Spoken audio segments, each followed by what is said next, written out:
computer or smartphone. The European Union is falling apart. Syria is in meltdown. Cybercrime is an hourly occurrence. The Chinese economy is gyrating wildly. Russia is on the march. The election of Donald Trump has Americans of all political stripes wondering what comes next. And the Kardashians get more press time than Congress. It's enough to give anyone a panic attack. Well, not quite anyone. Unlike the average person, all this craziness puts me in my happy place. Where most see the world turning itself upside down and inside out, I see a long overdue shift in the global order. New trends emerging.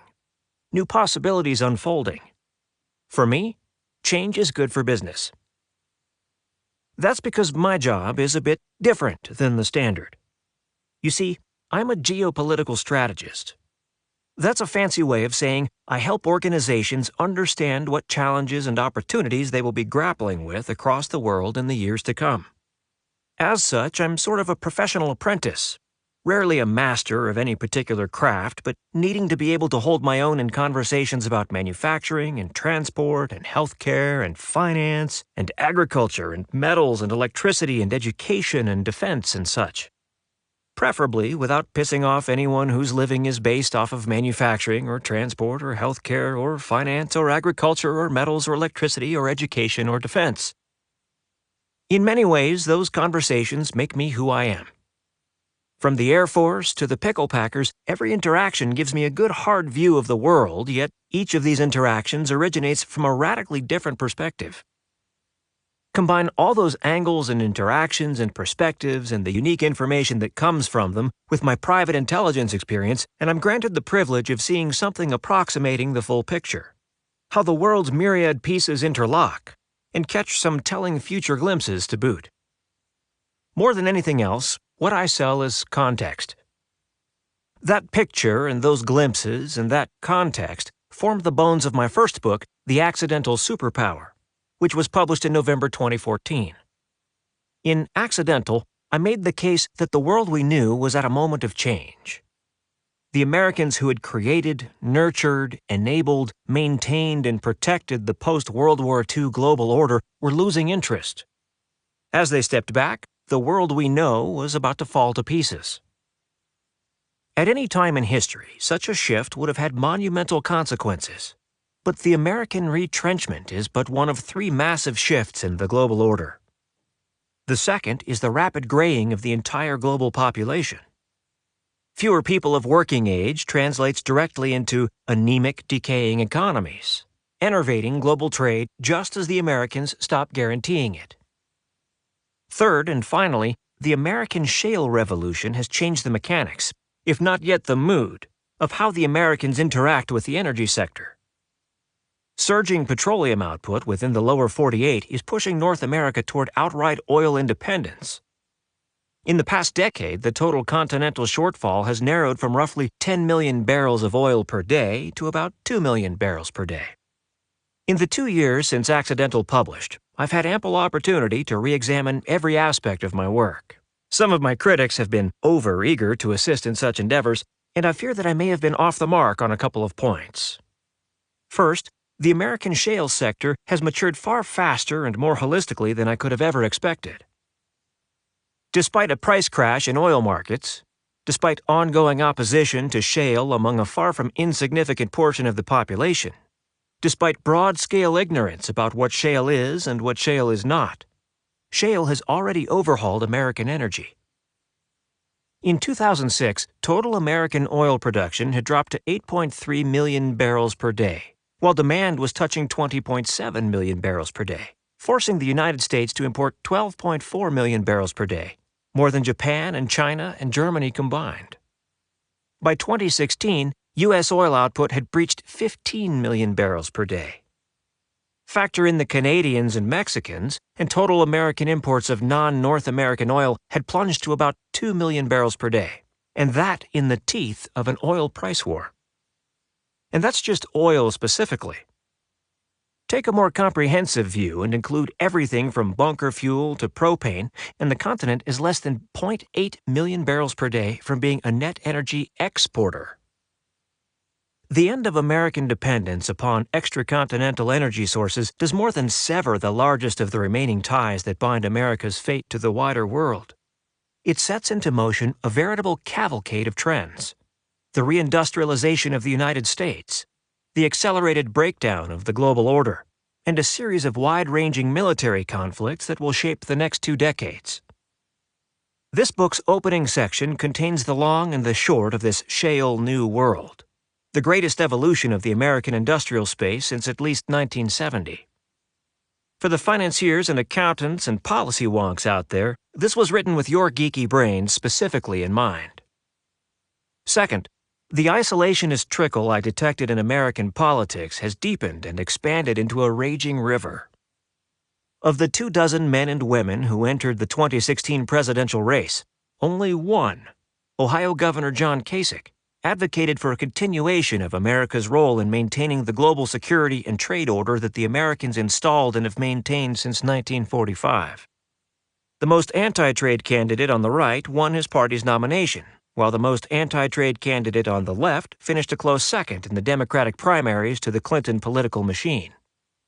Last night, now President Donald Trump and Hillary Clinton met in New York to debate economic policy. What struck me as self-gratifying and horrifying in equal measure was that their core disagreement on trade issues wasn't whether trade was good or bad for the United States, but how much to pare it back and which reasons for paring cut it the most with the electorate. The pair of them obviously disagreed, colorfully, vehemently, and often, on other issues. The world has had 7 decades to become inured to a world in which the Americans do the heavy lifting to maintain a system that economically benefits all. The world has had 3 decades to become inured to a world in which the Americans do not expect anything of substance in return. As the Americans back away, very few players have any inkling of how to operate in a world where markets are not open, transport is not safe, and energy cannot be secured easily. The stage is set for a global tailspin of epic proportions.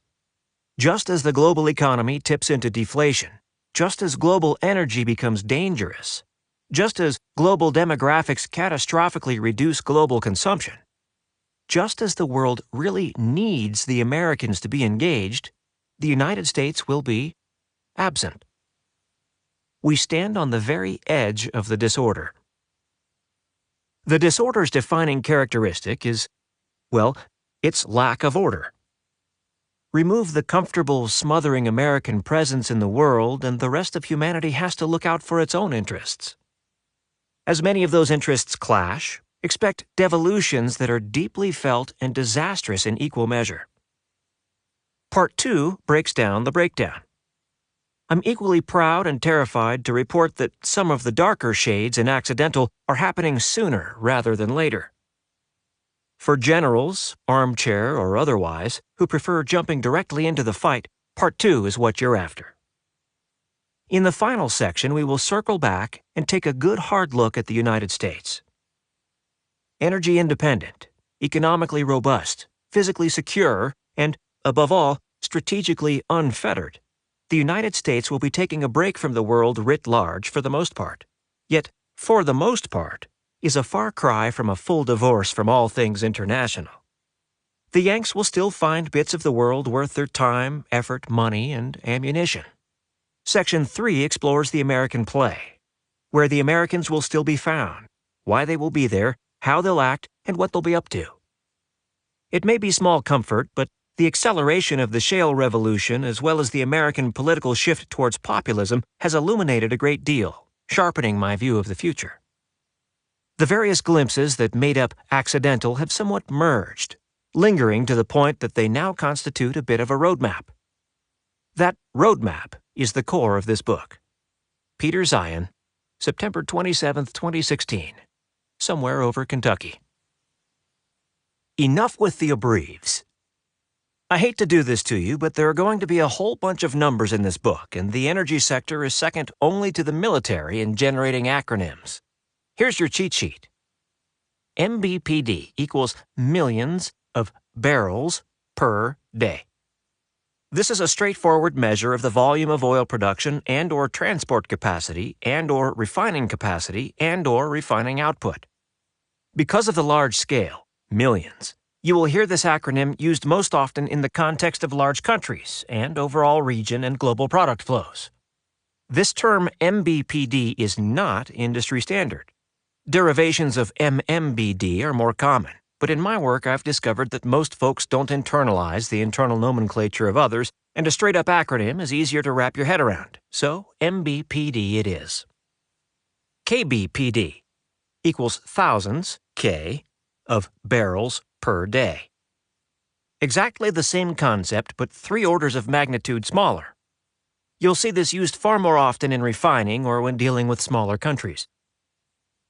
Nat gas equals natural gas. The two-word nature of natural gas often tends to sow a bit of confusion when the term is used in a lengthy sentence, so this is mostly for simplicity and clarity. That, and I got tired of typing out natural gas a bajillion times.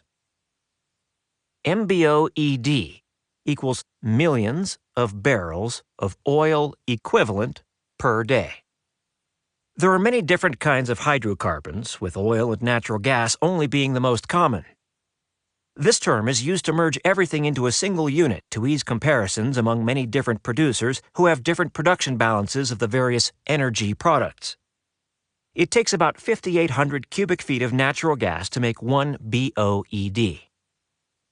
BCFD equals billions of cubic feet of natural gas per day. The standard metric for communicating nat gas production volumes and transport capacity.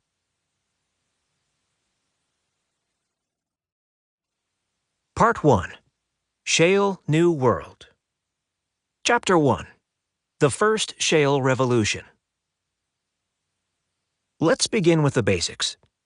What exactly is petroleum? Petroleum is a catch-all term for everything from crude oil to propane to natural gas, nat gas. Petroleum is the fuel of modernity. It does more than keep the lights on and keep your car moving. Petroleum is an input in almost everything you have ever used or purchased. Without petroleum, there is no internet, and certainly no cell phones. No petroleum means no Christmas ornaments, and for many of us, Christmas trees themselves. No kids' toys, no clothes, no kitchen knives, no hunting rifles. No microwave dinners, no paper, no fire extinguishers, no bread bags, no perfume, no windows, no computers, no condoms, no chewing gum, no wall insulation, no paint, and so on. For those of you who are super technically minded, yes, you can make many of these items using non-petroleum substitutes, but only at an exorbitant cost. One of the many contributions of petroleum to civilization is to provide many of the perks of being a 17th century monarch to the average person. Think we have an issue with income inequality? Imagine a world in which only the 1% can have 90% of the things you have within 10 steps of you right now. Without petroleum, there would not be a meaningful agricultural industry. And in that, I mean everything from the growing of crops to the harvesting of crops to the transport of foodstuffs from farm to table. Think organic food is petroleum-free? Think again. All going organic does is partially remove petroleum from one sub-step of the planting, fertilizing, harvesting, collecting, storing, transporting, packaging, distributing, retailing, pantrying process. Can you imagine electricity without petroleum? Keep in mind that in most places, the time that you need electricity the most is in the winter and at night. That is, when the sun isn't shining. Appendix 1 will cover the intersection of shale and green technologies. Will we move beyond petroleum someday? Maybe. I sincerely hope so, but it will not be soon. For now, we are stuck with petroleum. So best to understand the future of petroleum. That future is shale. Shale rocks. Shale is a type of rock formation that often, although certainly not always, holds petroleum. Most of the world's petroleum is the long-dead remains of plankton and algae. Once these tiny critters die, they sink to the bottom of whatever body of water they swam in, settling in with the mud. Over the millennia, the microscopic bodies stack up, and the lower layers of the sea or lake bottom muck turn to soft rock. Repeat the process ad nauseum, and you end up with multiple stacked layers of sedimentary stone with untold trillions of itty-bitty corpses trapped within. All this organic material stuck in the new rock tends to congeal into a waxy substance called kerogen. Geologic pressure in some areas heats up the rock, and in some areas the balance of heat and pressure and rock type is perfect for cooking the kerogen into petroleum. Depending on the local geology, getting to this petroleum can be a bit of a nightmare. In what the energy sector refers to as conventional petroleum reservoirs, the rock in which the plankton et al. Cook is somewhat porous. As the millennia stack up to form eras, the bits of petroleum migrate through the rock strata until they reach a formation through which they shall not pass. This rock caps the formation and is called, somewhat unimaginatively, a cap rock. Behind the cap rock, the oil concentrates and pressures rise. Drilling through a cap rock releases that pressure, allowing the petroleum to gush out. That's called a gusher. To tap conventional energy sources, a lot of things have to go perfectly. You have to have the right source rock to generate precursor materials, the right type of kerogen to generate petroleum, the right sort of middle rock layer that allows the petroleum to migrate into a pool, and a good cap rock to actually enable the petroleum to collect in a volume that is viable for drilling. Shale doesn't need any of that. Of all the petroleum of which we are currently aware, only 1/5 has ever been able to use permeable rock or natural faults to migrate beyond where it formed, and less than half of that flows into those perfect packages that have hopes of being tapped. That leaves 4/5, at least. Some geologists believe the ratio is more than 9/10, of the petroleum trapped within the source rock, and most of those source rock are shales. What the shale industry is all about is developing technologies that make it possible to access the oil that isn't perfectly packaged. Of course, possible isn't the same thing as easy. Shale doesn't have big, easy-to-prick, high-pressurized pools of petroleum. Shale rock isn't porous. Any petroleum that forms within shale cannot migrate. It is stuck within the rock in tiny pockets that are often mere microns across. Drill through a shale layer and you will indeed release small bits of pressure and produce small amounts of petroleum, but only for a few days, and likely nowhere near that long. No, the only way to get shale rock to give up appreciable amounts of petroleum is to turn conventional drilling techniques on their ear. Literally. Instead of drilling vertically down through the formation, you must instead drill horizontally along the formation. Total reservoir contact between the well shaft and the shale layer would be but a few dozen feet per well with vertical drilling, but by going horizontally, you can now establish over 2 miles of contact. Think of conventional drilling versus shale oil production a bit like drilling into ravioli versus lasagna. In conventional drilling, drillers just need to pierce the cap rock and they hit a big reservoir of oil, the ravioli filling. In shale, drillers have to drill between various layers of different geologies, the noodles in lasagna, in order to access a multitude of small bits of petroleum, a far cry from the fat pockets of oil contained within conventional oil fields. You've now got a system that will produce petroleum for a few weeks. Still not stellar. The next trick is to coax the rock to give up more petroleum. Perhaps coax isn't the right word. More like browbeat. Here's where hydraulics come into play. Using a mix of measures, operators punch some holes in the last few dozen feet of the well's lateral. Powerful pumps shove several million gallons of liquid spiked with sand into the well shaft all the way down to the toe of the lateral. Typical frac fluid is 90% water, 9.5% sand, and 0.5% other. When the shaft is full, the pumps kick into overdrive and all that pressure pushes out through the pipe's holes into the rock. The magic of the fracking process is hydraulics. Placed under pressure, gases compress. Liquids, however, never compress. With enough pump power, the rock itself will crack apart, spiderwebbing a fine mesh of cracks out from the well shaft and forcing the sand-laced water into the parts of the mesh that are closest to the pipe. Typically, the sand can't make it past 50 to 100 feet from the shaft. These are really tiny cracks, with the water perhaps making it another 50 before hydrogen bonding prevents it from progressing further. Operators then place a temporary plug at the beginning of the perforated section. They then repeat the process for the next few dozen feet of pipe and so on until they reach the lateral's heel. The pumps are then turned off.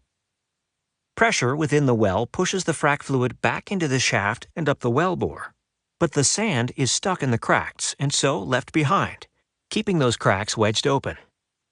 Each of those sand-propped cracks now accesses a multitude of those tiny, isolated pockets of petroleum. And that now untrapped petroleum can flow back to the horizontal shaft, laterally to the vertical shaft, and up and out into the field's surface gathering system. That's the short version. The very short version.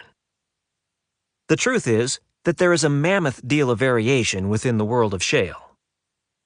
Every shale field is different. The Bakken in North Dakota is almost a pure oil play. The Haynesville in the Louisiana-Texas border region is almost entirely nat gas. And the Marcellus of Pennsylvania is a mix of not just nat gas, light oil, and least condensate, but also petroleum gases like propane and butane. The formations of West Texas's Permian and California's Monterey are a jumbled mess of stacked and interpenetrating layers. The Woodford of Oklahoma is layered as well, but those layers are separated by slabs of semi-crystalline chert that scatters seismic waves and wears down drill bits. The Niobrara of Colorado is full of clay, while Michigan's Antrim is brittle. Some petroleum-bearing shale layers are within a mile of the surface, while others are more than 3 miles down. Much of the Utica isn't just under the Allegheny Plateau, it is under, several thousand feet under, another play, the Marcellus. Some, like the Conasauga of Alabama and Tennessee, are thick. Others, like the next-door Neal, are thin. Others, like the Chattanooga, which stretches from Kentucky to New York, are both, ranging from under 50 feet thick to over 1,000. The Marcellus sprawls across over territory larger than the state of Oregon, while Oklahoma's Scoop play is smaller than Connecticut. And never forget that since shale is new, what we know keeps evolving. As recently as 2013, the U.S. Geological Survey thought the entire Permian Basin had only a few billion barrels of oil and nat gas. Now they think its Wolfcamp subplay alone has over 20 billion. Globally, known shale deposits are already more than the conventional deposits of Saudi Arabia and Russia combined. Each field has its own characteristics, and so requires not just a tweaking, but a reimagination of the tools required to coax out the petroleum. More or less water, more or less sand, more or less pressure, different chemical mixes, different drill types, different outputs, different flow rates. The differences hold true not simply among the fields, but within them. The super deep Utica mentioned earlier, parts of it are nearly on the surface. And there's the Eagle Ford of South Texas. Like all shale fields, not everything within the Eagle Ford is the same. There are 3 fairly distinct zones: an oil window in the north, where the temperatures that cooked the Carrigan were somewhat cooler, a nat gas window in the south, where those temperatures were higher, and a condensate window in the middle. And just to make things a wee bit more complicated, differences often abound within a single drilling pad, or even among the multiple stages of a single well. A staple feature of the business is accepting that factors geologic, hydrological, and technological, not to mention legal and regulatory, are not only ever-changing, but only rarely similar in even 2 places, much less across tens of thousands of wells that were drilled nationally in 2014. Anytime that anyone uses a data reference for well depth or production rates or frac systems and so on, assume a pipeload of caveats. Keeping on top of things from an analytical point of view is a bit like wrestling a stampede of balloon animals. Luckily, for me, this book is not so much a book about shale as it is a book inspired by shale. I'll do my best to detail what's changing in the industry and why, and many portions of this book will certainly have a shale for dummies vibe. The real meat isn't how shale petroleum is produced, but how new production techniques are reshaping the energy politics and energy economy of the United States, and in turn, the global system. We'll use the technical to inform the forecasts rather than the other way around. So considering this project's focus, in the interest of saving you, the listener, a lot of time and paper, and/or electrons, I'm still going to use words like average and standard and typical, even though those terms are not completely correct. In the lexicon of this book, these figures represent my distillation of the collective best guess of the industry to date. The next shale revolution. One statement, however, needs no caveats. At the time of this writing, shale is hurting. In early 2016, oil prices bottomed out at about $30 a barrel, with the average price for the year well below $50. Considering that full-cycle break-even costs were north of $90 just a few years previous, prognostications that the shale revolution had ended flowed fast and furious. One of the endless challenges is defining what the word cost actually means. For the purpose of this book, unless I expressly state otherwise, I'm referring to full-cycle break-even cost. This is an aggregate of everything from prospecting and permitting on the front end to drilling and gathering in the middle to transport, royalties, and taxes on the back end. For someone like myself who has spent years researching, investigating, and thinking about how shale will change the world, this proved a bit of a problem. Luckily for the shale industry, and for me, news of its death has been somewhat exaggerated. During the past 2 years, the shale sector has evolved in dozens of ways, for the most part in a desperate effort to survive the current spate of low energy prices. The resulting changes have transformed the American shale patch from a critical piece of the American energy system to a globe-changing revolution. Understand those changes, and you can understand just how transformative shale is about to become. Know your energy. All petroleums are something called hydrocarbons, materials composed primarily of carbon and hydrogen atoms. The first step to understanding them is to realize that not all hydrocarbons are created equal. First come the heaviest hydrocarbons, which we know colloquially as crude oil. The oil part is typically rather lengthy chains of those carbon and hydrogen atoms, while crude refers to the associated components from carbon chains that have things other than purely hydrogen and carbon to a wide variety of contaminants ranging such as mercury and sulfur. The longer the hydrogen-carbon chains in the mix, not to mention the contaminant level, the thicker and gooier the oil. Most global crude oil streams are roughly the consistency of really oily peanut butter.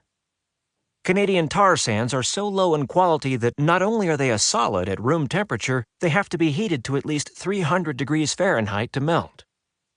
Particularly low-quality oil is typically heavy, indicating a high level of density and viscosity, sour, indicating a high proportion of sulfur, and jam-packed with a variety of impurities. Refining heavy crudes is very difficult. As a rule, only the most advanced industrial complexes in the world can even try. Since most of the good crude around the world, the stuff with a consistency of maple syrup, already has been used up, the average global crude stream has become heavier and sourer for decades. Ergo, the collective American decision in the 1980s to retool the local refining complex to process the thick, gooey stuff. America's most technically adept refinery complexes are located on the Gulf Coast of Texas and Louisiana. Most places that struggle with heavy sour crude turn it into tar and asphalt. But American refineries are so high-end that they can actually turn even the heaviest crudes into gasoline. Second, there are a sort of mid-level petrocarbons. Viscosity decreases to almost water-like levels of flow. Contaminants drop towards zero. Such light and sweet crude is liquid gold. Easy to pour, easy to process, and the best for making high-end distillates such as gasoline, which by itself accounts for 40% of U.S. crude oil demand. Light sweet used to be the global norm, but most of the good stuff has long since been tapped out, or at least that was the case until the shale revolution. It all has to do with the peculiar geologies of shale rock as opposed to the rock layers more common in conventional plays. In a typical petroleum formation, the petrocarbons can migrate through the rock.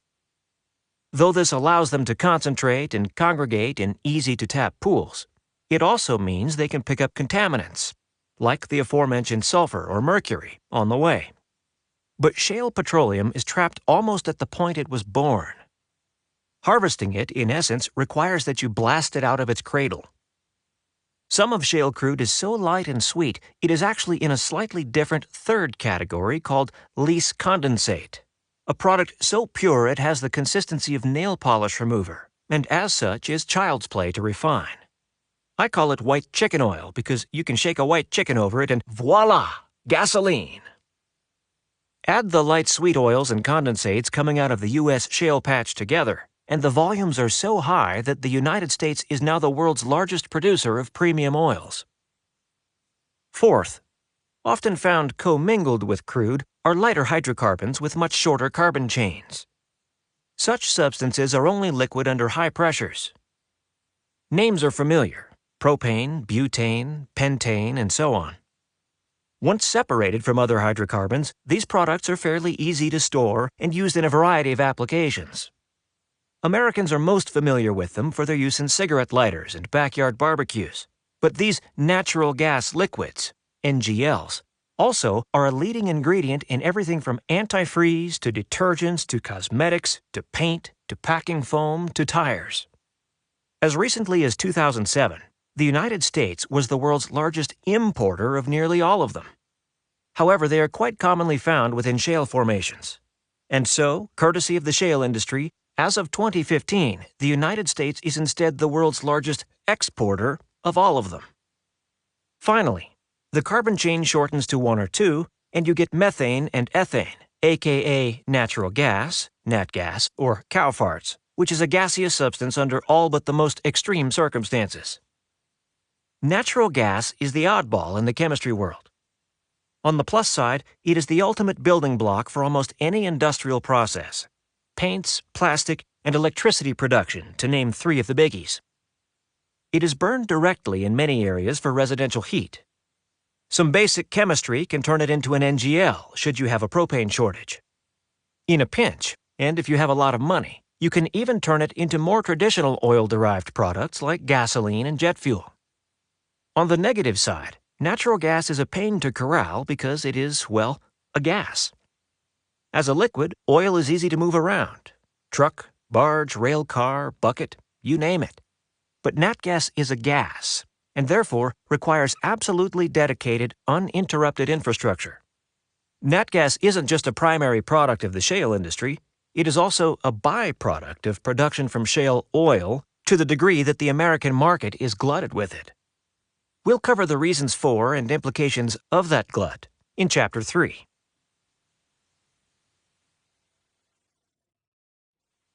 Chapter 2. The Second Shale Revolution. In June 2014, American shale faced a fundamental challenge that undermined every aspect of the process. Oil prices crashed. From their annual peak of $114 a barrel, they slid to $70 by the time of OPEC summit November 28th. At that summit, many expected the Saudis to do what they had done for the past 15 years and lead up an effort to rein in production and thus support prices. Instead, the opposite happened. The Saudi representative made it clear that unless other producers were willing to slash their own output, Saudi Arabia was fully prepared to fight a price war. At first glance, it was obvious that the Saudis would win, and win easily. Saudi Arabia and the other Arab states of the Persian Gulf boast the lowest production costs for crude oil in the world. The specific numbers are always hard to nail down since many countries treat the particulars of their energy industries as state secrets. But the broad consensus is that the Arab states of the Gulf probably have full-cycle costs of around $30 a barrel, with Saudi Arabia being roughly around $25.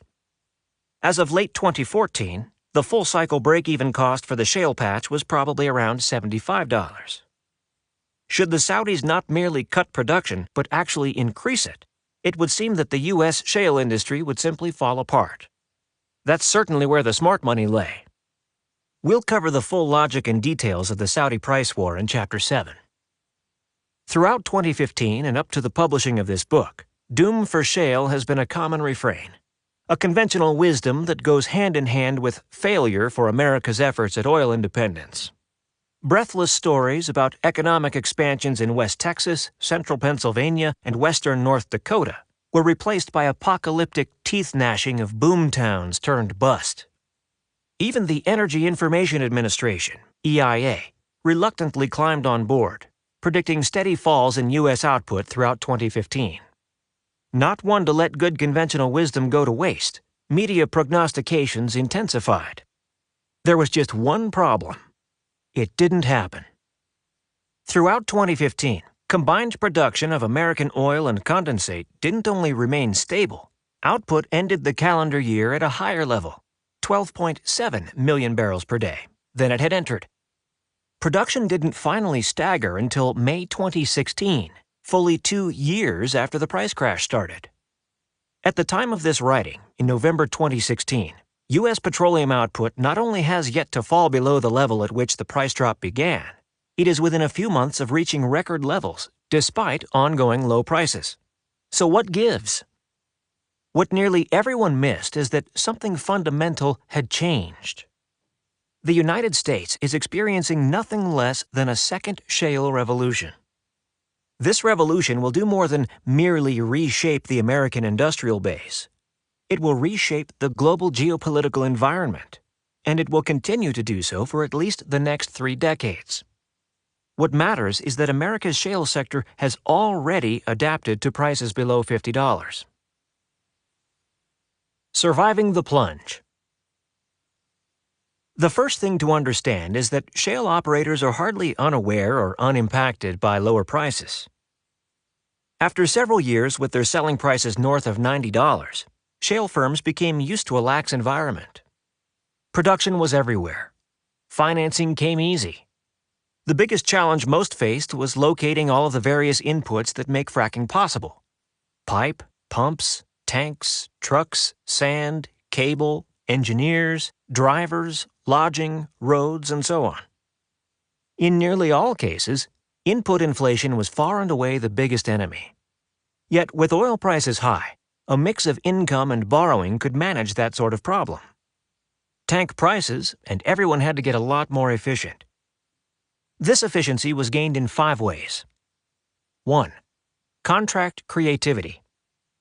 Enter the lawyers. Terms like extenuating circumstances, force majeure, and best effort exist in most of the leases that enable the shale sector. There are myriad reasons payout of oil royalties can be circumscribed, delayed, or simply suspended. Many players touch each well, and many of them are paid directly from a well's income. Should one of these players face financial hardship, their liabilities, which include income payments to the lease or landholder, can often be put into jeopardy. This sort of financial chicanery often hits the lease or landholder's income, but doesn't necessarily impact the operations of any of the firms that actually do the drilling or fracking. Most important, operator, supplier, leaseholder, and financier troubles, even bankruptcy, have zero impact on the production from wells that already have been drilled and fracked. Flows from shale wells do not require pumping. Once the well is set up, ongoing inputs are minimal. So in times of financial duress, there's no reason to halt production. 2. Crunching margins. There are a large number of steps in the shale supply chain. Sand miners, railroads, foundries, specialty metals makers, machine toolers, pipe layers, data crunchers, lease seekers, and manufacturers of trucks and pumps and tanks, and on and on and on. Your average well involves inputs from more than 100 companies from start to finish. When prices slumped, every participant found ways to trim the fat. That meant work slowdowns, pruning inventory, and ultimately reducing service fees. All of the padding that had been built into every aspect of the business to thicken bottom lines in a $100-plus price environment was ruthlessly shaved out. The 4 major American oilfield service companies, Halliburton, Schlumberger, Baker Hughes, and Weatherford, touch nearly all wells drilled in the United States. Rather than hoard shale's income and risk a sector-wide collapse, the quartet found themselves cornered into issuing at least a 1/5 reduction in their overall fee structures. Firms across the entire industry found themselves similarly cornered into following suit. That factor alone triggered a technical recession in not just the energy sector, but the overall mining industry in the second half of 2015. But drilling only slowed. It did not stop. Margins shriveled, but output remained remarkably stable. 3. Geographic consolidation. All shale plays are not created equal, but with oil prices in the general vicinity of $100, many players could try many things in many places. Nearly all shale basins have multiple layers or tiers in their geologic structure, and each is its own play. Rather than a mere 30 or so shale fields in the United States, there are in reality about 100 discrete shale plays. With prices at $100, there were operators in all of them. Many were not profitable, even at $100, but with easy financing, everyone was trying out new techs and new approaches. Even if they couldn't break even, they could develop proprietary techs and techniques for sale elsewhere. When prices crunched, this fairly esoteric approach to profitability was forced to become demonstrably more practical. The more expensive shale projects simply closed down, and operators of all stripes relocated to the major plays that boasted the best infrastructure and lowest production costs: Bakken, Permian, Eagle Ford, Marcellus. All the tech explorers followed. For the first time in the shale industry's history, the trick wasn't to find your own patch of land and experiment with new things, but instead to take what you knew and merge it with other people working on the same project. Sometimes this was done willingly. Sometimes operators triggered something called forced pooling, which forced their co-operators to either share their tech and commit to immediate drilling, or back out completely and hand over their portion of the well. Regardless of path, 8 years of proprietary technological experimentation concentrated from 100 plays down to the Big Four and became near communal property. Dozens of what were unheard-of experimental technologies in June 2014 had become commonplace by June 2016, ruthlessly driving output rates higher even while they drove per-barrel production costs lower. 4. Selective delays. Some stages of shale production are more expensive than others. The fracking process typically consumes over half the cost, with drilling another quarter. Since shale wells push out their greatest flow rates in the first months of operation, timing of when the well comes online is of critical importance. Why spend several $1 million to frack and complete a well with crude at $30 when you can drill now but delay the fracking and completion for 6 months in the hope of making $50? Companies would figure out ways to lay claim to acreage but then go slow in actually bringing the well online. As 2015 wound on, many producers took this a huge step further. It is rare to see a horizontal shaft with fewer than 20 stages. Many push past 50, and the current record is 124. All of these stages are fracked independently, so canny operators would only frack the first stage in order to fill the gathering pipeline network, and then defer on the rest of the frack until oil prices hit a number they considered more favorable. Drilling continued almost unabated, but the real output was timed to take advantage of market moves. No firm data has ever existed for just how many wells are in this frack log, but the general industry guesstimate is that if they were all fracked to completion, the United States would instantly add more than 500,000 barrels per day of oil production. 5. Technological adaptation. Though contractual manipulation, lower input costs, discounts from the service firms, and technique sharing probably reduced overall costs by as much as $30 a barrel, it was nowhere near enough. The nature of the business needed an overhaul. Saudi Arabia's price war inadvertently created a dream scenario for American innovation. What's happening now is a leaner, meaner, greener set of technologies that is allowing shale to tackle what detractors rightly see as its greatest Achilles heel: high upfront production costs. Such tech advances comprise the bulk of shale's recent price advantage. We turn to them now. Reduce, reuse, recycle. Each well requires millions of gallons of liquids to position frac sand and chemicals throughout the well formation. Since the United States is the third most water-rich country in the world, this is not a particularly sensitive topic so long as operators don't do anything stupid. And that's largely because, in the grand scheme of things, the shale sector actually isn't all that water intensive. In total, the shale industry uses less water than the United States golf courses. But in arid regions, water availability is simultaneously an environmental, economic, hydrological, and political issue. Triply so in dry locations where shale has emerged the dominant economic sector, and therefore the top water user. Put a shale industry in a region that was previously dependent on irrigated agriculture for its economic livelihood, such as western North Dakota, and you get two of the staunchest and testiest special interests alliances, energy producers and farmers, going head-to-head. In that sort of fight, environmentalists have a field day. Yet simple economics are driving change across the industry. Water is an input. Inputs cost money. And in a low-price oil environment, money is in short supply. Even in water-rich Pennsylvania, there isn't anyone in the shale industry who relishes the thought of using more water than is absolutely necessary. Somewhat ironically, it is decidedly non-environmentally conscious Texas that has been the leader in limiting water use. There are three main approaches. First, anytime water can be recycled, it is. The initial step of the recycling journey is actually built into the frac process. At the completion of a frac job, the water is pumped out of the well and back to the surface. This flowback water is not simply dumped. 8 years of evolution in water management regulations have seen to that.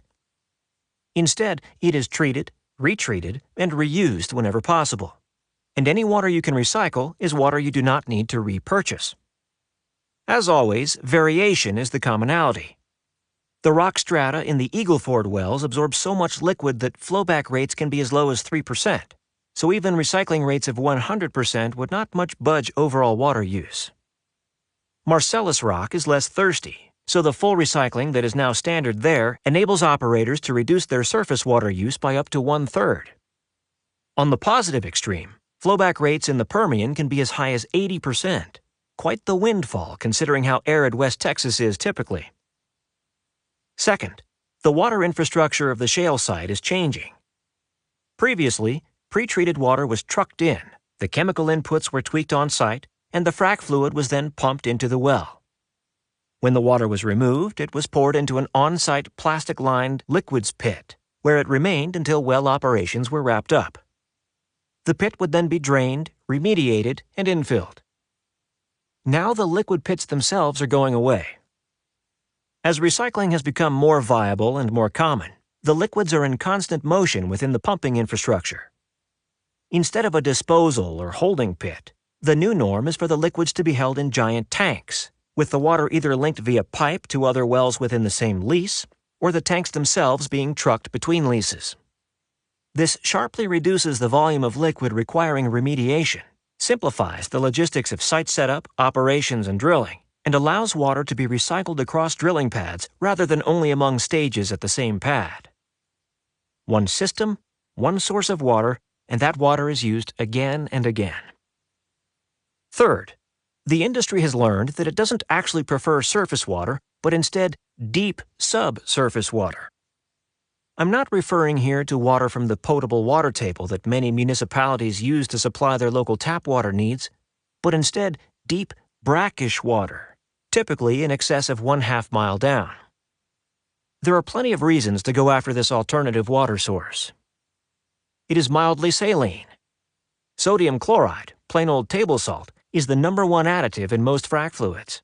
Why add your own when you can source water that already has at least part of the necessary chemical mix baked in?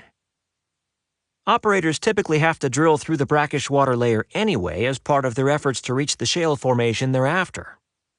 They therefore know exactly the location of the water they need and can easily drill a second, shallower well to tap the saline water table with no guesswork. This subsurface water has no life in it. The utter absence of bacteria and algae makes it far better suited for fracking purposes than surface water, which must be filtered, treated, and purified before use. Since this brackish water is unfit for human consumption as well as useless for irrigation, there is little competition for it in most areas. The locals have noticed. Since late 2015, West Texas ranchers have started drilling for this brackish water and building the surface pipe infrastructure required to provide shale operators with steady supplies. For a fee, of course. Put together, these shifts theoretically could reduce overall per-barrel water use by as much as 80%. Considering that roughly 3/4 of the truck traffic at a fracking site is involved in moving water, even minor improvements on just this part of the shale supply chain have outsized impacts on reducing costs, limiting environmental impact, and reducing the noise and road traffic that so infuriates the neighbors. Combine, consolidate, and extend. One drilling site, one well, one pipe. That has been the mantra of the energy sector since its earliest days in 1859 Pennsylvania. The segregation was a simple requirement. Multiple vertical wells in close proximity would break through a caprock at similar locations and so tap the same reservoir with remarkable speed. Think of a malt being drained by 2 straws. At Spindletop, the first major oil development on the U.S. Gulf Coast, such overdrilling reduced the field's output, not the well, the field, by 80% in less than 3 years. But in the world of shale, we're not talking about traditional, conventional vertical wells. When a shale borehole reaches the petroleum-rich layer, it takes a sharp turn and then travels horizontally. And unlike a conventional reservoir that can be drained from multiple wells, shale petroleum cannot migrate from one part of the formation to another. It is trapped where it was formed. Frac cracks are no good if they're hundreds of feet long because the sand can't travel that far. That sand, by design, gets stuck no more than a few dozen feet from the well. A good frac is one that brutalizes the areas right around the wellbore but doesn't go beyond. This geometry of petroleum geology has enabled operators to adjust how they operate at drilling sites, adding a second vertical well shaft to each pad spot with its companion horizontal turn down below. With such pad drilling, one well becomes 2, 2 wells became 3, and so on. At the time of this writing, most pads boast between 4 and 6 wells, but far from unheard of are pads with upward of 20. Reduce the number of drilling sites by half, much less by a factor of 20, and you reduce the cost of site setup, teardown, and remediation by a similar proportion. Walking rigs were redesigned to relocate themselves from spot to spot on the pad without needing to be disassembled, reducing the lag between well drilling efforts from days to hours. Considering that crude rigs cost $15,000 to $30,000 a day based on the market, this singular improvement probably shaved a few dollars off per-barrel production costs. Simultaneous operations advances took things a step further. Now the fracking process can begin as soon as the first well on a pad is completed, instead of needing to wait for the entire pad to be drilled. Meanwhile, drilling envelopes have expanded at just as impressive a pace as input needs have shrunk.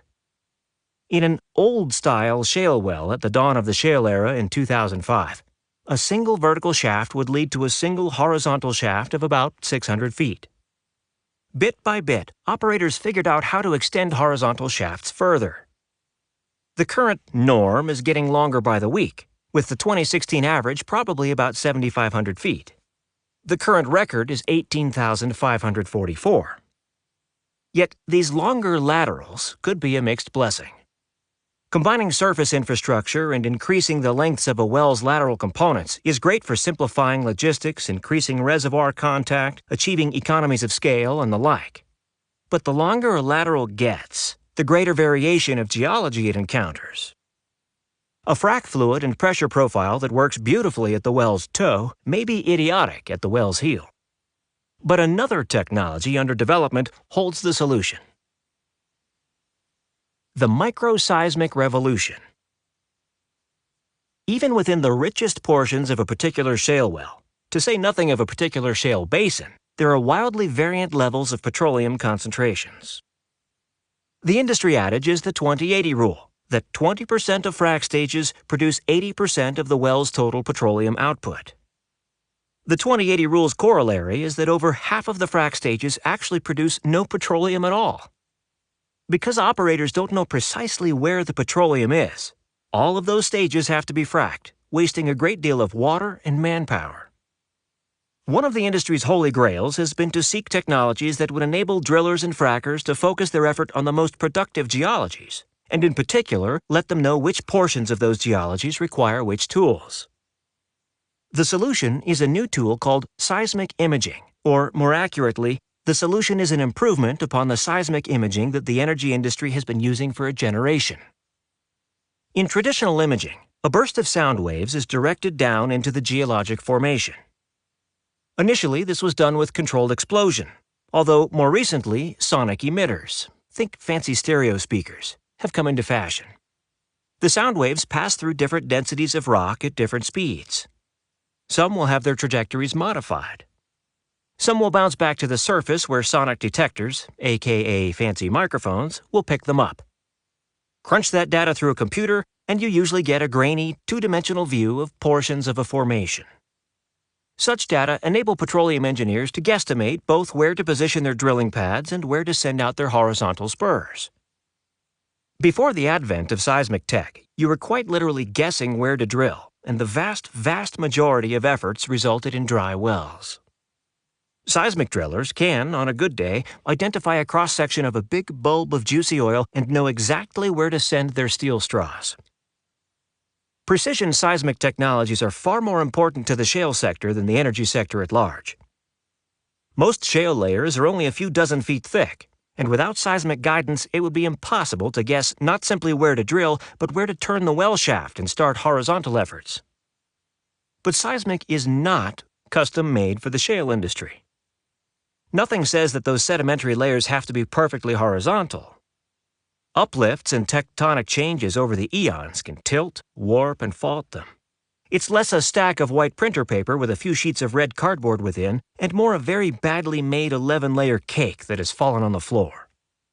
Since seismic only gives you partial two-dimensional snapshots, all seismic does for the industry is grant a higher probability of drilling into a petroleum-rich zone. There's still a great deal of guesswork around how to direct horizontal efforts. Since 2014, that has changed radically.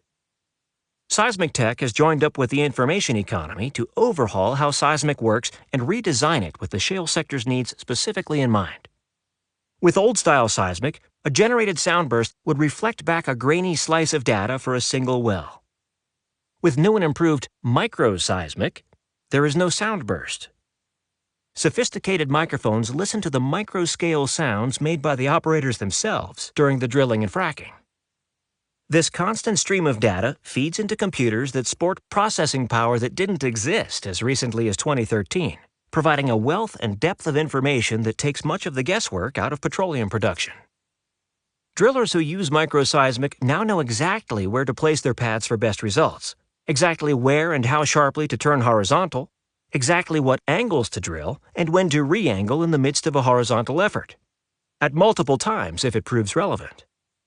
It's a bit like sending a drill into an arm-shaped formation, starting at the shoulder and going all the way to the end of the pinky, even if the elbow is bent and fingers curled. They also know enough about the microgeology so that they can make some frac stages shorter or longer in order to maximize petroleum access and/or minimize input usage. And because the data are in real time, operators can adjust every part of their efforts, from the drilling to the frac mix, on the fly, in order to achieve the best results on not just pad by pad and well by well, but stage by stage. Best of all, microseismic allows operators to ignore the half of the frac stages that don't actually hold petroleum. This last bit alone promises to halve the amount of frac pumps and frac liquids and frac sand required, while enabling operators to focus their efforts on the most productive stages of each individual well. Conversely, based on the availability of spare capacity and gathering infrastructure or overall oil/nat gas price levels, an operator might not want to frac the most petroleum-dense stages right away, but instead simply mark down where the best stuff is and come back to it later. It isn't all sunshine and unicorns for this new tech, however. Since microseismic is so new, there are only a few purveyors, and most of them are not operators. Microseismic is an add-on service, and it's not cheap. Microseismic requires the deployment of fiber optic and geophone arrays, typically down a borehole, and that borehole cannot be used for drilling, fracking, or production at the same time. This makes the tech far more attractive in areas where there are depleted wells that can be repurposed to seismic detection, such as the Permian, rather than virgin regions like much of the Marcellus. Few doubt that microseismic is gaining acceptance, but the pace of those gains is hotly in question. It's really all about timing. coughing up cash for a newish tech provided by a third party in an era of cost-cutting is as problematic as it sounds. As of mid-2016, microseismic is used in somewhere between 1% of all U.S. shale wells, the number floated by firms that don't do it, and 8%, the number floated by firms that do. Branching out. Just as seismic techs are improving rapidly, so too are drilling techs, with a potential game changer, something generally called multilateral drilling. The concept is that the operator drills the initial vertical well to the deepest layer of the formation in question, followed by a normal horizontal spur. But instead of recalling the drilling apparatus and drilling a new vertical wellbore, the operator only retreats the drill back to the vertical shaft and then drills a second horizontal spur, and then a third, and then a fourth, and on and on. And when that entire horizontal layer is fully drilled, only then is the drill recalled up the wellbore. But not all the way. It is only pulled up until it hits the next layer of undrilled shale where another horizontal spur is drilled, and another, and so on until every horizontal shale layer all the way back up to the surface is fully exploited. A multilateral capable drill needn't ever reposition, and it need only drill a single vertical shaft for a wide area. Just one multilateral capable drill can establish all the reservoir contact that an old-style drill could in less than half the time with half the pipe, and all from one pad. Only when all of the multiple levels of multiple laterals are drilled do frac crews start working on the individual stages of each individual spur. All told, the 2004 norm was 600 feet of reservoir contact from a pad. As of mid-2016, a multilaterally drilled well can easily sport 6 miles of contact, with upward of 30 miles being possible, all linked back to a single vertical well shaft. There are no shale projects where multilateral systems do not vastly reduce per-barrel costs or vastly improve per-pad output, but the biggest boosts come from the most complex geologies. A quick comparison. The Bakken and Eagle Ford are famous for particularly petroleum-dense shale layers, but those layers are rarely stacked more than 2 high. This simplifies seismic work, but somewhat limits the wow factor for multilateral efforts. Operators can fan out spurs through their single or double layer of shales, getting the equivalent of 4 to 10 times the activity that they could have normally gotten from a single shaft. Good. Great even, but not particularly mind-boggling. In comparison, some areas of the Permian have upward of 10 petroleum-bearing layers. All those layers and faults and angles have limited seismic effectiveness until recently. Thank you, microseismic. A single vertical shaft could punch through all of them, and operators can put a multilateral spur system in at each layer. In such a multilateral well, 40 spurs would be considered a below-average result. Unsurprisingly, it is the Permian that has not only seen the most intensive work of late, but even increased output in the teeth of the 2015-2016 price crash.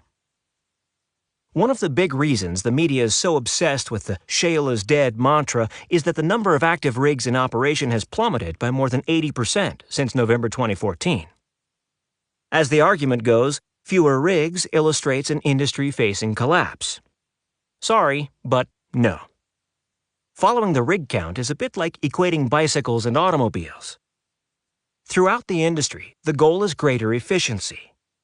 As shale technologies like multilateral drilling mature and evolve, more work is being done with fewer inputs per barrel of output, and rigs are an input. Horizontal rigs that were the industry norm as recently as 2014 are losing viability because they're incapable of drilling multilaterally. The media, and dare I say a certain geopolitical analyst, is only now scrambling to find new ways of gauging the new shale boom's activity. This vastly improved production math also changes the way petroleum is collected and transported once it reaches the surface. When wells only produced a few score of barrels a day at initiation and there was only one well per pad, operating and collecting infrastructure was a crazy quilt of back roads and small pipes that crisscrossed the landscape. Output per well has not only surged, there are now multiple wells on each pad. Pad output, as compared to well output, is already in the range of several thousands of barrels of oil equivalent per day or more, all from a production footprint that requires less than 1/10 the area required a decade ago. more output from fewer production points requires far larger trunk pipes that are far fewer in number. The reduction in pipe footage, right-of-way requirements, and installation equipment simplifies and cheapens the surface infrastructure process. Are you sufficiently stimulated? All of this is good, great even, but very little of it actually addresses one of the ongoing challenges that shale presents: decline. Since the only pressure within a shale well is that of those micro pockets of petroleum within the frac zone, once that pressure is depleted, the wells rapidly wind down. Wells give up 30 to 50% of their total 20-year output within the first year. That number tends to tick up to 50 to 85% in year 2. From that point out, flows drop to a trickle. Drilling and fracking is expensive, and for all the effort and expense to peter out within 3 years is somewhat anticlimactic. To date, the best strategy to keep wells producing something closer to their initial output for a longer period of time is to frack with more liquid, more sand, and more pressure to crack up the rock more thoroughly so that petroleum bits are accessed right up front. Such brute force fracks free up more petroleum bits that migrate toward the wellbore, a wellbore that hasn't gotten any bigger, causing a bit of a traffic jam.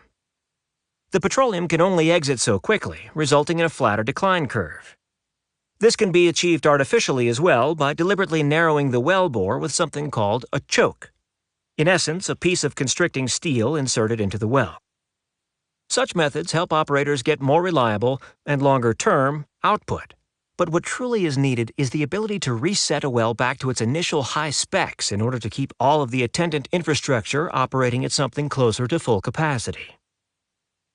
A newish stratagem is to go back to older well pads and add new wells to them. New efforts at old pads can apply advances in seismic and fracking and drilling to bring old pads well above old production levels, in essence turning an old single well pad into a multi-well pad in which the new well shaft is most certainly the bigger brother. Armed with microseismic, operators can even know where to drop in new shafts between existing vertical lines and horizontal spurs, with the new output being shunted into pre-existing collection networks. Such infilling can often bring a pad's output back up to prime levels without having to resecure leases or pipe right-of-ways or build new roads. Then there are ways of resuscitating the pre-existing well itself, rather than new drilling at an old pad. Refracking is just what it sounds like. Operators return to an older well and recomplete the fracking process with today's technology. This does more than you might think. Big data have only really been applied to well work since 2013, while microseismic only began transitioning out of the fringe in early 2016. This means that in the initial shale boom of 2007 to 2011, not one well had meaningful during-production seismic work. This allows operators to revisit their entire well list and do the frac process all over again. For 25 to 75% of the cost of the initial work, stages are typically returned to their initial production levels. As a rule, the biggest gains come from those wells that failed to impress the first time around, because this time around there are better data to guide the effort. It also is an opportunity to recomplete older wells with the best environmental practices of the current day, rather than the free-for-all of the early boom years. Then there is water flooding, which is also what it sounds like. Operators force water down into a well shaft to flood out the oil.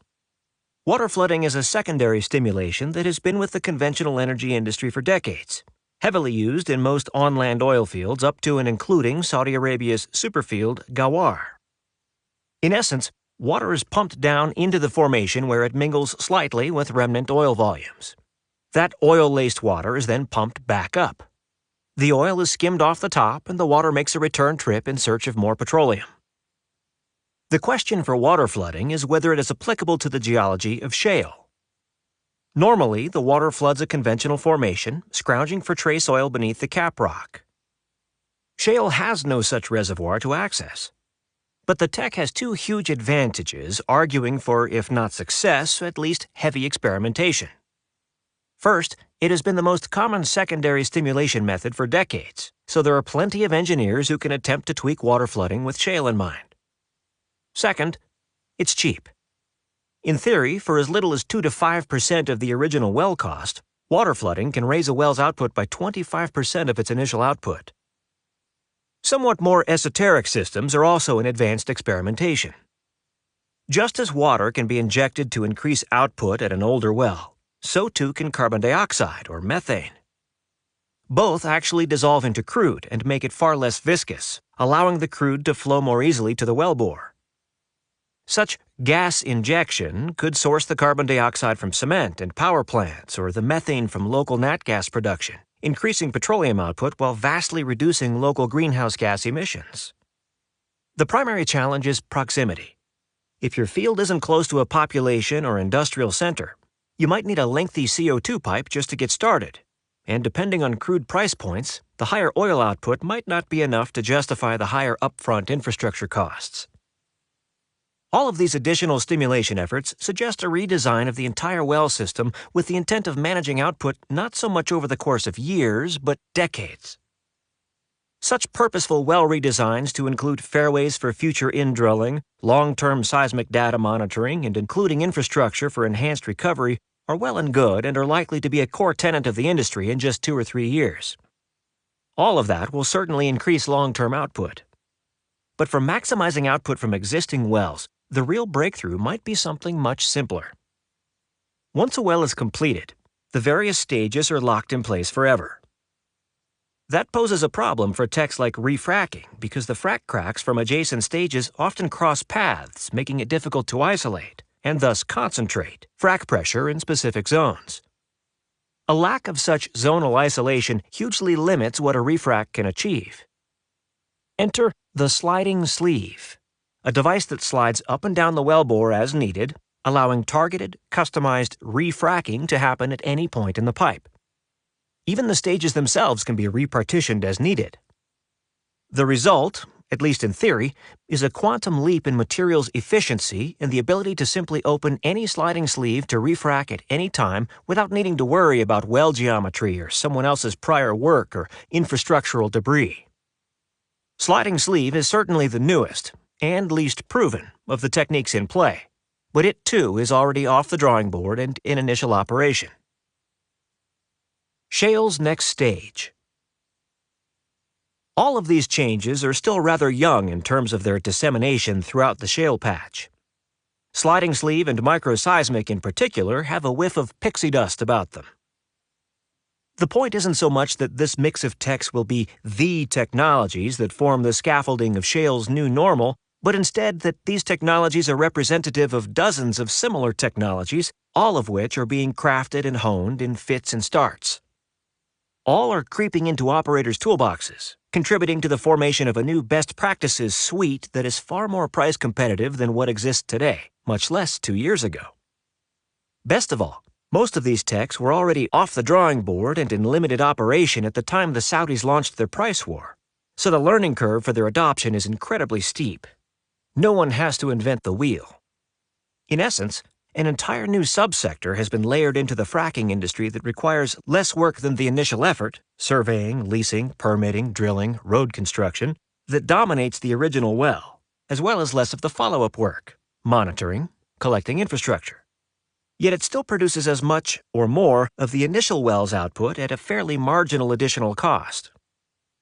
With the technology that exists in mid-2016, each well now likely can be relied upon to at least triple its long-term output compared to 2014 norms for on average less than a 50% increase in cost, with less surface infrastructure.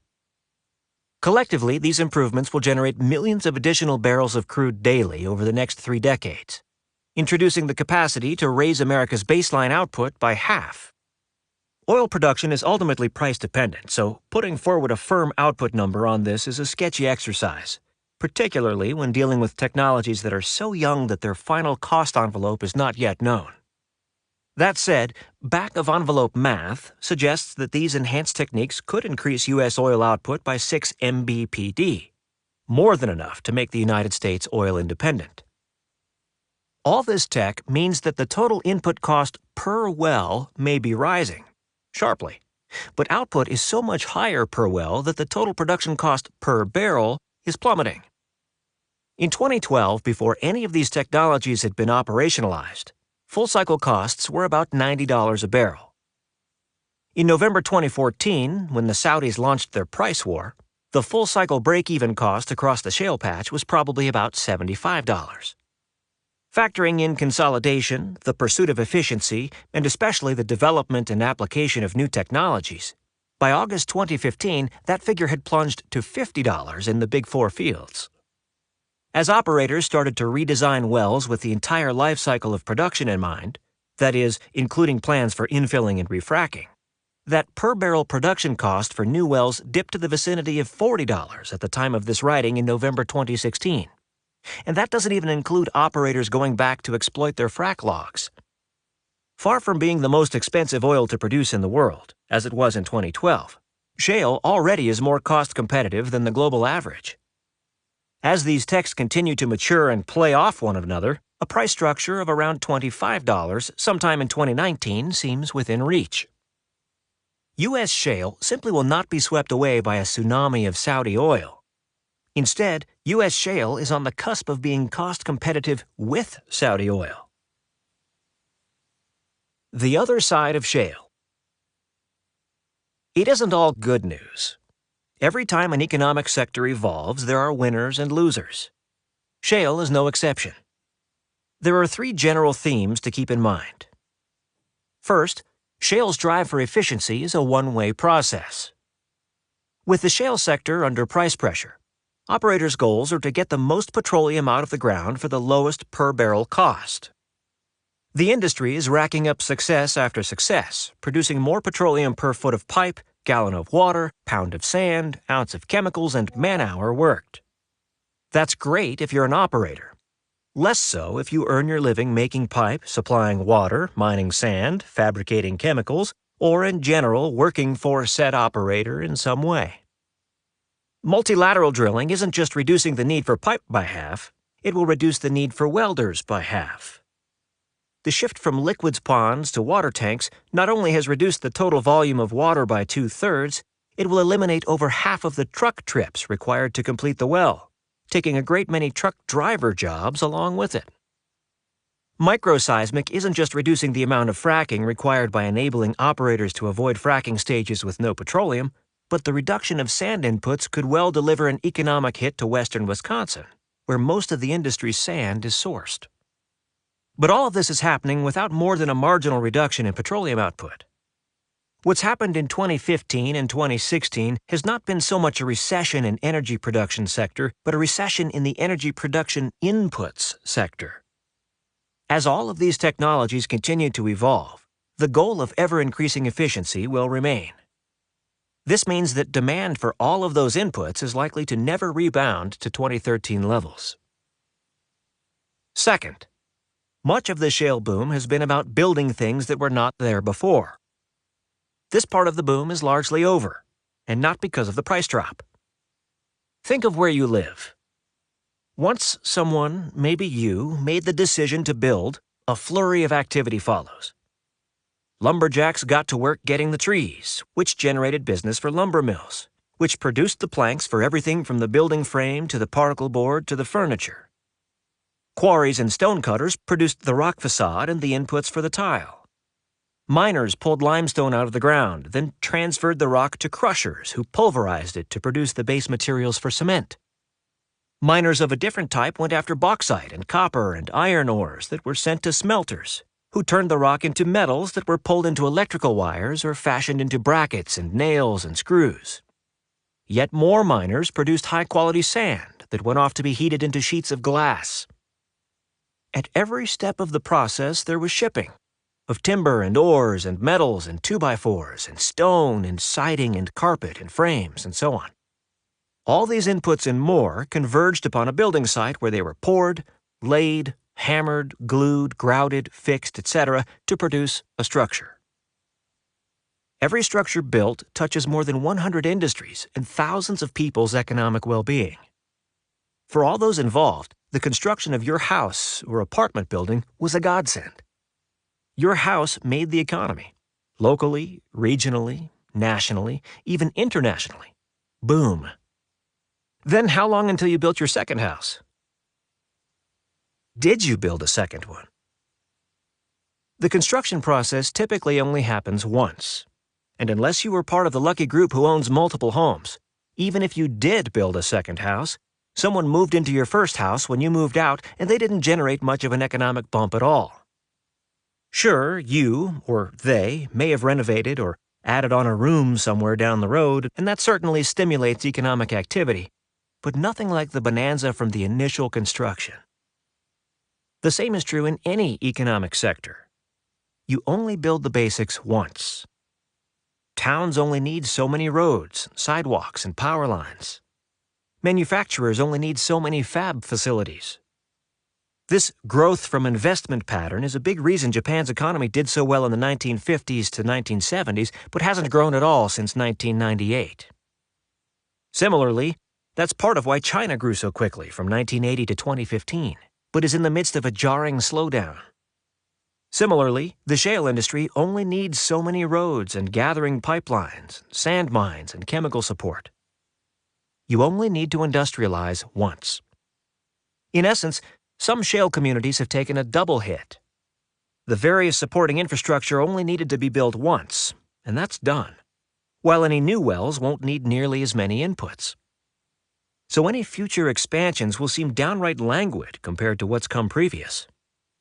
Towns in the vicinity of the more expensive shale plays, the ones that were largely abandoned in late 2014, will see new booms when activity returns, but even collectively, that is nothing compared to the 2007 to 2014 surge of construction at the Big Four producing zones.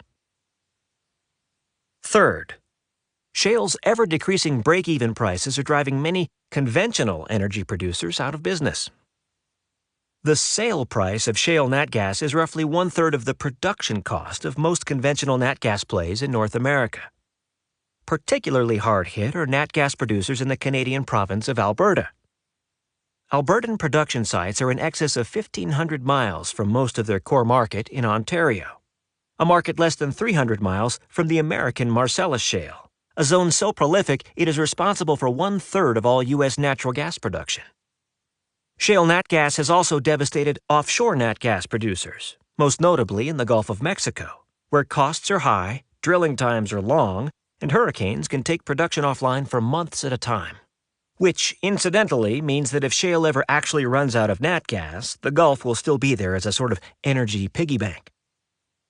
Shale faces none of these constraints, and so the Gulf nat gas industry is, for all intents and purposes, dying on its feet with output down by half since just 2010.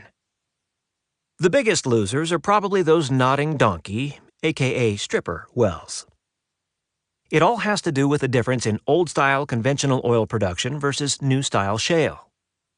The fracking process doesn't simply create pathways for oil and nat gas to flow into the wellbore. It releases tiny pockets of pressure throughout the frack zone. That pressure is what drives the petroleum output, and that process is not dependent on any additional inputs. That's not how a stripper well works. Stripper wells operate in fields that are well past their prime. All pre-existing pressure long since tapered off. Producing crude from these locations requires the creation of pressure. Nodding donkeys pump water up out of largely depleted oil formation, and that water drags a thin sheen of oil up with it. Since oil cannot dissolve in water, and since oil's density is less, the oil can be skimmed off the surface. Such oil production only generates tiny traces of crude. 1 barrel a day is the norm. And so it takes herds of donkeys to generate even modest volumes. All of this requires extensive infrastructure, constant pumping, and therefore constant electricity supplies. Finding stripper wells is not hard to do. They exist in nearly any land-based oil play that has been in operation for more than 5 decades, and are most commonly found in Texas, Oklahoma, Pennsylvania, and California, including on Wilshire Boulevard in Los Angeles. All told, U.S. stripper wells are responsible for roughly 1 MBPD of oil output, but because of their high electric, water, and infrastructure needs, most have break-even costs in excess of $70 a barrel. Shale has found a way to live with lower prices, but nearly all of the iconic donkeys are operating at a loss. There is one final loser of this increased efficiency: the shale operators themselves. In 2013, prices were high, and the shale operators couldn't help but make money. In 2016, prices are low. Consolidation is the watchword, and most operators are scraping by. In many ways, today's shale patch is a victim of its own success. In driving up production, the industry has contributed to the price crash and so created the very environment that hobbles its business and forces an industry-wide consolidation. Every revolution has losers, and the shale revolution is no exception. But the overall picture for the United States is stunning. In the 10 years that shale has been commercially viable, U.S. production of oil and nat gas has shot up from historical lows to historical highs. Moreover, the price structure of that production has fallen so low that shale is remaking the American industrial base. And for that, the real story isn't about oil, but natural gas.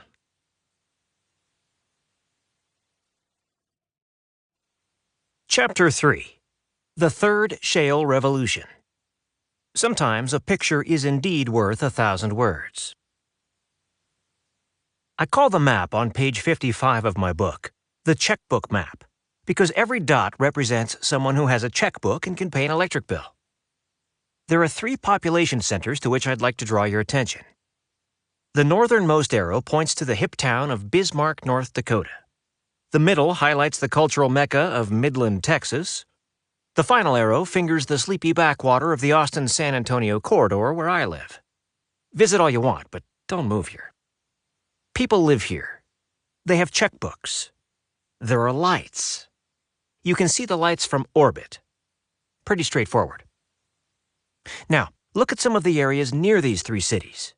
Northwest of Bismarck, west of Midland, south of San Antonio. You'll notice fairly dense light patterns. These regions are some of the least densely populated places in the lower 48, yet they are lit up. In the case of western North Dakota and southern Texas, even brighter than many metropolitan regions. Meet America's shale fields. The northernmost is the Bakken Formation. In West Texas lies the Permian Basin. South of my Austin home is the Eagle Ford. The fields are lit up not because they're packed with people who dutifully pay their utility bills, but because of flared natural gas, nat gas.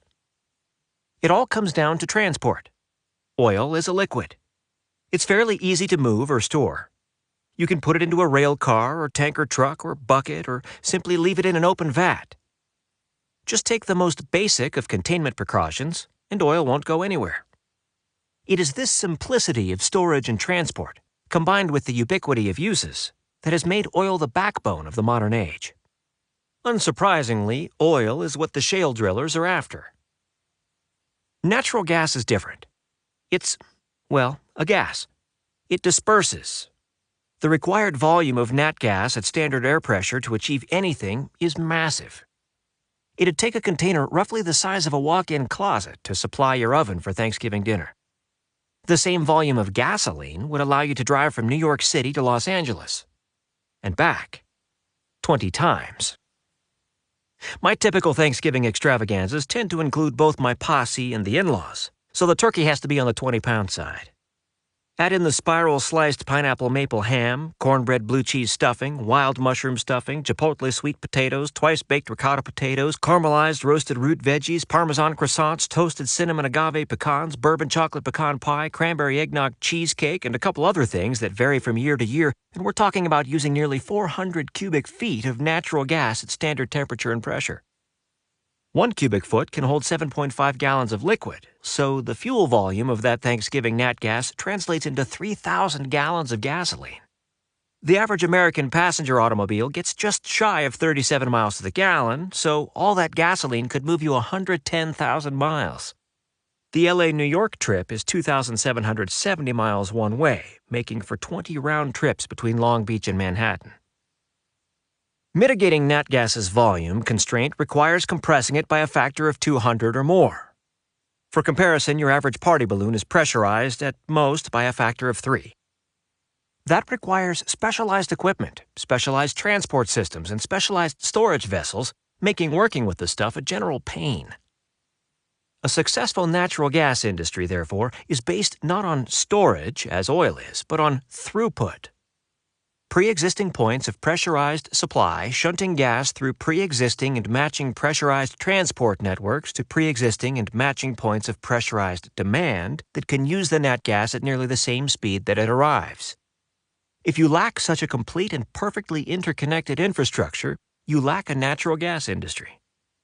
The United States is the world's largest nat gas producer, largest nat gas consumer, and has the world's largest and most adaptable and interconnected nat gas transport system. Yet it cannot capture all of the nat gas the shale fields are producing.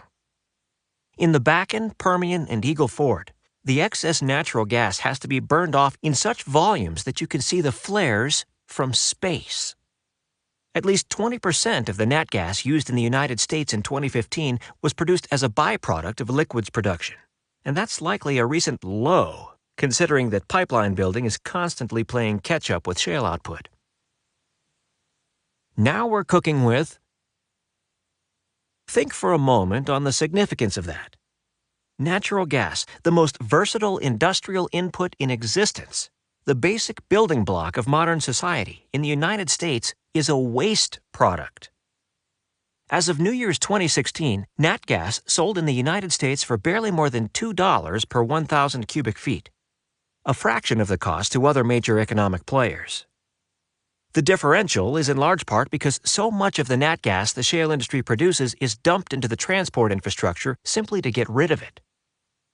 Though U.S. nat gas prices are unlikely to remain in their current rock-bottom level over a decades-long timescale, the current pricing has legs. The shale oil plays that tend to be the most productive have nat gas commingled, associated in industry parlance, in with the oil. Since nat gas is a gas, it exerts pressure that helps push oil from wherever it is held in the rock toward any sort of open space, for example, a wellbore. So long as oil producers are trying to find efficiencies, they will tend to favor oil fields that have such associated natural gas. Even in areas like the Marcellus, which are known for more nat gas than oil and so lack the halo effect of the main shale oil plays, operators heavily favor wet gas zones where the nat gas is commingled with higher selling price natural gas liquids, stuff like propane and butane. There is so much associated nat gas in the Big Four shale plays that it's fairly reasonable the current price structure will endure for years to come. For now, this means that shale fields as varied as the Niobrara, Antrim, or Woodford can be held in reserve.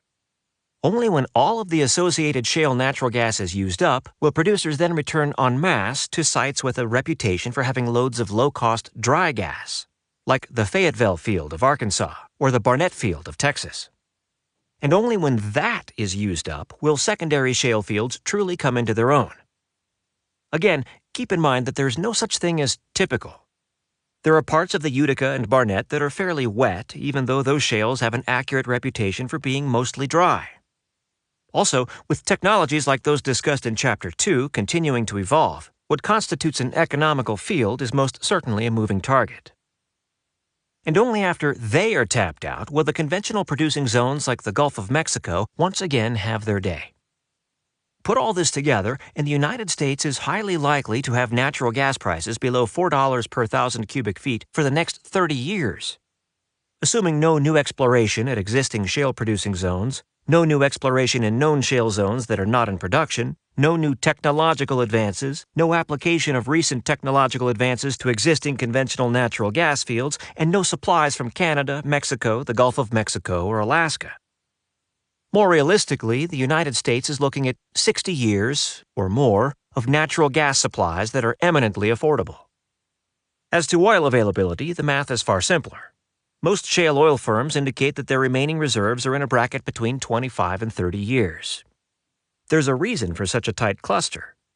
Should a company indicate that it has more than 30 years of reserves remaining, competitors believe the firm should increase its production rates. In essence, when you claim more than 30 years, you identify yourself as a takeover target. So while the United States, officially, has only 30 years of shale oil supplies, that's only because of bookkeeping protocols. The number is certainly higher. Lord only knows how much higher. And natural gas prices will not be particularly volatile. One of the massive challenges of the nat gas industry has long been price swings.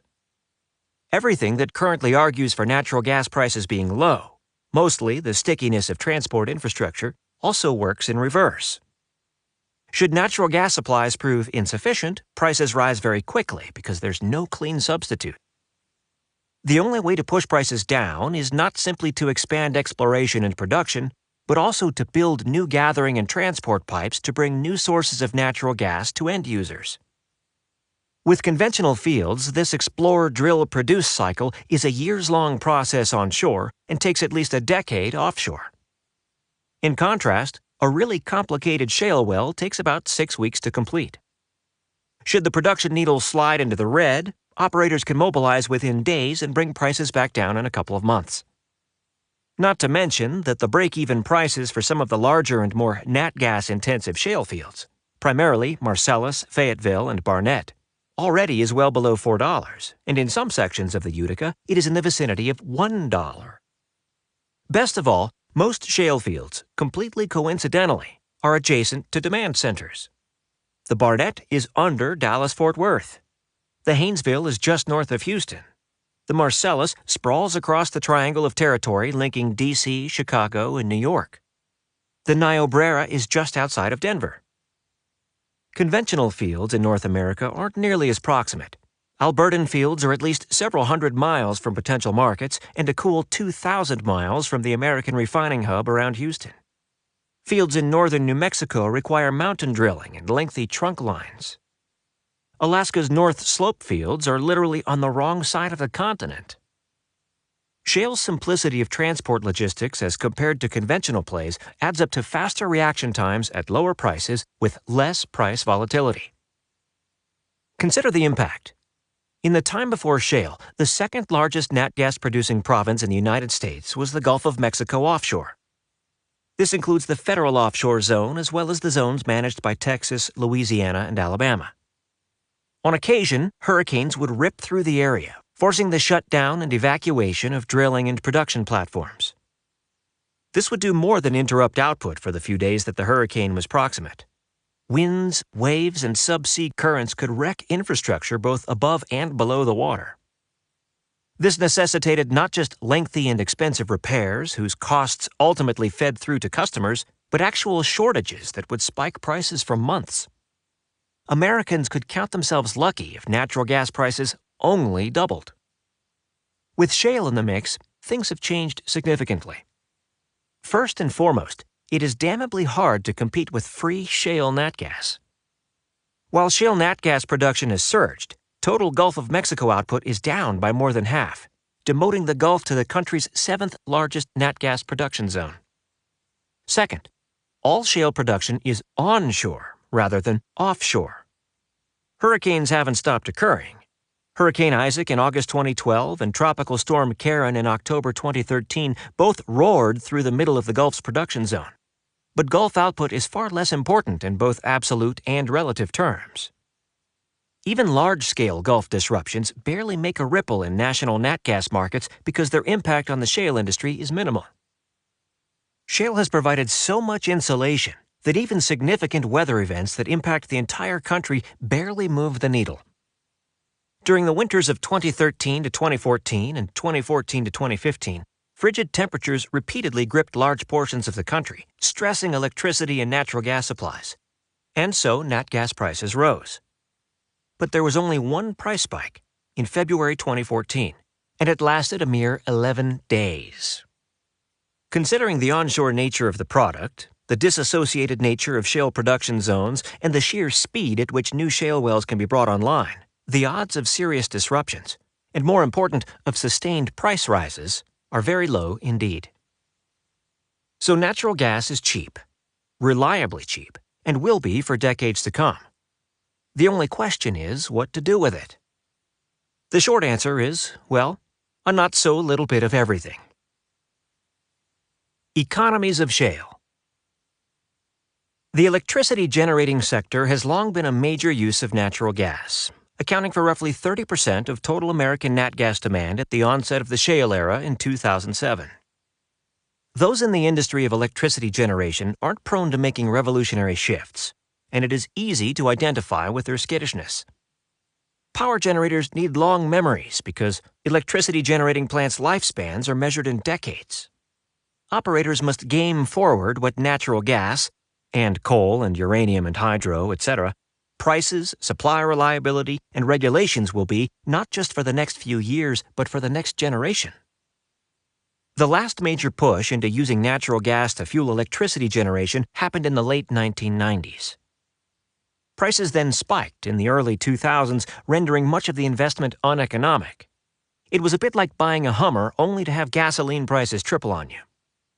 Utilities certainly noticed that nat gas prices were crashing in the late 2000s, but no one was eager to take another jump into the nat gas sandbox and risk repeating the pain of a decade earlier. But electricity producers found it impossible to dismiss the non-event that was the February 2014 price spike, giving them confidence that the shale revolution had legs. In 2014, most electricity generators started committing to large-scale nat gas usage and launching multi-year efforts to make nat gas-burning power plants the core of their generation portfolios. The result has been one of the fastest build-outs of nat gas usage in history, both for new generation and to displace existing generation assets that use fuels that are, well, not free. This transition is still building momentum.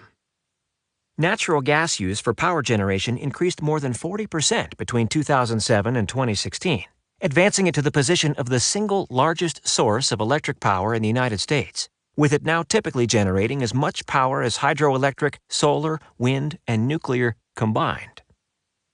The increase in nat gas-fired power generation in the United States in the past 5 years is more than the total electricity usage of France, the world's 7th largest electricity consumer. As soon as 2020, odds are that nat gas will generate more electricity than all other forms of generation combined. And because cheap inputs mean cheap outputs, average American power prices have flatlined since the shale revolution began. Cheaper electricity means pretty much cheaper everything. Just as natural gas is the primary industrial input, electricity is the primary input for everything in modern life. In recent decades, any number of power-intensive industries have relocated abroad to places where vast volumes of energy are produced locally and/or where electricity costs are heavily subsidized. Refining to Venezuela, chemicals to Saudi Arabia, paperboard to Canada, rubber to Malaysia, plastics to China, aluminum smelting to Russia, methanol fabrication to Qatar. Courtesy of all the shale nat gas, electricity costs are now low and stable in the United States without any subsidies, and most of these industries are already moving back. Similarly, power-intensive industries that you cannot do without, things like food processing, water treatment, and water distribution, are discovering that the cost of one of their top inputs has, at worst, stalled. Those savings will increase as infrastructure expands to capture more and more of the waste nat gas.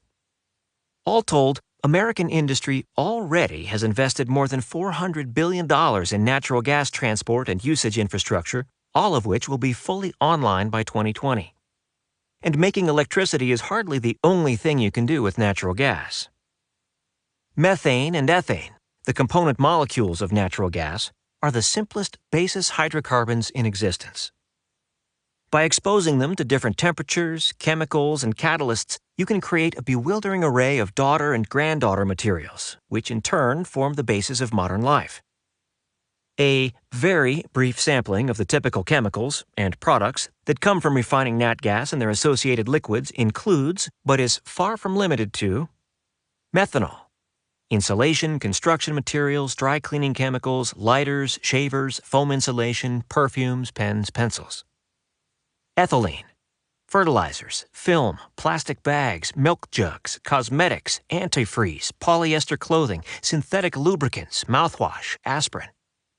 Polypropylene, safety glass, diapers, paint, solvents, carpet, rope, twine, tape, ceramics, paper, fiberglass, rubbing alcohol.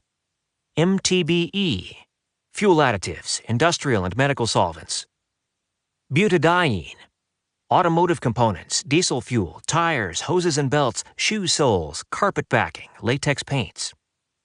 Isobutylene, chewing gum, lubricants, synthetic rubbers, caulking, glues. Polyurethane, Varnish, sports equipment, packing foam, artificial wood, shoe midsoles, solid plastics, coatings and varnish, planes, trains, automobiles. Because of the cheap/free inputs the shale revolution has made possible, the United States is massively expanding its nat gas and nat gas liquids refining operations. All of these chemical products are now cheaper in the United States than anywhere else in the world. The one niggling exception is China, where subsidies and the phrase "world's largest" are as core to the national identity as beer and beavers are to Canada. Remove the subsidies, however, and these chemical products are considerably more expensive than not only U.S. chemicals, but also the global average. And yet there is still loads more nat gas to be used, which has allowed it to eat into the market share of other industrial processes. There are multiple fabrication routes to most modern chemical outputs. Which route you pick is largely determined by the cost and availability of the inputs. For most of the petroleum age, it is oil that has proven the best input, largely because its status as a liquid makes it easier to produce, transport, store, and manipulate. In oil refining operations, a common early daughter product is something called naphtha, which can be in turn processed into nearly any chemical. Methane and ethane can be used to make these same products, but because of constraints of infrastructure, storage, price, and price reliability, typically nat gas is bypassed in favor of oil-derived naphtha. But not in the shale era. The magic number is about $4 per 1,000 cubic feet. At that point, chemical and refining firms start to convert their naphtha cracking facilities into cracking nat gas. And since shale has put nat gas below that $4 ceiling almost without interruption since late 2011, nat gas and its associated liquids are making inroads into the bulk of the American chemicals business, serving as a feedstock for the creation of everything from fire extinguishers to coolants to detergents to fertilizer to glass to luggage to tires to adhesives to textiles to furniture to paint to electronics. And yet, there's more. Any system that is physically linked to the United States has discovered that it has access to all this waste shale gas. Major pipeline expansions are underway to take Texas shale gas to Mexico to assist the Mexicans with a complete overhaul of their electricity systems. In 2006, U.S. nat gas exports to Mexico were but 1 BCF/d. At the time of this writing, they have tripled, and new infrastructure coming online will enable them to triple again. By 2020, American shale gas imported into Mexico, nearly all of which will be used to generate electricity, will supply 2/3 of the country's total nat gas demand. And since a lack of reliable, affordable electricity long has been the greatest check on Mexican industrial development, expect shale to trigger a Mexican industrial boom. Mexico isn't the only American neighbor taking advantage of the cheap nat gas. Steadily expanding pipe connections between the American Northeast and the Canadian province of Ontario are funneling ever-increasing volumes of shale gas to the north. With the well-to-market distance from the Marcellus and Ontario only 1/4 that from Ontario's traditional Albertan supplier, U.S. shale gas has a total end sale price that is often within reach of just the transport cost for Albertan gas. It should come as no surprise that the Albertans are finding themselves priced out of their home market. The United States is already Eastern Canada's dominant nat gas supplier, and by decade's end, the volume of American supplies to Eastern Canada are likely to match the volume of American supplies to Mexico. For much more on the intersection of energy politics and Mexican and Canadian affairs, as well as the future of Mexico and Canada, please see chapters 12 and 13 of The Accidental Superpower. The employment pipeline. All aspects of shale generate more than mere economic activity. They generate jobs. A lot of jobs. An embarrassment of jobs. The shale is dead conventional wisdom tells us that those jobs have come and gone. But the reality isn't a simple zero-sum game of shale makes jobs while price drop destroys jobs. It's easiest to think about the sector's employment scenarios by breaking them down into 5 categories. First, there are the core production jobs, the people employed directly by efforts to actually crack the shale open to get at the petroleum itself. Seismic experts, roughnecks, truck drivers, liquid specialists, layers of gathering pipe networks, and so on. Second are the input jobs, The people who supply all the various ingredients to the shale industry, from sand mines to steel foundries to drill bit manufacturers to water providers to road construction teams. Third is the midstream. This is the transport crew that takes the raw petroleum and ships it from the gathering networks to someone who can actually use it. Obviously, long-haul pipeline firms, both builders and operators, fall into this category, but so too do the railroad and barge industries. The U.S. Bureau of Labor Statistics estimates that pre-shale total employment in these direct job categories within the American energy complex numbered about 490,000. In September 2014, 2 months before the Saudi price war, the sector clocked in at 934,000 positions, a 90% increase over the decade. The graphic on page 69 of this book illustrates the initial burst in production per rigs in 2005 at the beginning of the shale boom, and again in 2009 as production activities expanded throughout the Marcellus Shale. Take a peek at 2015. Even as employment and rig counts dropped, each new rig, each new well, and each individual job became more productive. But in a low-price environment, more productive is synonymous with we don't need as many workers. Multilateral drilling means fewer rig crews. In-ground water sourcing means fewer truck drivers. Such job losses actually go beyond changes in price and technology to something wholly unrelated. When a new drilling pad is established, a road is built to it and a gathering network is established. Every step of the process encourages employment, but regardless of whether the well is simple or multilateral, drilled once or 10 times, infilled, refracked, gas-injected, or otherwise bedazzled, there is never a second road or second gathering system. That initial build-out is never done again. A slowdown, even a retrenchment in overall energy-related employment was due even before the 2014 price drop began. That this normal adjustment occurred at the same time as the price drop was just bad luck, and it makes the situation in the energy patch seem worse than it really is. Simply put, many of these directly generated positions fall as fast as they rise. Between 2007 and 2013, fully half of the new jobs created in the United States were shale production, input, and midstream positions. Conversely, during the price drop of 2014 to 2015, fully half of the lost jobs in the United States fell into the same 3 categories. But shale isn't done. It has many more jobs to create. It comes down to the final 2 employment categories. Fourth are the processing jobs, the people who take the raw petroleum and turn it into something more usable.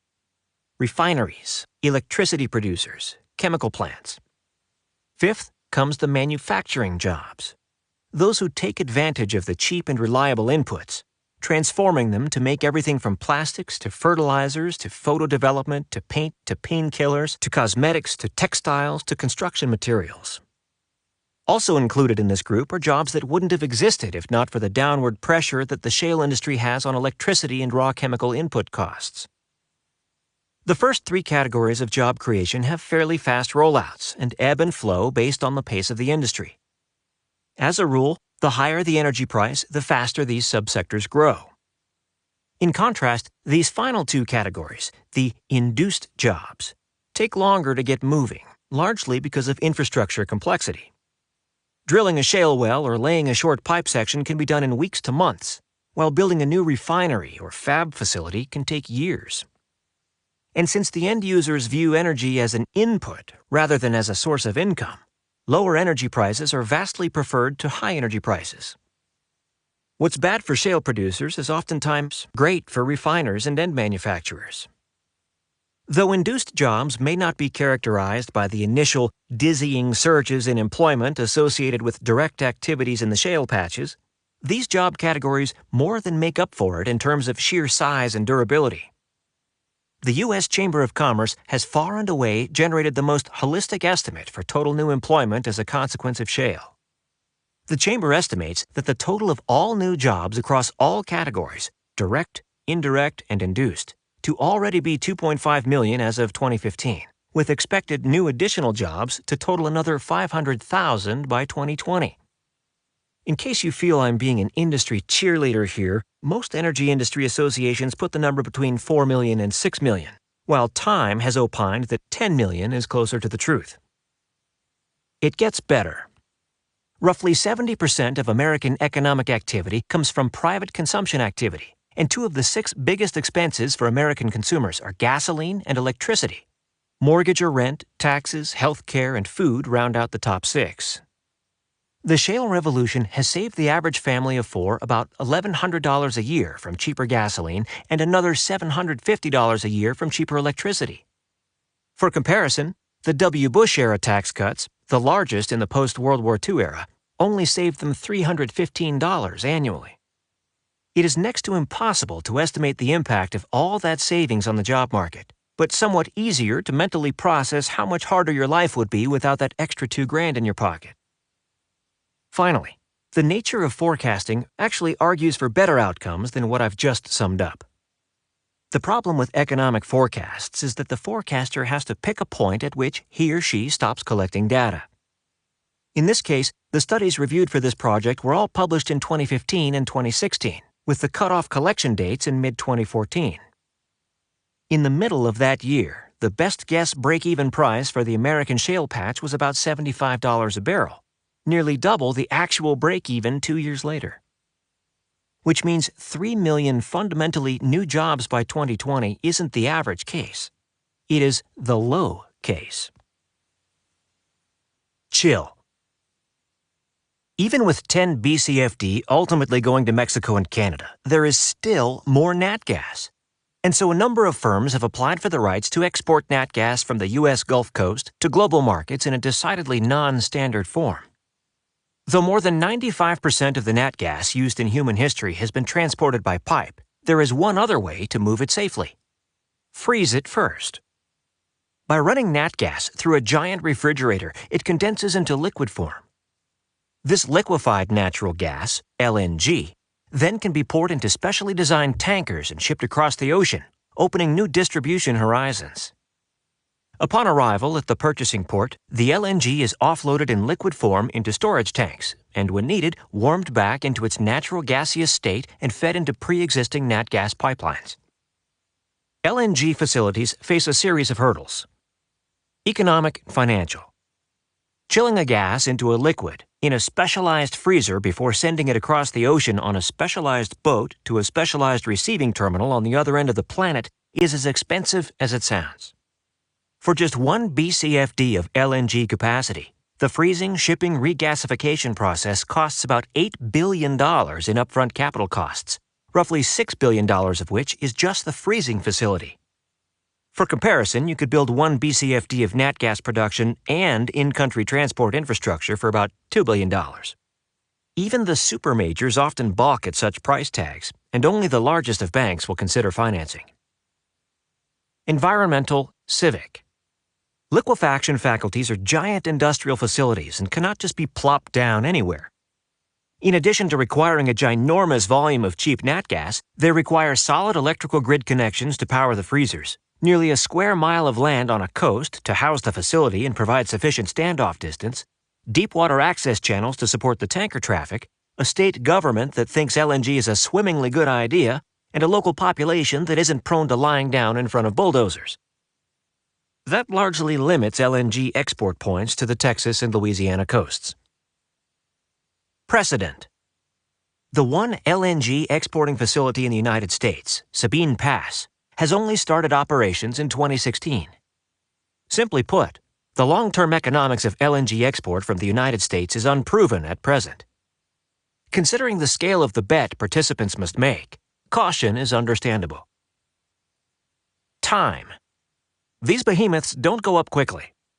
The Sabine Pass export facility was originally an LNG import point, and so began the export construction effort with the land, water access, storage tanks, pipe connections, and local political support already in hand. And it still took nearly a decade to bring online. Anyone who is considering building a brand spanking new export facility has to be utterly confident that U.S. nat gas prices will be low for decades to come. U.S. LNG will happen, and it will be big, but unlike the build-out of pipes to the neighbors or power plants or chemical facilities, it will take a lot more time. Don't expect U.S. LNG exports to reach Mexican or Canadian levels until at least 2025.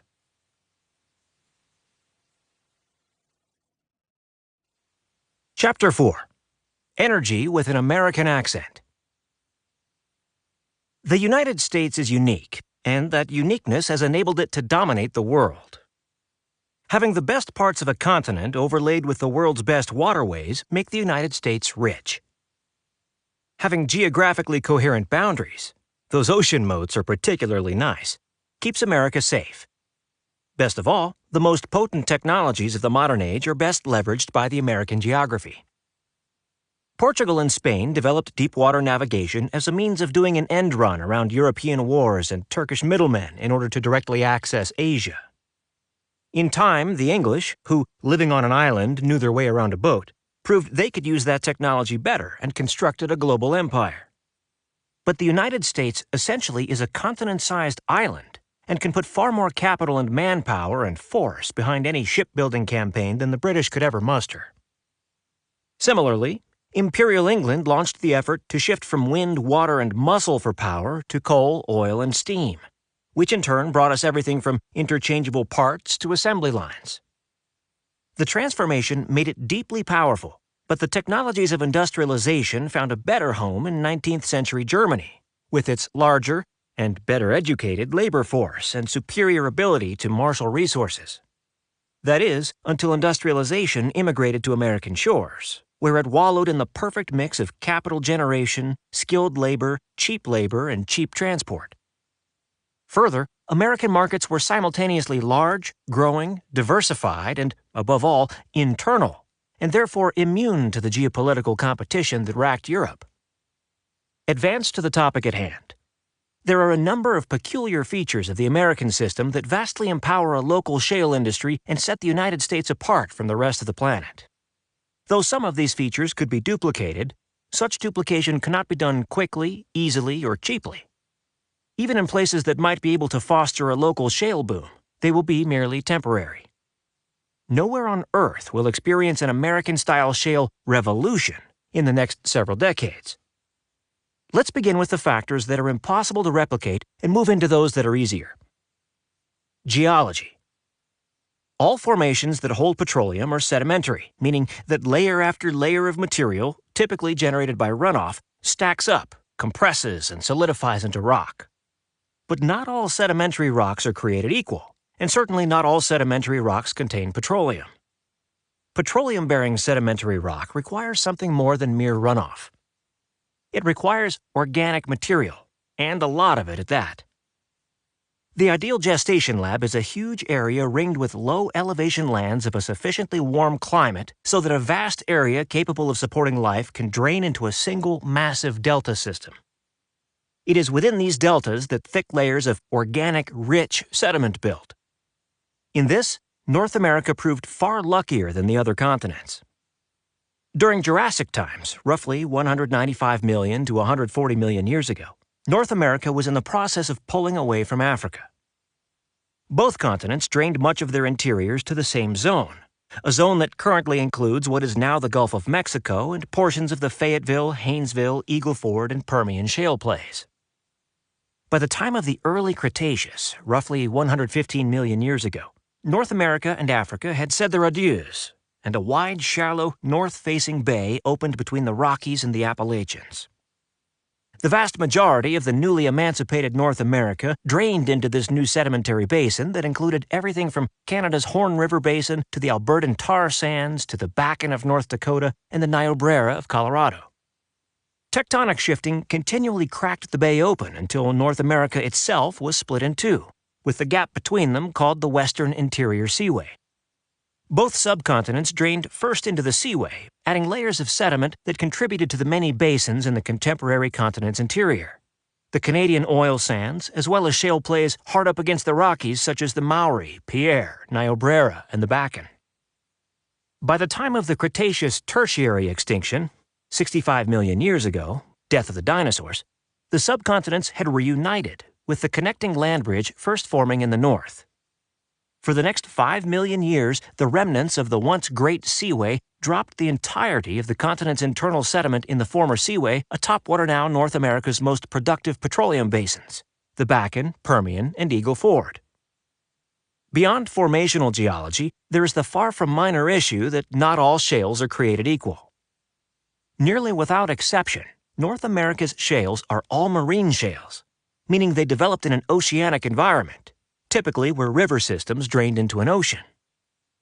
Many of the world's other shales are lacustrine, meaning they formed in lakes. Technically, there's no rule that lakebed shales have fewer petrocarbons than marine shales.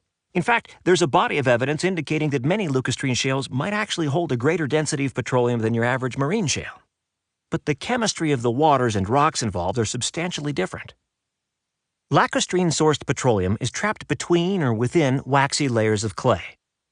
When you frack wax, it doesn't crack, it just goos around a bit. Any hydrocarbons within remain trapped. This doesn't mean countries with lacustrine formations will never be able to exploit their shales, but it certainly means they cannot do it with the technologies that exist today. Those were designed for marine shales. The dawn of any lacustrine revolutions are at least 20 years away. What is outstanding about the North American petroleum patch isn't so much that its geology boasts a near-perfect structure and geological age for generating marine shale petroleum, but that it has sported 4. In many cases, these different ages have deposited petroleum-bearing rocks atop one another. Not only can the same surface footprint service multiple plays, thank you, pad drilling, new technologies like multilateral drilling can tap into multiple plays from the same borehole. No amount of industrial effort could possibly duplicate such a fortuitous geology. Either you've got it or you don't. But that's only step 1. Labor pool. As of 2013, the typical shale well produced less than 300 barrels per day over its 20-year productive life. Moreover, the tiny packets of petroleum trapped within the shale don't have much internal pressure. As soon as a well is brought online, the pressure rapidly drops off and the well's rate of output begins a steep decline. Though there are deep and ongoing technical improvements being made both to increase initial output levels and flatten out those decline curves, the fact remains that maintaining oil output from shale formations, to say nothing of increasing oil output on a nationwide scale, requires massive ongoing drilling efforts that in turn require hundreds of rig crews and tens of thousands of engineers. This is harder to put together than it sounds. By the time an energy sector matures to the point that it is trying to crack apart rocks a mile underground, luck doesn't factor in all that often. Though the sort of rote book learning that many countries excel at is important in the development of engineering skills, it is only the beginning of the shale skill set. Shale wells do not vary field by field or well by well, but stage by stage. Operating staff must function under wildly varying conditions in wildly varying geologies and geographies and make decisions on the fly without external supervision. Petroleum engineers who work the shale patch need lots of hands-on expertise in geology, fluid dynamics, metallurgy, and a host of other skills. The list of countries that teach such integrative critical thinking en masse at all, much less that teach engineers how to think outside of the box, is very short. None of this means that no one else can master the baseline techs. Horizontal drilling and hydraulic fracturing aren't new. Both have existed for more than a century and been in semi-regular use since the 1980s. And while their combination represents a new way of doing things, the shale process can be learned and replicated. But that would only get a country to the first wave of the shale revolution. By 2016, the American shale sector had largely moved past such basic skill requirements. All of the new techs like microseismic and multilateral drilling, all of the new pumps and drills and water management practices require a much more advanced skill set than what happened in the American shale fields just 5 years ago. It isn't so much that the United States has the best petroleum engineers in the world, although it does. It isn't so much that the United States has more petroleum engineers than the rest of the world combined, although it does. It's that anyone hoping to duplicate the end results of the American skilled labor market can do so only by building it from scratch. Shale's second revolution is only now being developed. No amount of study can help because there are no manuals to read just yet. You can only learn by doing, and you can only do within the confines of an already active shale industry. Private ownership. Who benefits from shale? I'm not talking here about the scads of firms involved, the scads of workers in various downstream industries or countries who can break away from problematic energy exporters, but instead, what happens to the money at the time of production itself? Operators don't get all of the cash from what comes out of the ground. It gets spread around. Or does it? It sounds fairly basic, but most countries lack a basic concept of private ownership. In most places, every parcel of real estate is the sole property of the government. Citizens or corporations may be able to take out century-long leases, but the land itself is wholly owned by the state. Even in those mostly Western countries where private ownership of land exists, not one actually allows for private interests to own the subsoil mineral rights. The landholder doesn't get a cent from petroleum production. The reasons are twofold. In most places, life is a struggle, and the government must marshal all available resources to ensure the country's survival. One of those resources is land, and ownership of that land includes anything that is under it. Second, most foreign governments are built around supporting a single ethnicity or nationality, and the idea of allowing someone from a different background to own land is simply anathema. Changing attitudes on such issues is painfully difficult. In Mexico, it only started to happen in 2015. From an energy production point of view, this actually is worse than it sounds. Because mineral rights are not a private prerogative, you could find oil in your ancestral home and not gain a dollar from it. But because mineral rights are exclusively a national prerogative, your local government wouldn't gain any income either. It is purely up to the discretion, or lack thereof, of the national authorities whether your lands will come into production, and no one in the local area is guaranteed so much as a dime of income from royalties or taxes. There is one exception. In just one spot on the planet can private interests, aka people like you, not only own land, but the mineral rights under the surface as well. The United States. One of the primary reasons shale development has been able to proceed apace in the United States is that local governments get a double dose of income from the industry. First, directly in the form of local taxes, and second, indirectly in the form of taxation on income earned by local landowners who lease out their mineral rights. This income does more than mollify local governments and encourage landowners to participate. It also provides local governments with the funds they need to enable the shale industry to grow, such as road construction, as well as mitigate its impacts, such as regulation enforcement. Without private ownership and local taxation capability, locals receive all of shale's deleterious effects without reaping any of its benefits. This local buy-in by landowners and governments also massively speeds a shale zone's development. Take a look at the difference between shale operations on private versus public land in the United States. In Texas, because the landowner and local governments actively advocate for shale developments, a drilling permit can be obtained within 2 days of application. That's 2 calendar days, not 2 business days. Texans drill on Thanksgiving and Christmas. On federal lands, because there's no landowner or local government pushing the process forward, the average timescale for application rulings in 2015 was 220 days. That's 220 business days, not 220 calendar days. Consequently, shale operations on public lands generate less than 1% of America's shale petroleum output. Fun update. The federal government is in the process of launching an online drilling application system, which it hopes will reduce the application time to, wait for it, a mere 115 days. Capital. Shale ain't cheap. Basic horizontal drilling rigs rent out at an excess of $100,000 per day once crew costs are figured in.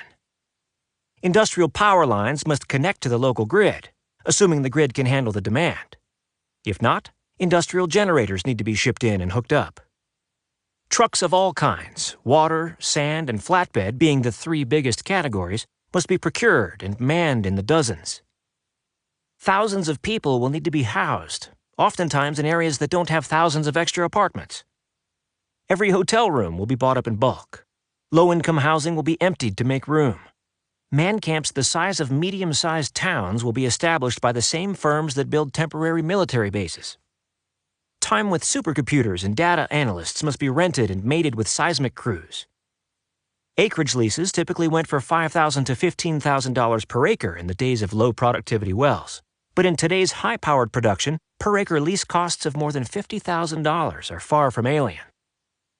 Workers need to be paid, taxes need to be paid, royalties need to be paid. All told, the average well in 2015 ran somewhere around $6 million to $7 million in the Big Four fields, and tens of thousands of wells are drilled a year. Here's how average well costs have shifted of late according to my favorite branch of the U.S. government, the Department of Energy's Energy Information Agency. Bakken, $7.1 million in 2014, $5.9 million in 2015.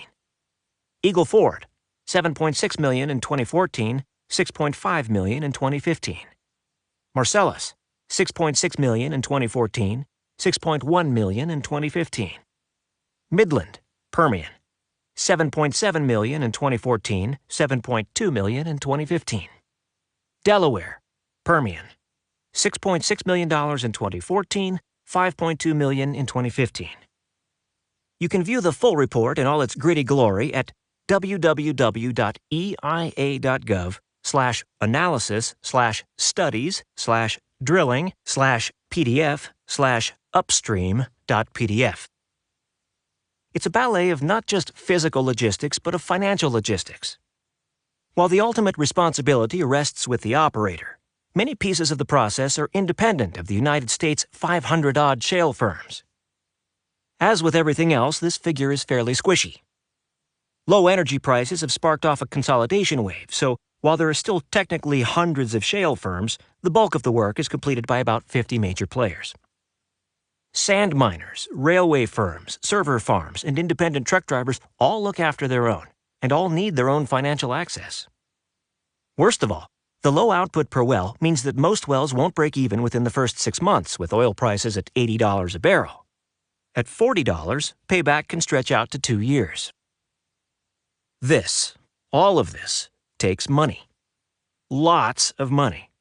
Or, more to the point, it takes credit. Most countries simply lack the sort of financial depth required to even attempt a small shale industry. Of the maybe 60 countries that theoretically could attempt to finance a shale boom, all but a handful would see the cost of finance rise so precipitously that it would almost certainly cause a finance-induced recession in which the newcomer shale would also be a casualty. The United States is not only in that handful of possibilities, it stands well away from the pack for many reasons. The United States is, by far, the world's largest financial power. Its stock market alone is worth in excess of $25 trillion, with another $8 trillion in the bond market and $9 trillion in bank loans. All that is for 2015, data courtesy of the Federal Reserve. It is by far the biggest financial power in human history, and its financial markets are, if anything, too good at coming up with new financial products to supply credit to new and rising economic sectors. Subprime and its asset-backed securities being the most recent negative example. Exchange-traded funds, ETFs, and direct stock emissions can bolster the bigger publicly listed players. Companies often issue bonds direct to limit outside ownership and thus prevent investors from taking too big a chunk of future profits. Bank loans, especially at the local level, can go to nearly any player in the system, and private equity firms always can swoop in and trade capital for a permanent slice of ownership. Deep pocket options abound. Timing is also key. Shale really started taking off in 2007, the same year the United States fell into the Great Recession. In that year, the U.S. Federal Reserve was so concerned about financial meltdown that it started participating directly in the bond markets with something called quantitative easing, QE. In essence, the Fed printed currency and used that currency to purchase not just federal government bonds, but all kinds of publicly traded paper assets. The intent and result was to artificially generate demand for a wide variety of financial tools, so the extra cash would enable anyone with the stomach for borrowing to access credit at well below normal rates. For economic sectors, like shale, that were doing well without that extra money, it was the equivalent of putting rocket fuel in a minivan. Shale firms were able to tap the Fed flood directly in terms of the Fed buying their bonds, and indirectly because there was just as much private money lending to now a smaller number of lendees. And as the United States suffered through an 18-month recession, shale bonds, many of which issued dividends based on petroleum output, became attractive in their own right. The money flood isn't over just yet. It's just not coming from Washington. As the shale revolution started maturing in 2014, both China and Europe entered prolonged crises. China because of the instability of its financial model, and Europe because of the Greek crisis and the broader instability of the common currency. Both Chinese and European investors sent panicked torrents of capital abroad in search of safe haven, with the largest flows seeking American shelter. Some sought the rock-solid stability of U.S. government bonds. Others sought the hard assets only available in private real estate. Others wanted financial products backed by producing assets in a first-world country with strong contract and private ownership laws that also generated income streams, which led them to pour over $500 billion into the shale industry's own bonds between 2011 and 2014. As of late 2015, a host of other major players are in the midst of their own QE programs, most notably the Eurozone, Japan, and China. These places have neither sufficiently profitable economic sectors that can absorb the liquidity directly, nor financial industries that can process the liquidity into something their economies can easily use. A great deal of the cash is flowing into the United States, where the American financial community is packaging it for use by, you guessed it, the shale sector. America's ongoing energy expansion in general, and shale's ongoing expansion despite the 2014-2015 price crash in specific, are being partially funded by the rest of the world. Infrastructure. Moving stuff around is hard. Really hard. But some stuff is easier to move than others. Solid objects can be moved individually or stacked, palletized, or containerized. This does far more than simply open up myriad options for moving them from points A to B. It also simplifies storage. You can hold nearly any sort of solid object in trucks, warehouses, barges, parking lots, train stations, or whatnot, for as long as it is practical. Liquids are trickier. There's no putting liquids in a stack, but you can pour them into containers that could be stacked or moved about as if they were solids. It isn't as cheap or easy or simple, but it is possible. You also can move liquids via pipe, which is in essence a specialized container spliced into a dedicated transport system. Moving liquids by pipe is on average 1/3 the cost of moving liquids by rail and less than 1/10 that by truck. Pipeline's primary limiters are pumps and elevation. As hard as it is to pump liquid up a hill, the crazy part comes when the liquid comes down the other side. Liquids have mass. Mass builds momentum, and momentum tends to break things. Most pipes are in relatively flat areas as a result.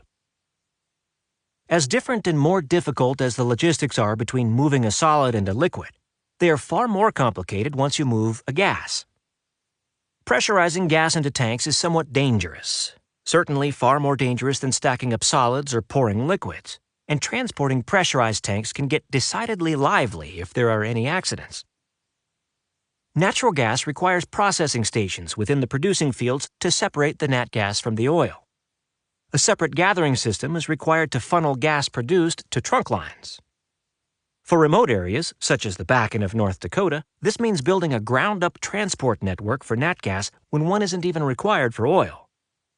The relative simplicity of moving liquids means that back-end oil is often railed. A separate trunk line is required to move the collected natural gas across the country from the point of production to the point of consumption. Once the natural gas reaches its point of consumption, there must be a fully operational facility waiting to immediately use it. Compared to the difficulty of training a deep and versatile workforce or having trillions of dollars lying around or the impossibility of developing a perfect geology, constructing a bunch of pipes and power plants is child's play. Yet even in this easy prerequisite, the United States began with a massive lead.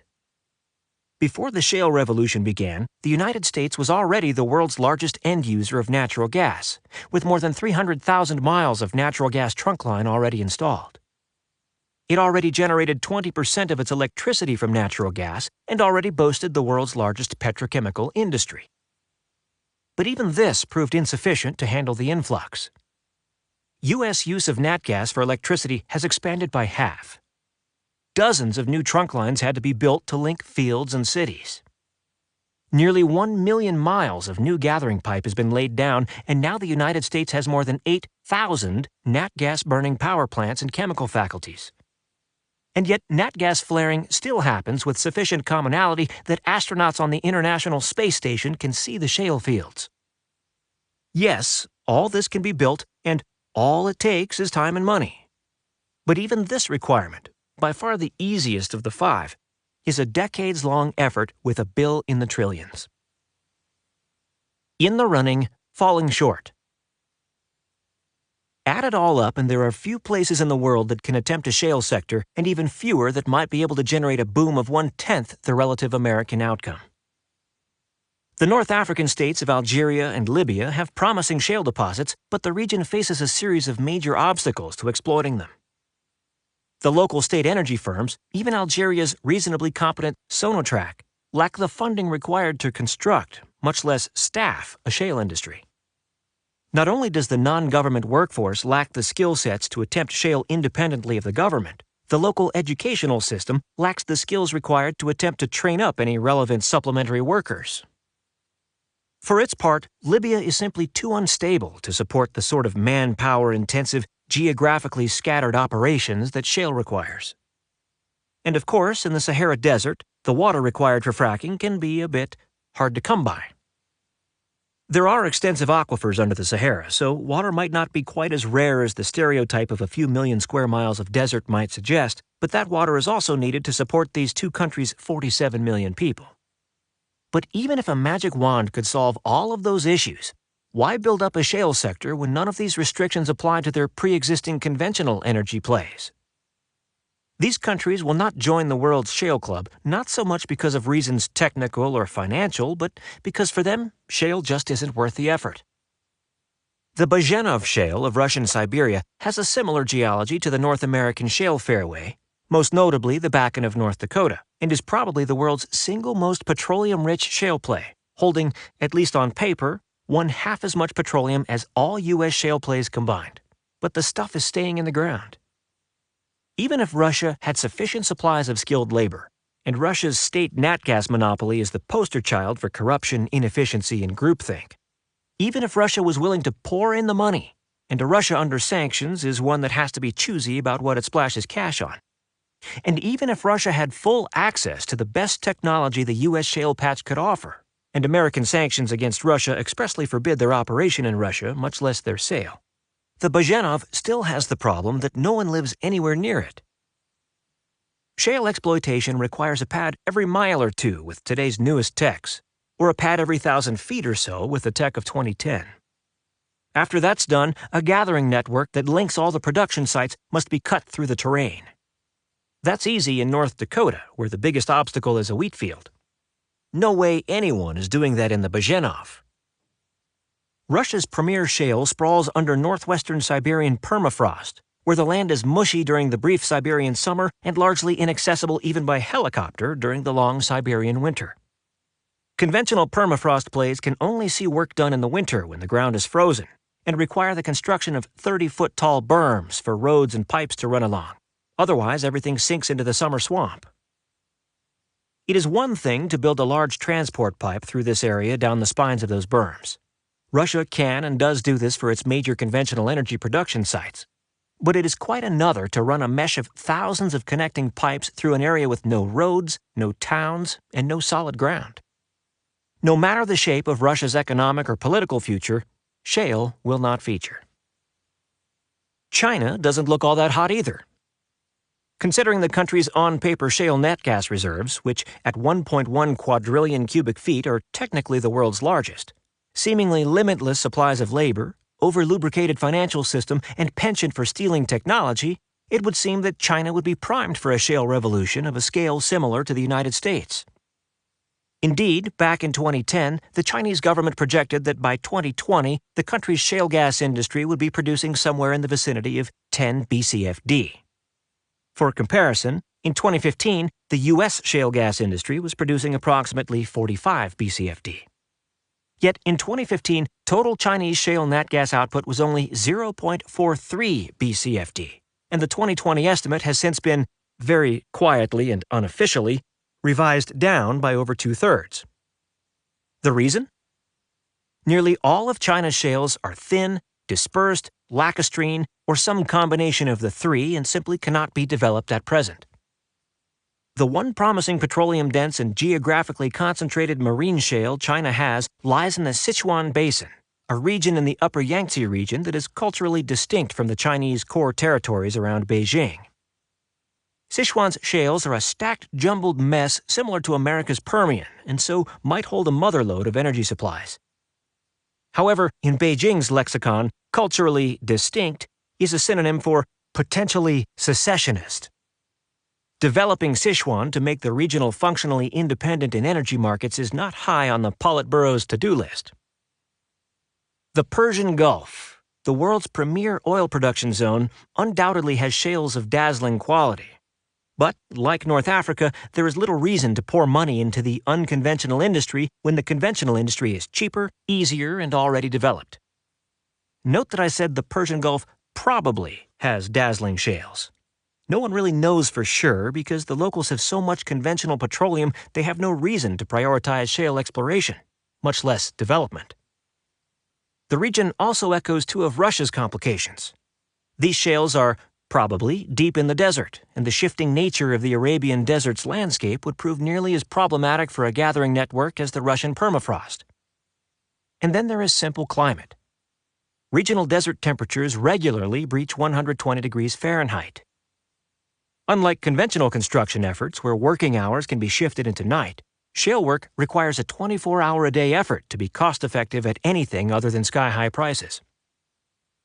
The northern European states of Denmark, the Netherlands, France, and Germany all have promising deposits, advanced natural gas distribution infrastructure, lots of capital, and workforces brimming with technical skills.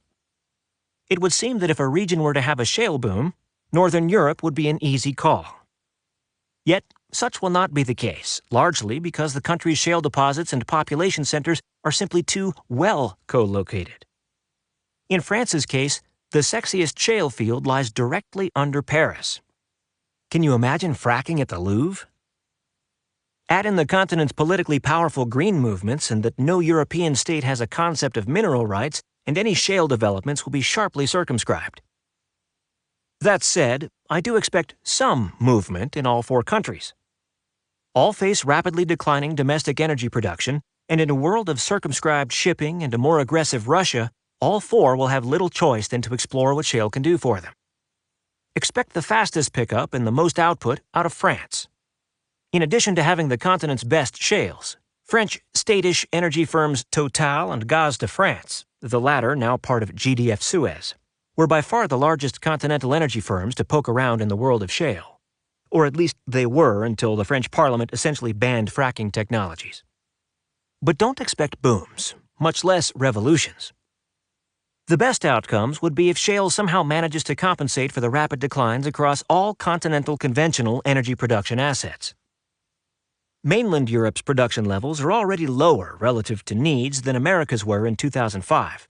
The rate of decline is steeper, the infrastructure is less unified, and Europe's small and medium energy business list is a pale shadow compared to American norms. Even a stunningly successful shale boom would be the equivalent of running to stand still. Europe may see shale output, even significant shale output, but not nearly enough to change the economic or strategic posture of these states without a massive shift of circumstance. Poland and United Kingdom look more promising, with both countries taking a fairly forward-looking view toward encouraging shale developments, but even here the outcome is not particularly robust.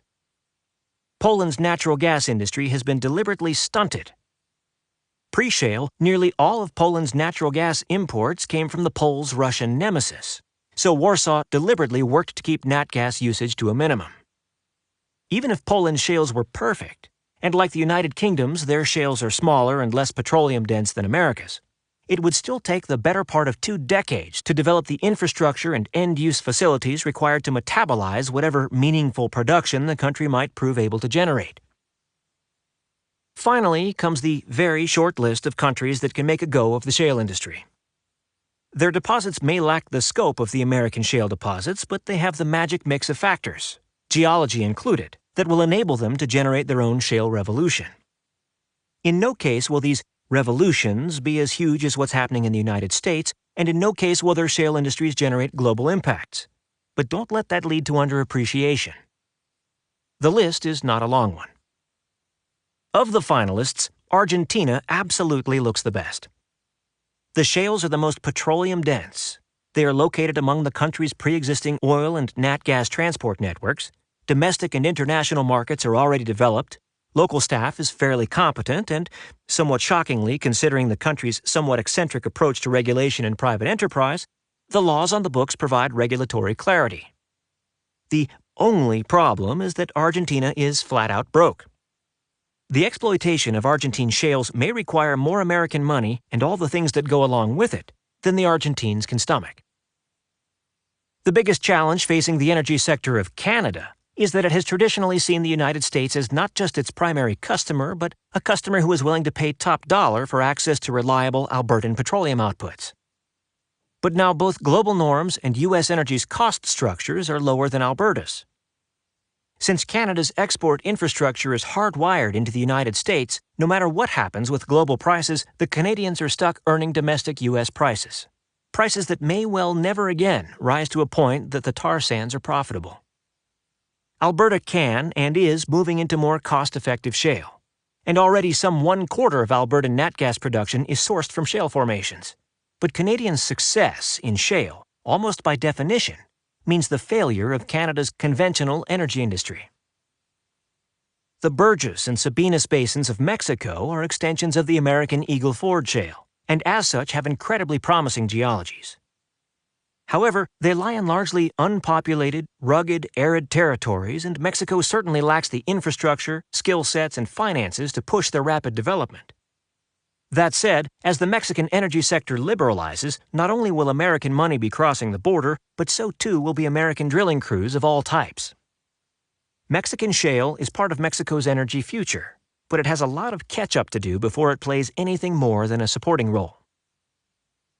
Shales in Australia are remote and therefore expensive, and Australia's labor force is small and therefore expensive.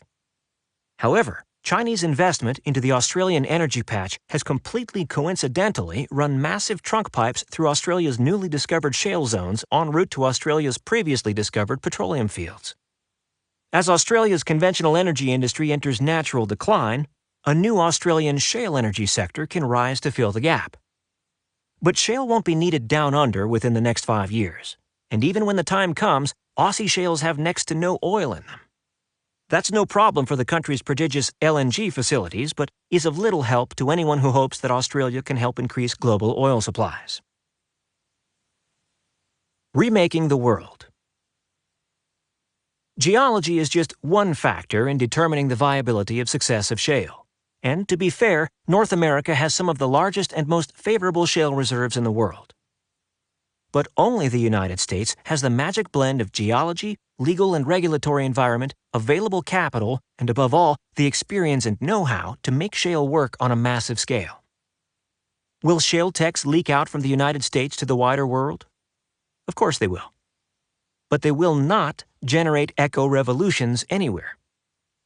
From a geopolitical standpoint, the shale revolution is a purely American development, which means that the economic boom, reindustrialization, and energy independence it generates also will be purely American developments.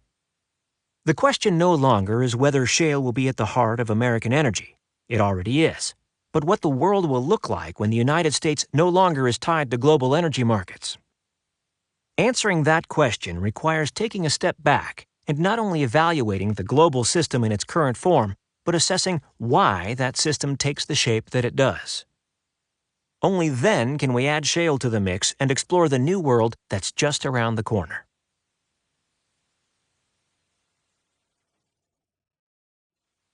Part 2. The Disorder. Chapter 5.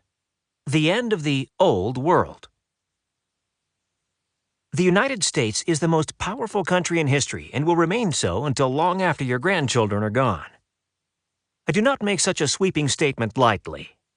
If you can understand why American power is so strong and durable, and wed that to an appreciation of the ins and outs of shale energy, you will possess the foundation of a deep, thorough understanding of how the world will devolve in the years to come. Let's start with the American geography. The geography of a global power. The middle of the map on page 98 of this book is why the United States is the global superpower, long beyond the lives of your grandchildren. The greater Midwest is the largest and most productive piece of arable land on the planet, outproducing the next two put together. But as important as that sounds, and is, that's really the sideshow. The real deal is the greater Mississippi River system that perfectly overlays the Midwest. The first rule of geopolitics is that transport matters. Moving things by water is easy. So easy that today the cost of transporting goods by water is 1/12 that of moving them by road. The greater Mississippi system has more than 12,000 miles of interconnected waterways, more than the rest of the world put together. So long as this is true, the United States can move goods and grains and people about its system at a cost that seems laughably low compared to the internal transport costs of most countries. Low transport costs lower the cost of everything else. Save money on food and you have more to spend on educating your kids. Save money on building materials and you can afford that vacation.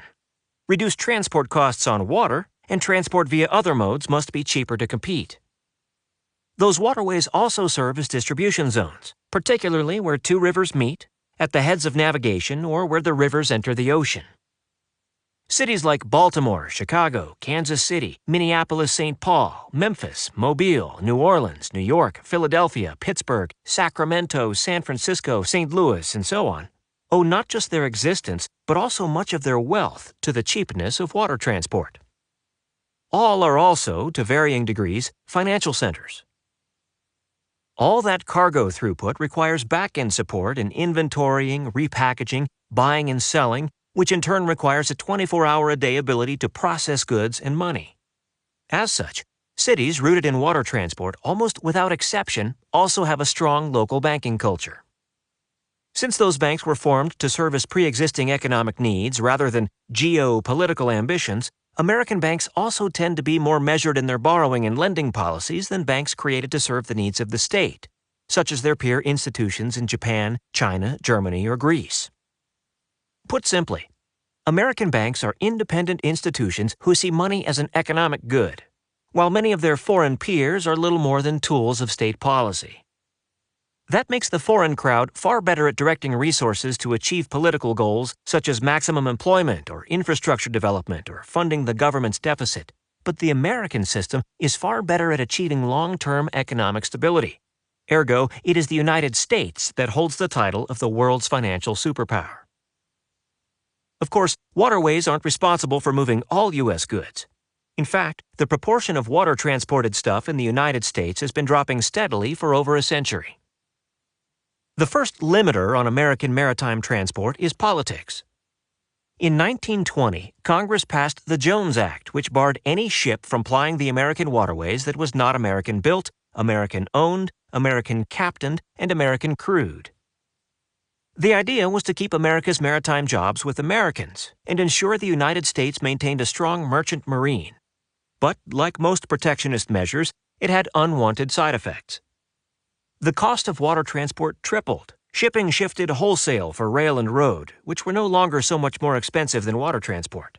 Lower demand for vessels prompted America's shipyards to fall into disrepair, and nearly a century later, most Americans are not even aware that water played, and still plays, such a central role in their country's success. Washington and the state capitals also lost sight of this fact. America's maritime infrastructure has been creeping into decay for decades. The average age of the locks is more than 60 years, with many now well over a century old and in need of wholesale replacement. The total bill for a complete one-time replacement of all locks and dams on all navigable U.S. waterways is probably about $225 billion. For comparison, the United States spends about $400 billion a decade maintaining its interstate road network. The second factor is far less onerous. The American economy has become far more advanced. As the American economy gradually evolved from a commodities-generating exporter at independence to a services-oriented importer in more recent years, the value of the products that Americans create has steadily risen.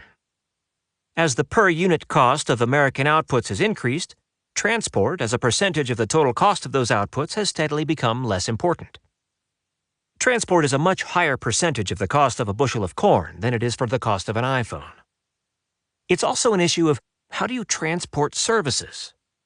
You might ship lumber by water, but you wouldn't transport architectural designs. It's not that the United States is shipping less via the water, by value, just simply more via other modes.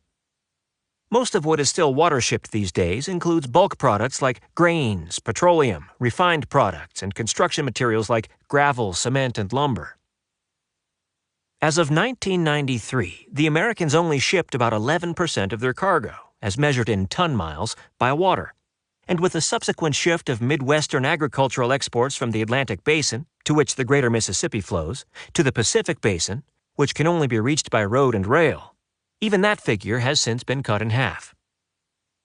But even with these changes and restrictions, the proportion of U.S. internal cargo moved by water is still well above global norms. Only trade entrepôts like the Netherlands, the Dutch live around the mouths of the Rhine, Europe's primary export artery, or developed archipelagic states like Japan regularly use water more.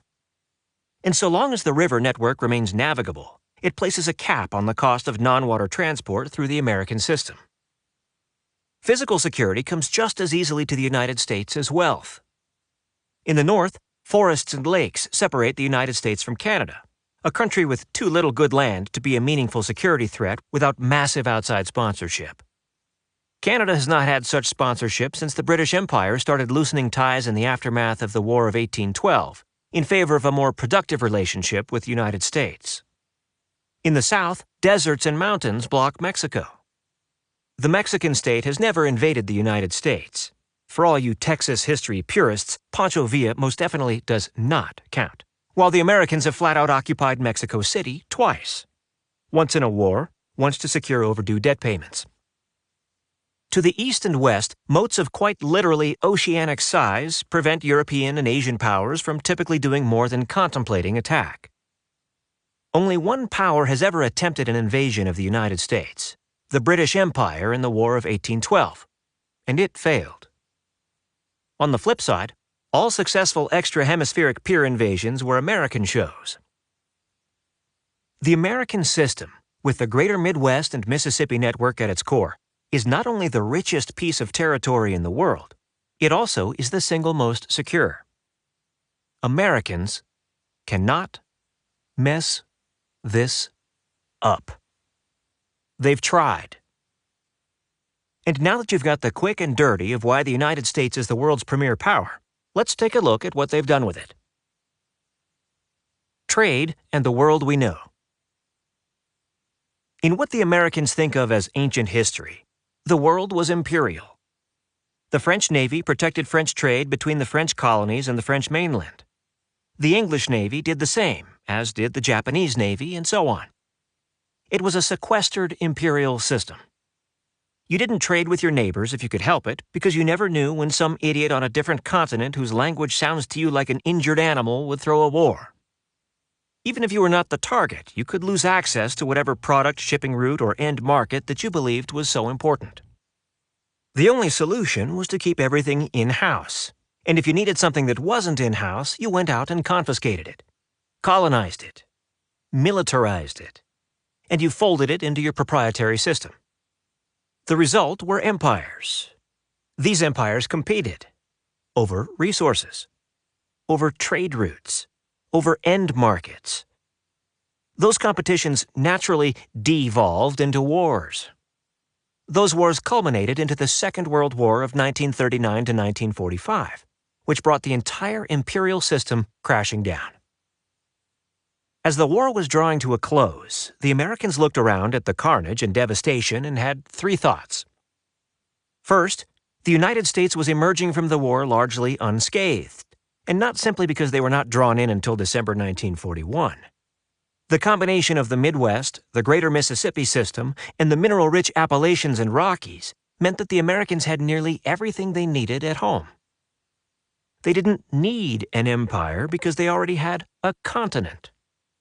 And it didn't hurt that there was no fighting whatsoever on the American mainland. America sent bombs. Its core territories didn't receive any. Second, as the only man left standing, the United States had the opportunity to reboot the world. And so the Americans brought their allies together at a ski resort in Bretton Woods, New Hampshire, and imposed a fundamentally new global economic system. The new American-birthed system was free trade. The U.S. Navy, the only appreciable navy to survive the war, would patrol the seas for everyone and protect all merchant commerce. Anyone who partnered with the Americans could sell any good to anyone else in the network. Additionally, the U.S. market was open to everyone who was willing to play by America's rules. At war's end, the U.S. economy was 1/3 of the global total, and its consumer market was bigger than everyone else's put together because it was the only one that hadn't been carpet-bombed or strip-mined. It was quite the sweetener. The third thought was that all this came with a singular catch. You had to let the Americans run your security policies. The core goal of American strategic thinking was that this military alliance would rule the new era, which quickly evolved into the policy of Soviet containment. For the next half-century, American foreign and strategic policy fixated on building, maintaining, and expanding this global system of free trade as a means of waging the Cold War. The principle was a simple one. No matter how powerful the United States was, the Soviet Union had more men and more tanks closer to America's European allies, most of which had seen their countries razed during the Second World War. A head-on fight with the Soviet Union simply could not be won, and so the Americans needed to build an alliance that would both pay for itself and limit the direct exposure of American forces to Soviet forces. And the best way to build an alliance to serve as the front line was to flat-out bribe one into existence. The gambit worked, beautifully. NATO may have been a military alliance, but it was the economic aspects of Bretton Woods that made it stick. Soon after the war, the dual American poles of economic and military alliance were extended to the defeated Axis powers, the countries that would in time become known as the Asian Tigers, and the bulk of the developing world up to and including Communist China. The American-dominated free trade system ushered in the greatest era of peace and prosperity in human history. Global GDP expanded by a factor of 10. The global population tripled. The massive civilization-threatening wars of the past, whether they be Franco-German, Russian-Turkish, Japanese-Chinese, or imperial predation, all simply stopped, held in abeyance by the smothering security and wealth of the American network. The Soviet Union never had a chance. And then suddenly, it was gone. In 1989, the Berlin Wall fell, and the Central European states escaped the Soviet bloc. Less than 3 years later, the Soviet Union itself shattered. The Bretton Woods system had achieved its goal, and it was time to revamp American strategic policy. Then-President George Bush Sr. put together a task force that included names such as Colin Powell, Brent Scowcroft, James Baker, and Dick Cheney to figure out what was next. The American people were so impressed that they booted the senior Bush out of office. The next 3 presidents, Bill Clinton, George W. Bush, and Barack Obama, were all domestic presidents uninterested in foreign policy unless the world rudely intruded upon their plans. None of them expressed an interest in replacing the Cold War strategic doctrine with anything new. Free trade was maintained as a hallmark of American policy, albeit now without the attached security prerogatives. There was no Bretton Woods II. The world became accustomed to the Americans maintaining the global system for their benefit, but not to the Americans demanding anything in return. The result was the end of history. The various European countries quasi-merged into the European Union, achieving an echo of the economies of scale that the Americans had started with a century previous and using it to export higher volumes. The Chinese liberalization doubled down, with communist being removed from everything save the letterhead. In time, China overtook the United States as the largest manufacturing power. Large swaths of the developed world accessed foreign capital to fuel their development and foreign markets to sell their exports. Brazil began providing stiff competition to U.S. farmers. All this activity generated so much economic growth that the producers of industrial commodities made a killing, encouraging many to challenge traditional power structures. Venezuela agitated against the American-led order, while Russia, under Vladimir Putin, amply demonstrated that throwing your weight around on the international stage is far from a purely American prerogative. The growth was real. The stability was real. The evolutions were real. But one thing was not real: the foundation. You must remember 5 things. 1. The success of America's challengers is dependent upon the Bretton Woods system. What is China without the ability to import raw materials and energy and export its products to global markets? What is Brazil without international financing and the ability to safely access the global ocean? What are Venezuela or Russia without global energy markets? All this and more is dependent on the United States keeping global maritime transport cheap and safe. A change of mind in America means the end of these countries' ability to be challengers in the first place. 2. The Americans did not create Bretton Woods to become rich. The Americans already were rich and had been the world's richest country since the completion of Reconstruction in the 1870s. In the decades since, the United States economy never really internationalized. As a percentage of GDP, the United States is the most self-sufficient economy in the world. As of 2015, only 8.25% of GDP came from merchandise exports, and over 1/3 of that is bound up in America's NAFTA partners. And that's with old data. With the massive reshoring and industrial manufacturing boom currently underway, many of the remaining aspects of America's foreign dependence are being gutted without mercy or preamble. 3. The Americans created Bretton Woods as a bribe. Since Bretton Woods was about swapping economic access for security control, the United States could not have used it to force-feed its products to its allies. Instead, it had to allow its allies to access U.S. markets unilaterally. The United States had to be a net importer. It had to run a trade deficit. To do otherwise would have eliminated the incentive for countries as wildly divergent as Korea and China and Sweden and Germany and Argentina and Morocco to participate in the first place. For the Americans, free trade wasn't about economics at all. It was a security gambit that was designed to solidify an alliance in order to fight a war. But that war ended 3 decades ago. America's security needs have evolved, and soon so will its security policies. And that spells the end of globalized trade.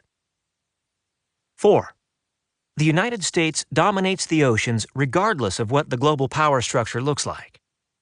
One American aircraft carrier battle group sports more projection-capable firepower than the combined navies of the rest of the world. As of 2016, the United States maintains 10 of them. The Americans' decision to put this force differential at the service of the global commons is what makes free trade work. When the United States does finally adjust its strategic policies and no longer makes global transport safety its top concern, it still will hold the capacity to intervene anywhere on the planet at a moment's notice. It will become a country with global reach without global interests. For the 4 billion people whose economic and physical security are utterly dependent upon global trade, this is perhaps the worst possible outcome. 5. Americans are panic-prone. Every country has a series of early experiences that shape the national mindset. For the Americans, it was a century-long pioneer era. For the cost of a used car in today's dollars, Americans could Conestoga the family out to the Midwest, break ground, and within 6 months be exporting grain for hard currency. It was the greatest cultural and economic expansion in human history, and it taught Americans that things will get better every single year. Of course, that's not actually true, and so when the world reaches out and touches Americans on terms more familiar to the rest of the world, Americans have no frame of reference. They can't process. They lose their minds. The result is an overreaction, as Americans fear that the end is nigh, and in a panic they reinvent themselves in an attempt to forestall disaster. The aluminum grapefruit of Sputnik generated hysteria, which in turn triggered the greatest industrial and educational overhaul in American history. The Vietnam War funk led to the creation of precision-guided bombs and satellite communications. The 1980s recessions forced corporate redesigns that generated the capital to enable the Internet revolution. At the time of this writing, Americans haven't been scared since the September 11th attacks, which induced them to place the sharp end of American power on either side of every trade and energy artery on the planet. They are due. Everything about the global system, the system that allows Germany and Korea to be major exporters, that keeps British and Japanese from being imperial, that makes Singapore and the Netherlands major global hubs, that enables China and Saudi Arabia to exist as unified states, is maintained by a power that designed that system to fight a war that ended a generation ago. And should the Americans lose interest, for whatever reasons, it will all come tumbling down and the Americans might not even notice. The world we know is one bad American hair day from collapse. Order is giving way to disorder. And that's the good news. There's an unrelated crisis lurking just around the corner that has nothing to do with maritime transport or global navies or American mood swings. Demography and a world in flux. We all know that teenagers behave differently than grandparents, but have you ever thought of the implications of that on the wider world? Start by splitting the economically interesting parts of any population into three primary chunks. First, you've got your young workers, roughly aged 20 to 45. For this group, it's all about spending. Houses, college, kids, cars, pot. Not necessarily in that order. All these first-time spending sprees are what fuels a modern economy. But all this spending simply can't happen in a vacuum. Young workers are by definition early in their careers, so their wallets are smaller than their bills. The result? Borrowing. Mortgages, college loans, car loans, and so on. It's a high-growth demographic, yes, but also high debt. Second are the mature workers, roughly aged 40 to 65. This group's debt-fueled spending years are behind them. On the spending side, it is because the kids are leaving home, the house is being paid down, and the house itself is likely slated for downsizing. On the income side, it's that their paychecks are at the highest they ever will be. Put it together, and mature workers are as capital-rich as young workers are debt-racked. As such, mature workers' money is typically slated for one of two destinations: their retirement savings and the taxman's bucket. But look at it however you like, this group is where the world's dynamic capital comes from. Dynamic in that its owners are willing to take risks to help it grow. Mature workers will invest in things like Kickstarter and second homes and petpsychotherapy.com. Sounds a bit pithy, I know, but the willingness to take risks with your money is what makes things like capitalism and California work. Third, there are retirees. This group has little appetite for risk.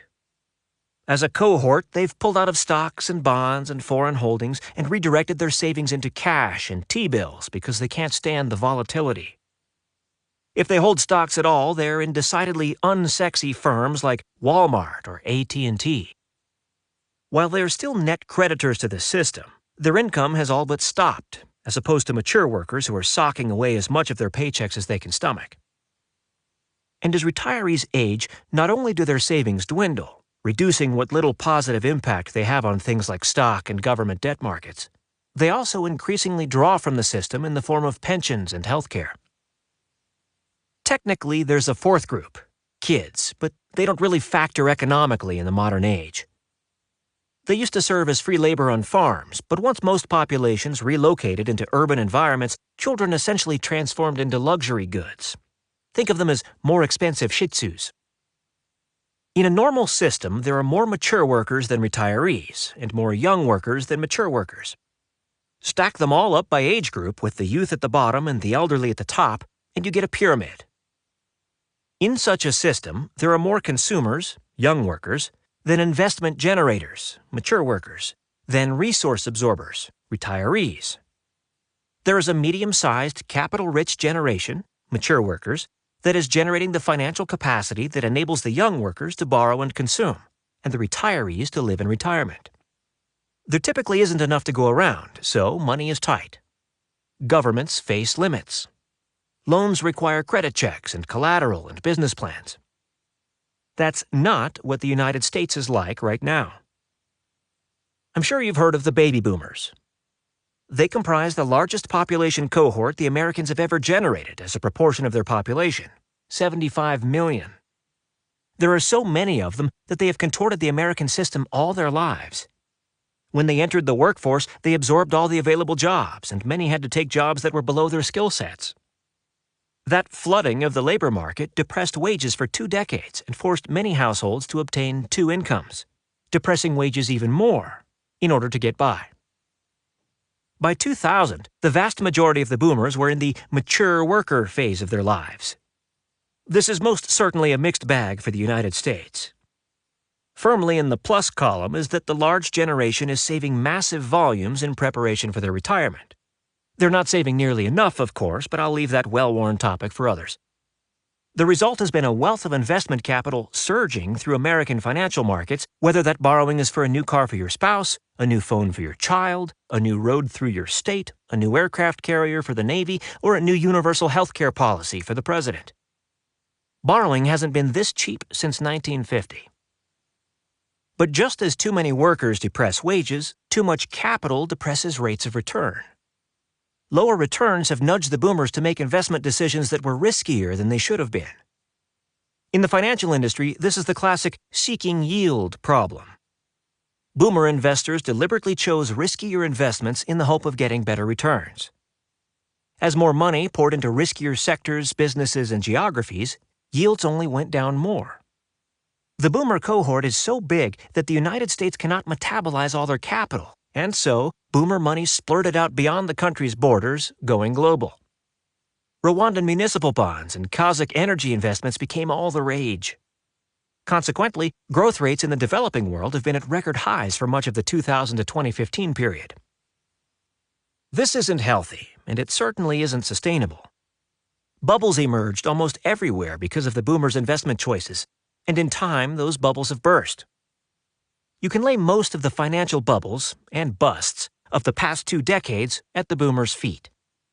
Everything from .com to Enron to subprime to Brazil, Russia, India, and China, all were only possible because the boomers were ignoring risk in the quest for that extra 1% of yield. There's more to the story than investment, however. High incomes plus high investment means high tax receipts.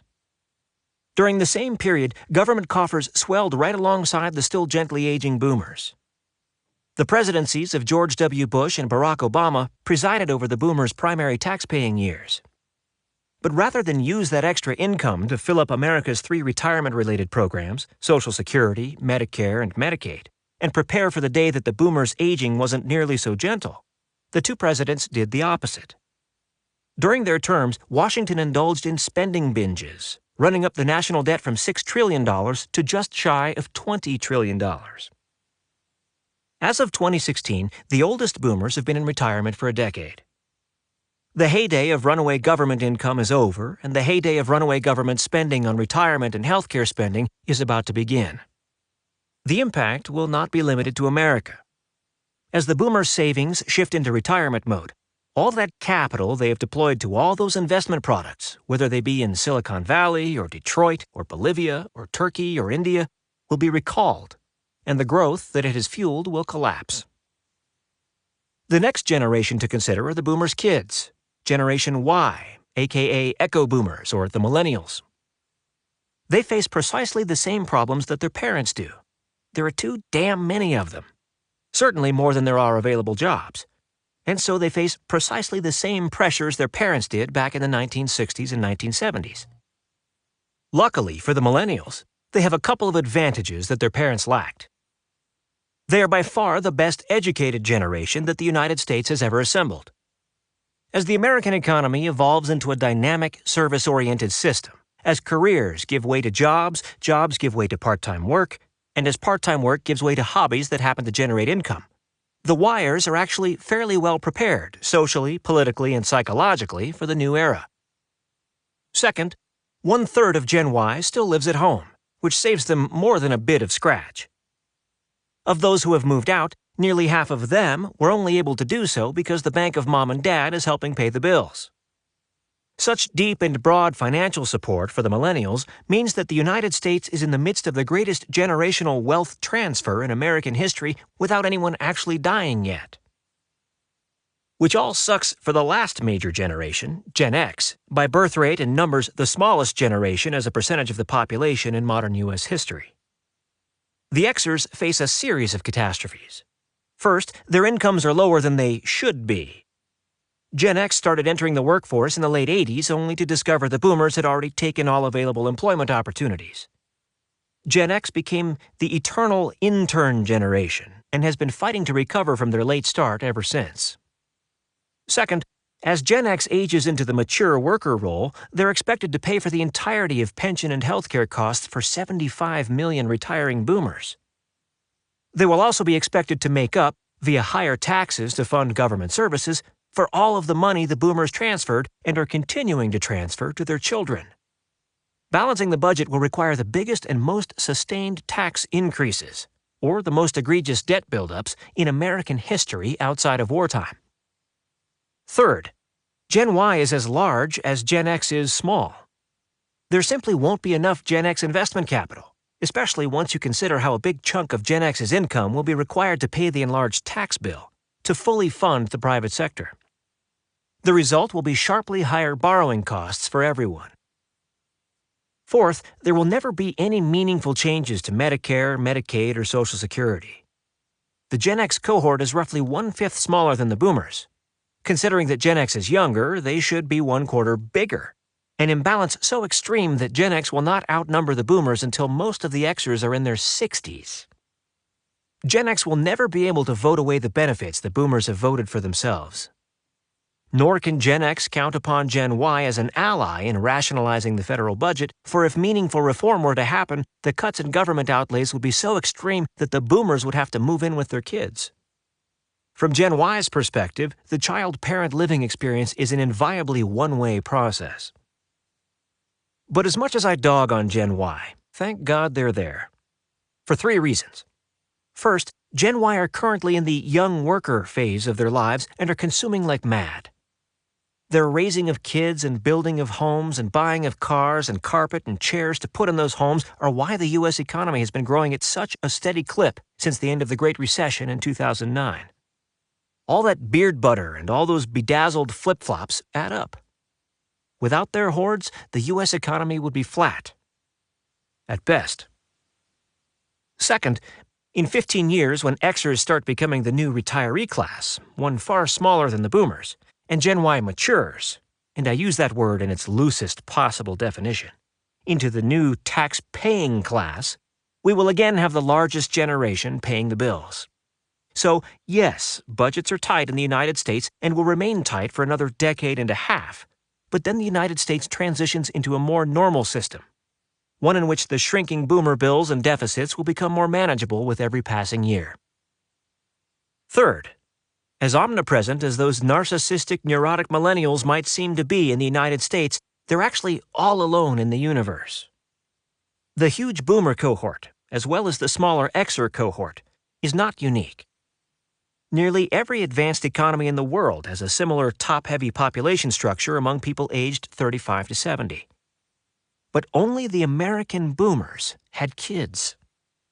There are no German Ys or Canadian Ys or Korean Ys or Thai Ys or Italian Ys or Japanese Ys. Even among the younger countries like Poland and Romania and China, it's as if there were a line drawn between 1980 and 1985, 5 to 15 years after the line was drawn in the core developed countries, when everyone simply stopped repopulating. The result is not just a baby bust, but accelerating population falls unparalleled in speed and depth by any peacetime event in human history with the singular exception of the Black Plague. Barring a breakthrough in medical technology that enables people in their 50s to have children, and a breakthrough in social dynamics that makes them want to en masse, the relative scope of the coming depopulation could well prove even bigger. To which the Americans of Gen Y are nearly the sole exception among the rich countries, and one of only a handful of exceptions among the world writ large. As of 2016, the average American is already younger than the average citizen of every first world country in the world except Australia, New Zealand, Ireland, Cyprus, and Iceland, whose combined populations are less than one-tenth that of the United States. By 2019, the average American will be younger than the average Chinese. By 2040, younger than the average Brazilian, with the average Mexican well on course to age past the Americans just past the mid-century mark. The impact on the global system is already mammoth. The Japanese economic breakdown of 1990 wasn't demographic in origin, but Japan has since aged past the point that it will again be a consumption-led economy. Ever. Taiwan and Korea may seem more dynamic, and they are, but the pair's success is only because of their access to the wonders of the Bretton Woods system. They can export the veritable pride share of their economic output. Demographically, the pair are two of the four major countries aging most quickly into mass retirement. Canada rounds out the top four. Europe's financial crisis came from a mix of financial, geopolitical, cultural, and demographic factors. But with every passing year, demography is a bigger component behind the Europeans' inability to put the crisis behind them. As soon as 2022, Germany, Belgium, Greece, Austria, and Italy will not be past just the point of not just demographic recovery. They and more have already crossed that threshold, but financial and economic recovery as well.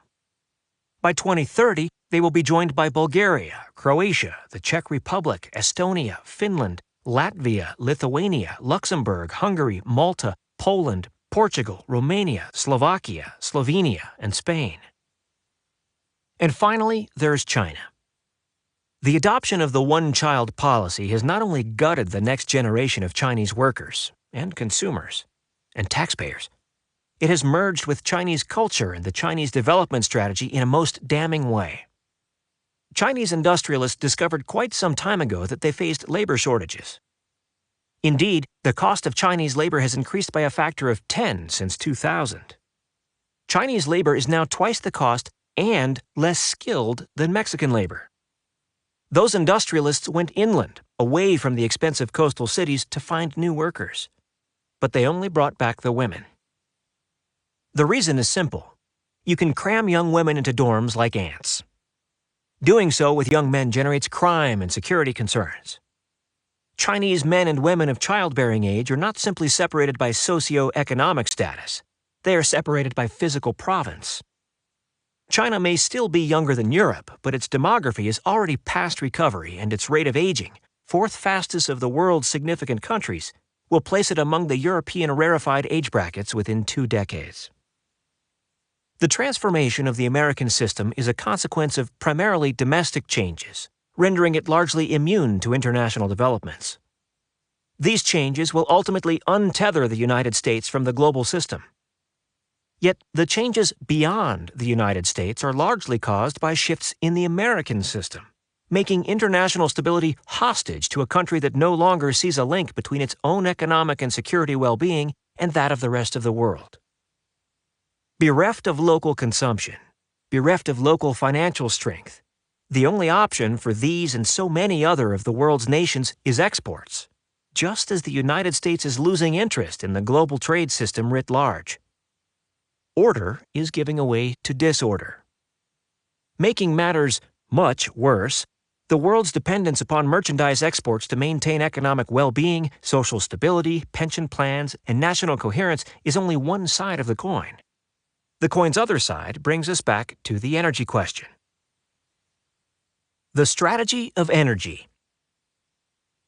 At issue is the fact that there is more to global trade than selling the outputs of the manufacturing process. There are also inputs, the most important and strategic of which is crude oil.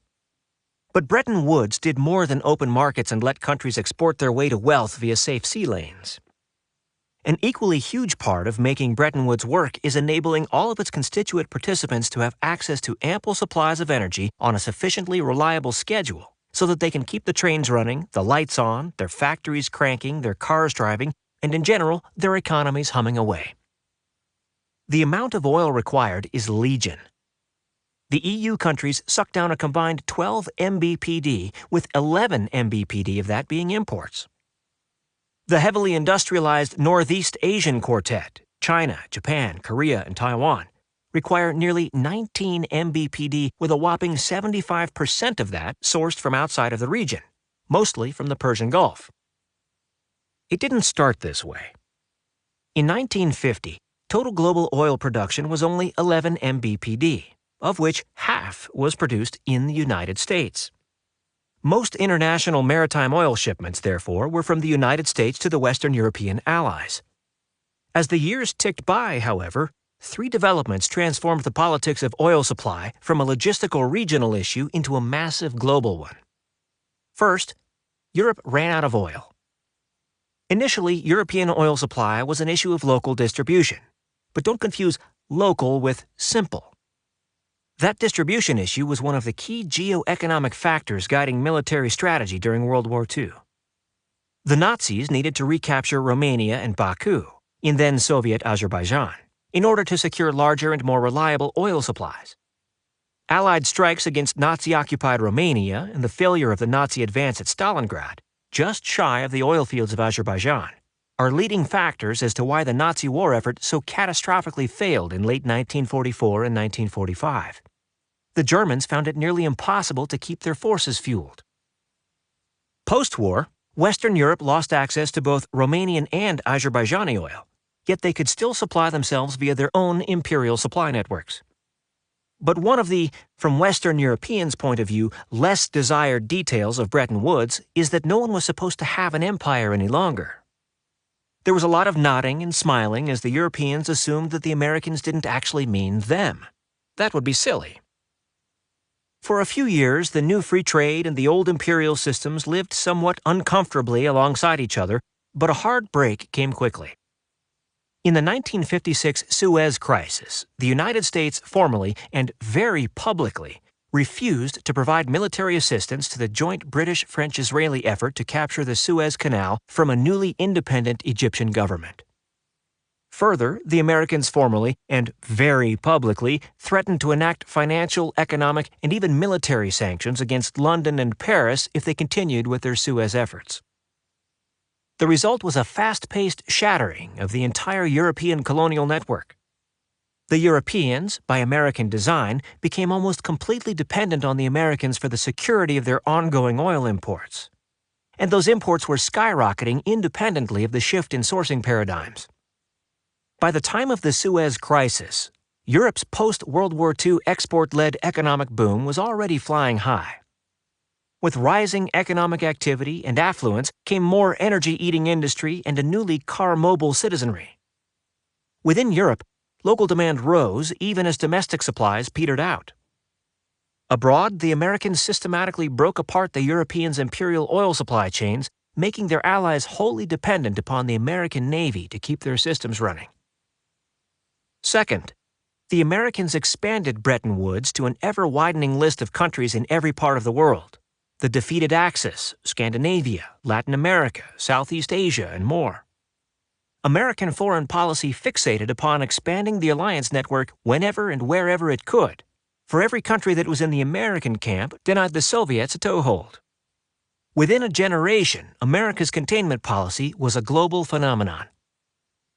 For the vast majority of the alliance's new members, their membership in the global trade regime was their first taste of industrialization. Their only previous participation in the global economy had been under European colonial rule, a system fixated on extracting resources and wealth from them rather than developing modern systems in their territories. Now these newly independent states were laying down roads, which enabled a car and truck-driven economic model. Car and truck-driven. See what I did there? Building industrial bases, which required electricity and petroleum inputs, and establishing modern military forces, which needed jet fuel, gasoline, and diesel. An entirely new set of economies joined America's global alliance network. An entirely new set of countries joined the global trade system. And an entirely new list of energy importers added their demand to global energy markets. Third, most of the easy oil everywhere in the world got used up, and some of it wasn't all that easy to acquire. Rising demand pressured all of the world's pre-World War II supply centers: the Dutch East Indies, now a newly independent Indonesia; British Malaysia, as of 1973 known simply as Malaysia; Pennsylvania, and Texas. There just wasn't enough in these few supply centers to make up the difference. Exploration into new zones brought new supplies online, but only for a decade or four. China's Daqing maxed out at 1.1 mpbd in 1997, the Alaskan North Slope at 2.0 mbpd in 1988, the North Sea peaked at 6.4 mbpd in 2000, and the U.S. Gulf of Mexico hit 1.8 mbpd in 2009 and has been falling ever since.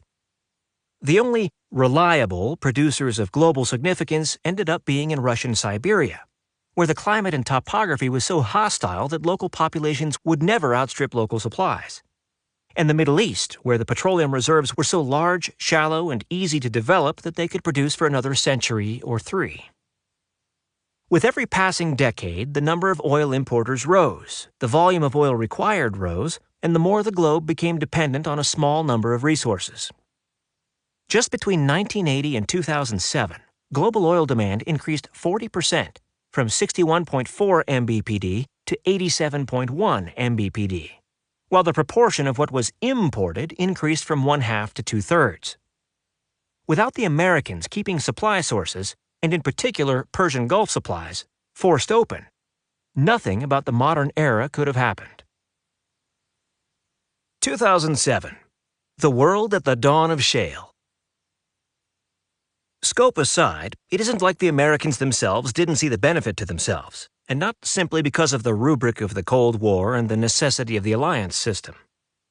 The United States itself is one of the countries that saw its economy grow and its domestic oil production decline.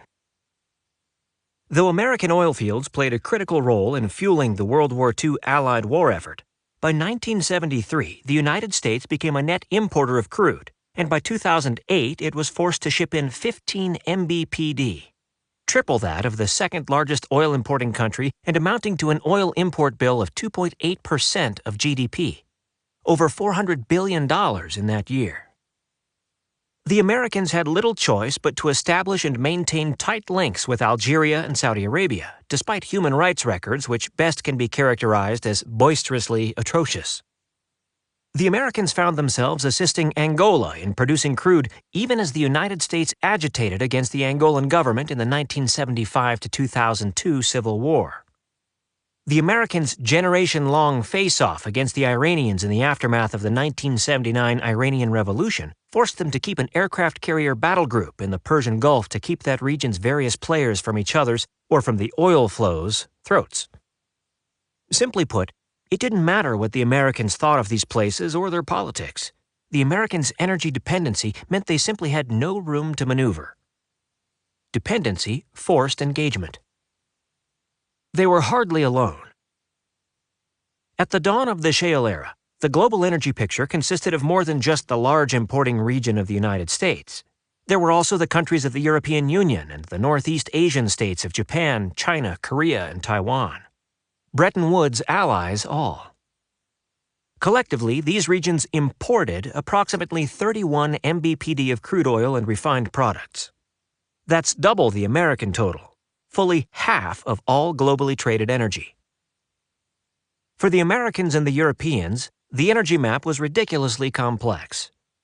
Each imported large volumes of crude from a dozen different sources, with additional supplies coming in from twice that many more. Canada was America's top supplier, while the Americans tapped Mexican, Saudi, and Venezuelan supplies in roughly equal quantity, but also sourced very high-quality crude oils, ideal for refining gasoline, from Algeria and Nigeria. Other significant suppliers included Angola, Iraq, Russia, Kuwait, and Libya. The Europeans relied upon Russia as their single largest source overall, but where you lived on the continent, and the particulars of your colonial legacy, heavily colored your import patterns. North African crude flowed to Italy, West African crude to France. Norwegian crude supplied the United Kingdom. High-quality Azerbaijani crude was sought out by less advanced refiners. Iranian crude, partially discounted because of sanctions, held market share in places like Greece, Italy, and Spain. The commonality within and across the United States and European Union was that there was no commonality. Dozens of crude streams supplied scores of refineries. Hundreds of contracts a day made for a bewildering mix of blends and delivery schedules, particularly for major regional refining hubs like Italy, the Netherlands, New Jersey, and Texas. The energy supermajors, America's ExxonMobil, Chevron, and ConocoPhillips, and Europe's BP, Royal Dutch Shell, Eni, and Total, thrived in this world. All produce crude from hundreds of sites in dozens of countries. All manage oil flows of a bewildering array of qualities and quantities. The internal logistics required to keep track of such internal diversity perfectly meshed with the external diversity that were the global energy supply chains of 2007. Such vertically integrated, horizontally diversified firms could not simply earn profit supplying the dozens of local American and European markets, but they could play the number and shuffle their supplies around within and among those markets to earn the top dollar. An Italian refinery was short of medium sour crude from Angola? Ship them some Kazakh crude that was originally bound for Spain. A New Jersey refinery is undergoing maintenance and cannot take delivery of a tanker of Algerian light? Redirect that cargo to a subsidiary refinery in northern France. A hurricane hits the Gulf of Mexico, taking a few Texas refineries offline and driving gasoline prices up in the American interior? Increase refining runs in Germany and ship refined product across the Atlantic to take advantage of the regional price spike. And if there were any unloved cargoes of anything, light sweet, heavy sour, gasoline, jet fuel, or anything else, the supermajors could always ship them to Northeast Asia. A quirk of petroleum geology and geography left the entire arc of maritime Asia from Pakistan to Japan, and in particular Northeast Asia, with very little in the way of petroleum deposits. China alone has large-scale reserves, but the country's rapid economic growth transformed it from an oil exporter to importer as long ago as 1993, while petroleum output in Japan, Korea, and Taiwan has never covered more than a tiny percentage, typically less than 1%, of their energy needs.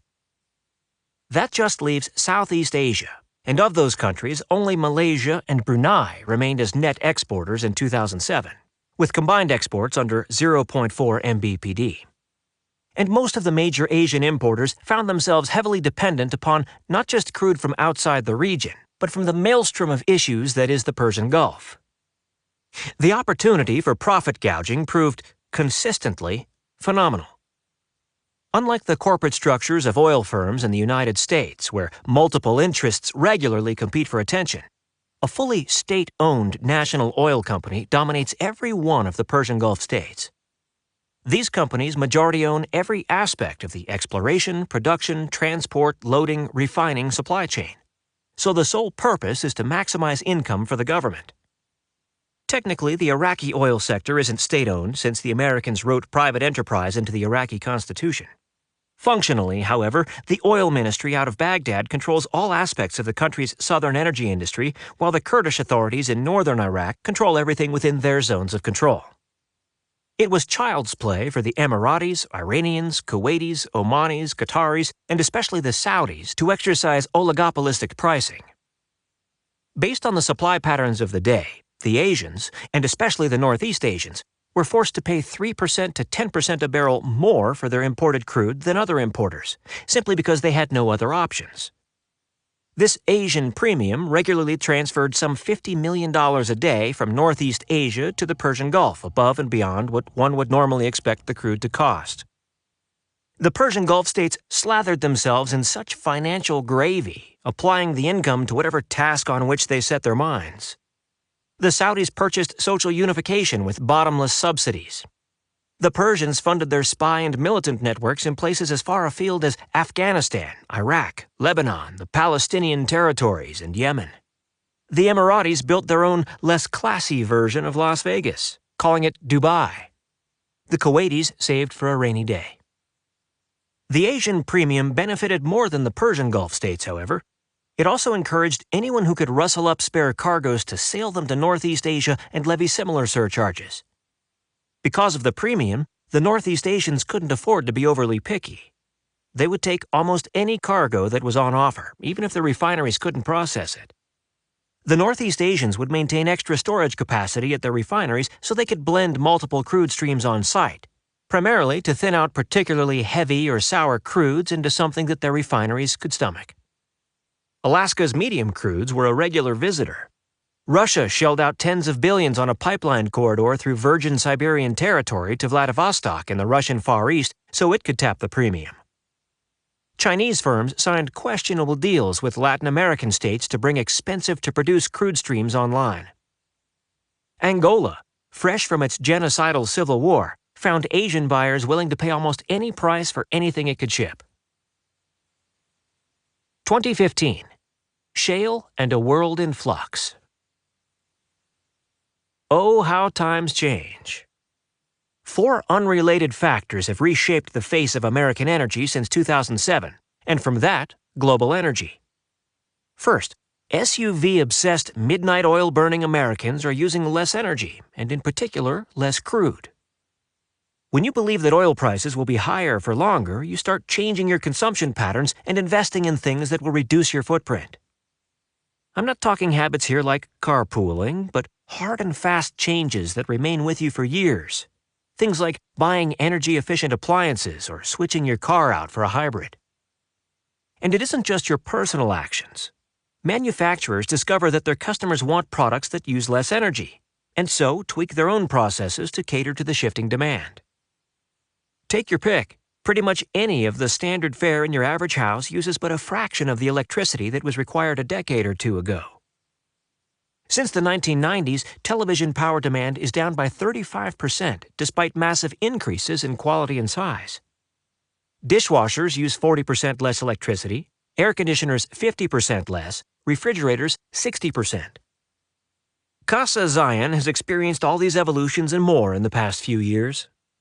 My Prius will burn 100 fewer barrels of crude over its lifespan than the average car on the road. My solar panels generate about 60% of the electricity that I typically use and will pay for themselves in just 7 years. The new windows and siding reduce the electricity required to heat and cool the house by nearly 40%. Literally thousands of products that we use every day have been tweaked with energy conservation in mind. Government policy plays a role here. Things like nudging up the minimum gasoline mileage requirement obviously has an impact that is global in scope. But for the most part, it is the average consumer's natural response to high prices that makes all the difference in the world. The best part is that when energy prices fall back, the result is not an immediate surge in demand. Sell your energy-efficient car and it's still part of the vehicle fleet. Sell your solar and paneled house and it is still part of the housing stock. And many of the older, more energy-intensive products just are not around any longer. I'm certainly not trading in my new energy-efficient flat screen for an old-style energy-hogging tube. Neither are many manufacturers going back to the old energy-intensive methods of production or energy-gobbling product lines. All those high-efficiency dryers and hybrid cars aren't the high-water mark of energy savings, they are the new baseline. The technical term is demand destruction, and the shifts in energy consumption patterns that it generates are permanent. The price point at which people in the developed world start being energy conscious to the point that it impacts their spending patterns is about $80 a barrel. The average price of oil was above that level for 10 of the 11 years from 2004 to 2014. Simply from the purchase and implementation of the gadgets and cars and home improvements and updated industrial processes the United States has already installed and paid for, American primary energy demand will stay essentially flat for a couple more decades. The second major shift limiting American energy exposure is a powerful demographic component. Think on the patterns in your life and those of the people around you. Once you take that first big job, your life starts getting bigger. Your roommate arrangements go away and you get your own place. A bicycle becomes a car. A significant other becomes a spouse and you need a bigger place and probably a bigger car. Pretty soon, someone gets a bump and you need to move again so the baby will have a room. That bigger place requires a longer commute. One kid mysteriously becomes 2, 3. Your life enters a phase that can best be described as hectic. Piano lessons, soccer practice, PTA meetings. Shuttling the rugrats about becomes a new part-time job. And all the time in your work schedule hasn't let up. Buy this, drive there. By the time you're 35, everything is go, go, go. Now, fast forward a bit, to about age 55. Things are calming down. Work is still work, but the kids are moving out and, finally, starting to take care of themselves. That big house doesn't seem so necessary. Rooms are closed off. Maybe you downsize. The minivan goes away, replaced by a toy car. Your transport schedule, blissfully, becomes less operatic. Fast forward again to age 75. You're fully retired. No more commute to work. You're a grandparent, so aside from popping into a few extracurricular events, you don't need to worry about baseball or the mall or those god-awful 6:30 a.m. college prep classes. In fact, because of that silly fender bender, you're not driving much at all because your damn kids keep hiding your damn keys. Oil demand peaks at about 35, and then it steadily declines with age. In 2007, the oldest of the American baby boomers retired. In 2021, half of the American boomer cohort will have followed their leader, and by 2030, the boomers will be gone from the American workforce. For demographic reasons alone, American energy demand should slide for at least another 15 years. The third major factor behind the transformation of the American energy picture is much more prosaic. The Americans have found themselves being supplied by a new player, their northern neighbor. Starting in the 1960s, the Canadians of Alberta started experimenting with producing a type of oil called heavy bitumen, more commonly known as oil sands. Unlike more traditional crudes, bitumen isn't a liquid at room temperature, and the oil sands production zones in central Alberta tend to be more than a bit colder than 70 degrees. As such, production typically follows one of two methods. In the first, the bitumen is strip-mined, relocated by trucks roughly the shape and size of Connecticut, dumped into massive industrial upgraders that melt the oil out of the sand so that the oil can be transported by more traditional means. In the second process, some sort of energetic stimulation, whether steam injection or a funky form of electrification, is pushed into the deposit, heating and loosening the bitumen so it can be extracted somewhat like more normal oil. With American energy demand a very clear known, the Albertans invested billions into supplying their southern neighbors.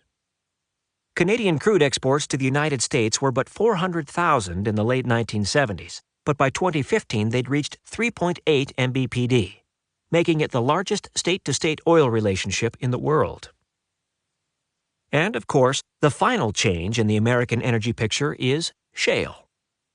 Shale oil and condensate output in the United States increased in excess of 500 kbpd per year for a decade, taking gross output from 6.8 MBPD in 2006 to 13 MBPD in 2015. Taken together with declines in demand during the same period, total U.S. oil condensate imports declined from 10 MBPD to a mere 5.4 MBPD. Factor in the Albertans' displacement of more traditional crude sources, and the overall North American energy import tally was just over 2 MBPD by the end of 2014, an amount less than China or Japan or Germany or Korea. Had Saudi Arabia not launched its price war in November 2014, U.S. shale output was on track to bring North America to outright oil independence somewhere around New Year's Day of 2017. Would-be suppliers were not treated equally. The United States continued to use whatever Mexican crude was available, while Canadian crude imports hit fresh records every year. The Saudis, hyper-cognizant that their physical and economic security was directly related to how useful the Americans found them, continually pre-positioned crude supplies in the Gulf of Mexico both to supply refineries they owned there and to ensure Saudi crude would be immediately available should any American ever want it. Beyond that short list, all suppliers suffered. Ironically, it had been the previous winners who fell the furthest. Producers of highly sought light and sweet crudes were shocked to find the Americans drowning in shale crude, which was even lighter and sweeter. In particular, places like Algeria, Equatorial Guinea, and Nigeria saw their shipments to the United States nearly fall to zero. Calendar year 2015 witnessed a hiccup in this trend. The price crash discouraged no-holds-barred shale output, somewhat alleviating the North American light-sweet oil glut. This has encouraged American refiners to again purchase cargoes of high-quality foreign crude, particularly from Algeria and Nigeria. U.S. refineries, however, continue to retool to run shale crude, So even in the unlikely circumstance that prices never rise, this import fallback is only a temporary blip. And there's no small impact elsewhere in the world. Across the Atlantic, the European financial crisis proved to be less a one-time thing and more the new normal. It wasn't until 2015, a full decade into the crisis, that overall debt levels peaked and the overall economy finally recovered to pre-recession levels. But it is already too late. Belgium, Germany, Greece, Italy, and others are all rapidly aging toward mass retirement. Overall, consumer and energy demand both aren't simply stagnant, but instead falling steadily. With the North American and European energy markets no longer accepting massive volumes, indeed with combined deliveries to all those markets a full 9 MBPD down in just 8 years, the world's various energy producers needed to find new markets to sell their products, which left the big importers as the familiar names of Northeast Asia. But this wasn't 2007 any longer. In 2007, the Northeast Asians were bottom feeders, accepting whatever supplies they were lucky enough to be offered. By 2015, they were the only dynamic energy markets left in the world. All players are now attempting to reach Northeast Asia not because they can make more money there, but because it is the only place that can even pretend to take large deliveries. The premium had not only shrunk to less than $1.50 per barrel, but from time to time, crude sales to Asia even sold at a discount. The Wars of the Disorder. Here's the crux of the matter. The American disengagement is already deeply underway. As of 2016, the number of Americans in uniform serving abroad is at lows not seen since 1941. The U.S. economy is the least connected through trade to the rest of the world of any of the world's significant countries. As of 2016, the United States is the only advanced economy, and one of only a small handful of economies of any type, that is generating meaningful economic growth.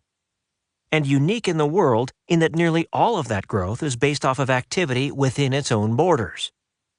And if that weren't enough on its own, a populist, isolationist, anti-trade bent has insinuated itself into American politics on both the left and right.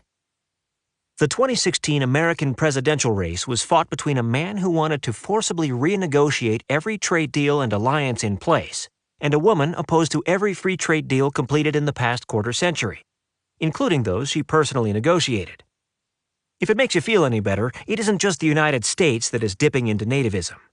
Japan is amending its constitution to make it easier to bomb people. China is crowning a new Mao. Britain voted itself out of the European Union. The Turkish president's leadership makes Donald Trump seem shy by comparison. Poland's government exudes the worst characteristics of Pope Innocent III and Kanye. Directly or indirectly, today's world is American-managed and American-protected. Most countries are dependent upon the system that the Americans created and now maintain, and so lack the capacity to impose a replacement system for themselves. Remove that management and protection, and most countries lose vast swaths of their economic and security wherewithal.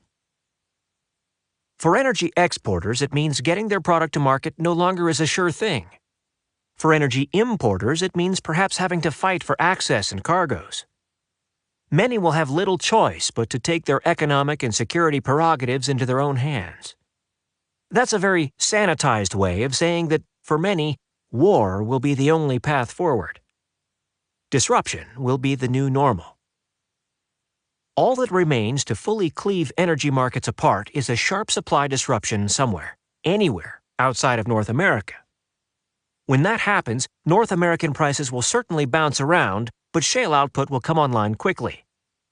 Once technical oil independence is achieved, prices will have a functional ceiling of about $70 a barrel, a price point at which every U.S. shale play is profitable.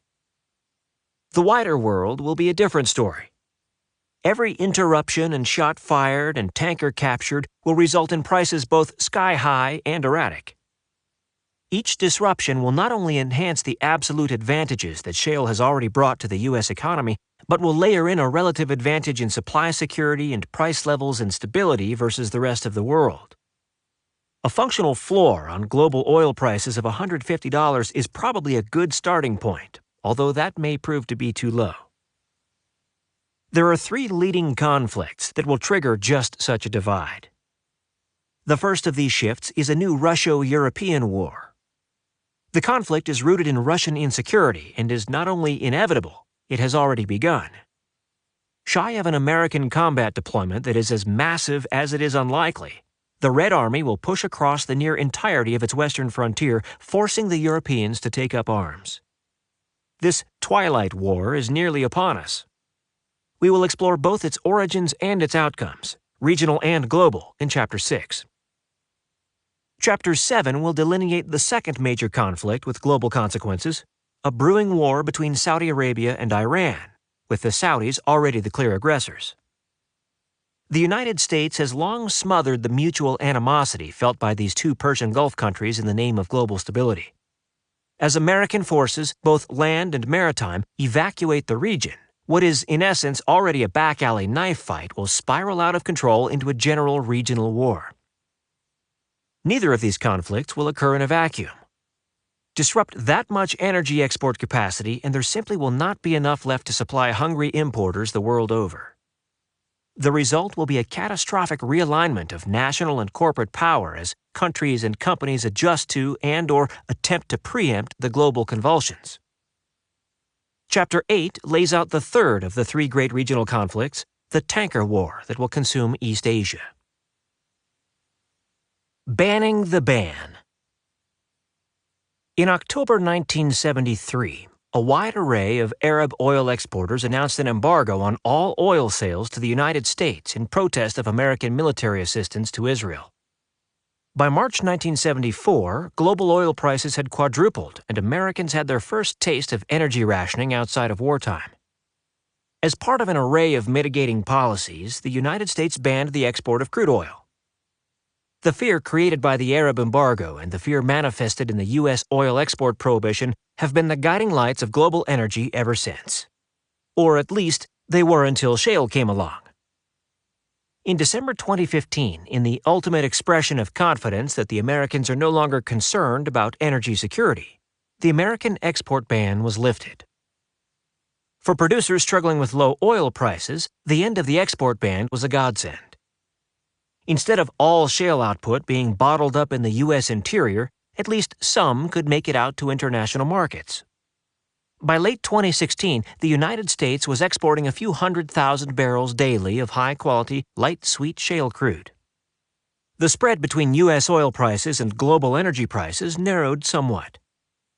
Considering that every $1 rise in crude selling price adds some $5 million to the operator's collective daily bottom line, this is no small issue. The end of the export ban has also been a boon for the American consumer. Pre-shale, the conventional wisdom was that all the world's high-quality conventional crude was gone. For decades, the global crude stream was becoming sourer and heavier. Rather than be hostage to the producers of high-quality oil, most of which were the instigators of the 1973 Arab embargo, U.S. energy firms invested some $1 trillion into overhauling the country's refining industry so it could handle the thickest, dirtiest crude the world could produce. Shale crude didn't just overturn the conventional wisdom, it overturned the economics of American refining. While the refiners certainly enjoyed the financial impact of the shale crude glut, they didn't particularly enjoy how their facilities were faring. The new shale crude streams were simply too high quality to be run in refineries designed to process sludge. By re-enabling crude exports, the glut of high-quality shale crude was lessened, improving the economics of importing heavy sour, U.S. refineries' preferred diet. So even as U.S. crude prices rose a bit because of the export ban's end, U.S. gasoline prices have actually fallen a touch. Don't get too used to the change. In 2016, there is an oil price war in full swing, one consequence of which is that global spare oil production capacity is at record lows. Should there be any disruption to output or transport of crude anywhere in the world, no one will be able to make up the shortfall. Oil prices will skyrocket, which will prompt the U.S. Congress to reinstate the export ban. To do otherwise would expose U.S. voters to energy prices both high and erratic. Considering the populist nature of U.S. politics of late, that's a non-starter.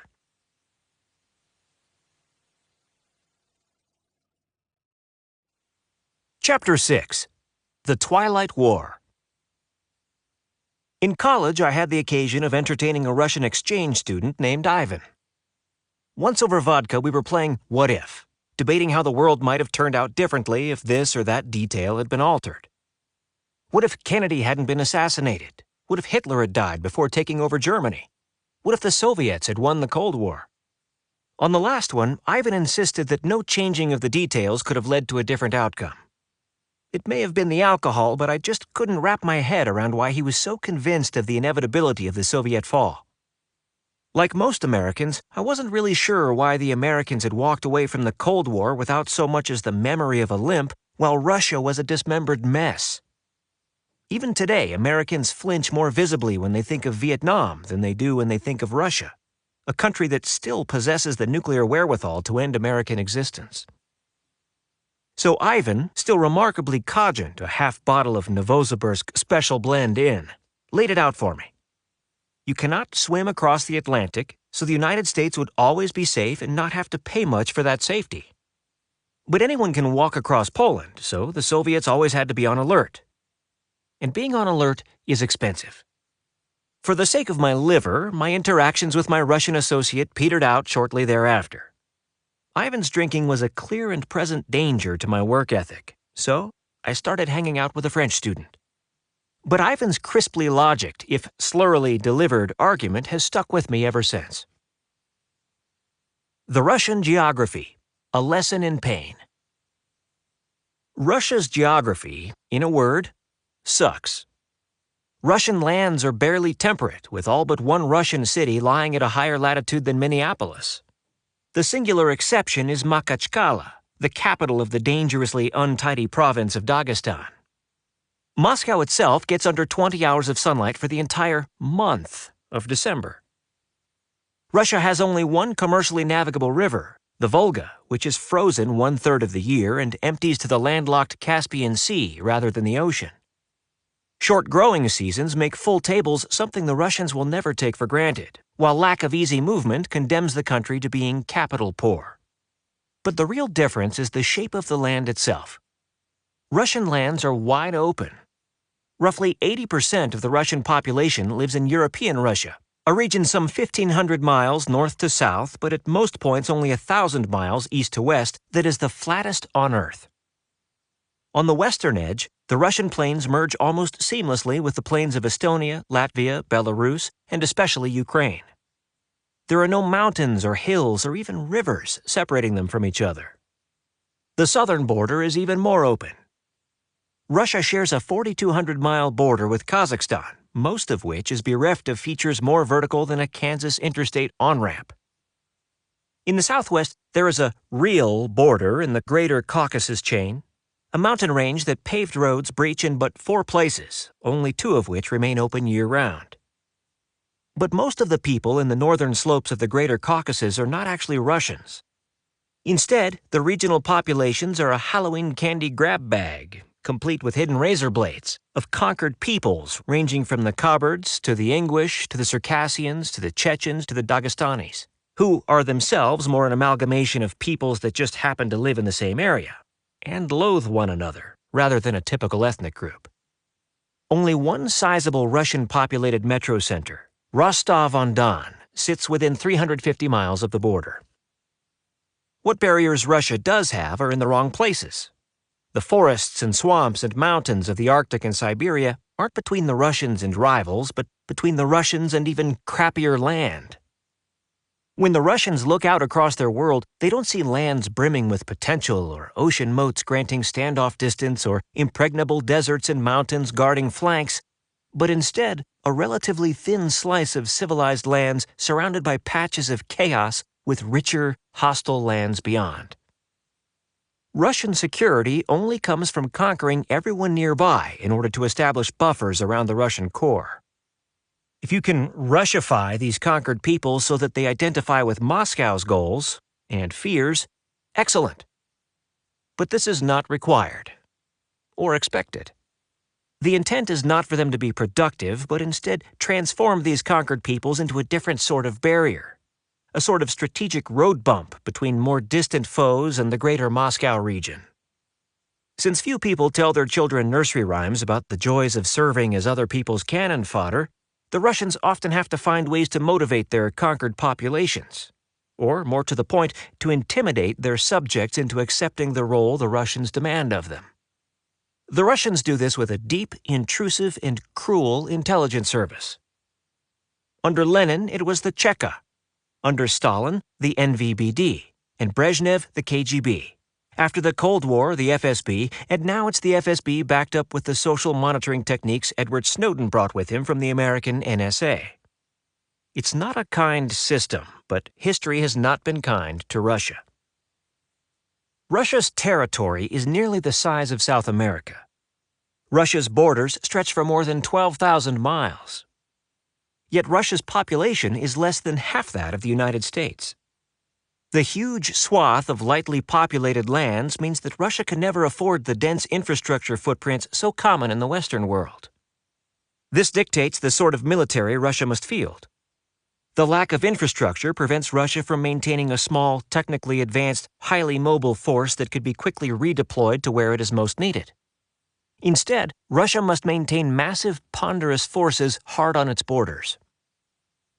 Both of these strategies, the intensive intel operations and the static military stationing, are incredibly manpower-intensive. It's a task that requires, at a minimum, a 1 million-man-strong intel system and another 4 million for the Army. As of 2016, Russia sports roughly 770,000 active-duty troops.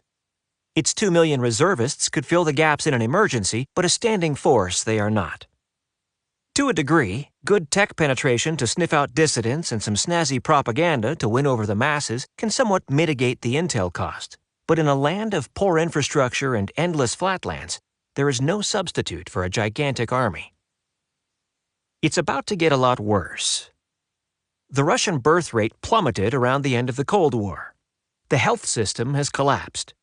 Heroin addiction runs rampant. Russia suffers the world's worst infection rates of drug-resistant tuberculosis and near the worst for HIV.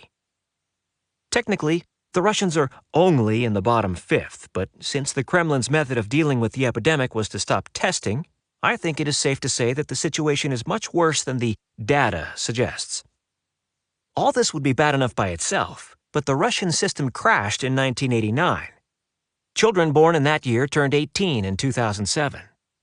By 2022, everyone in the Russian military will have been born during the disease-ridden and drug-addled baby bust. The result?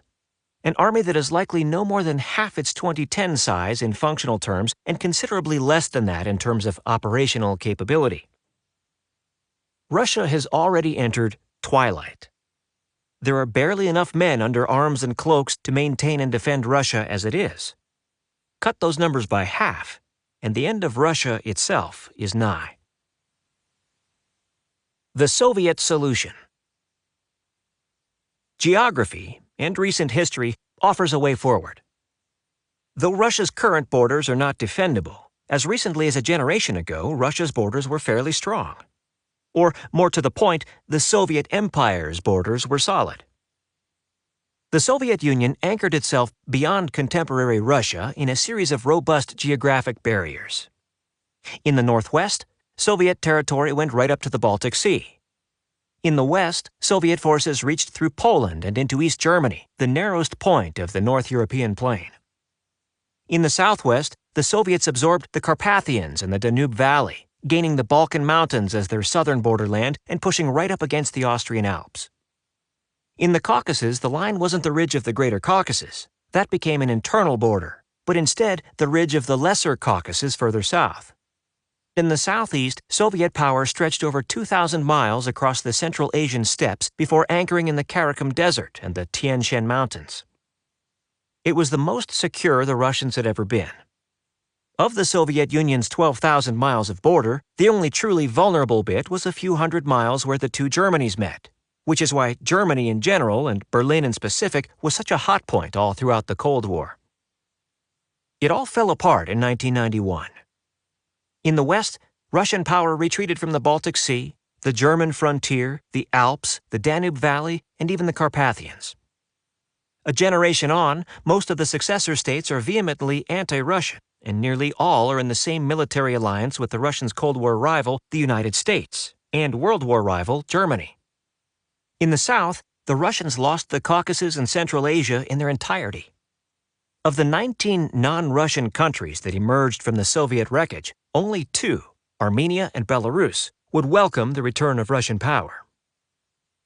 Even the shape of the new border structure played against the Russians. Despite a massive reduction in land area from the old Soviet system to the new Russian state, the new Russia actually has borders a bit longer. With more to defend, less cannon fodder, shorter distances from the frontier to Moscow, and a rapidly declining population, the strategic calculus has been degraded from merely dangerous to apocalyptic. What is to be done? There are a few theoretical approaches. The first is to figure out how to achieve more with less. In other countries facing steep demographic decline, the goal is to vastly ramp up productivity in order to earn more income via exports. Unfortunately, this option isn't available.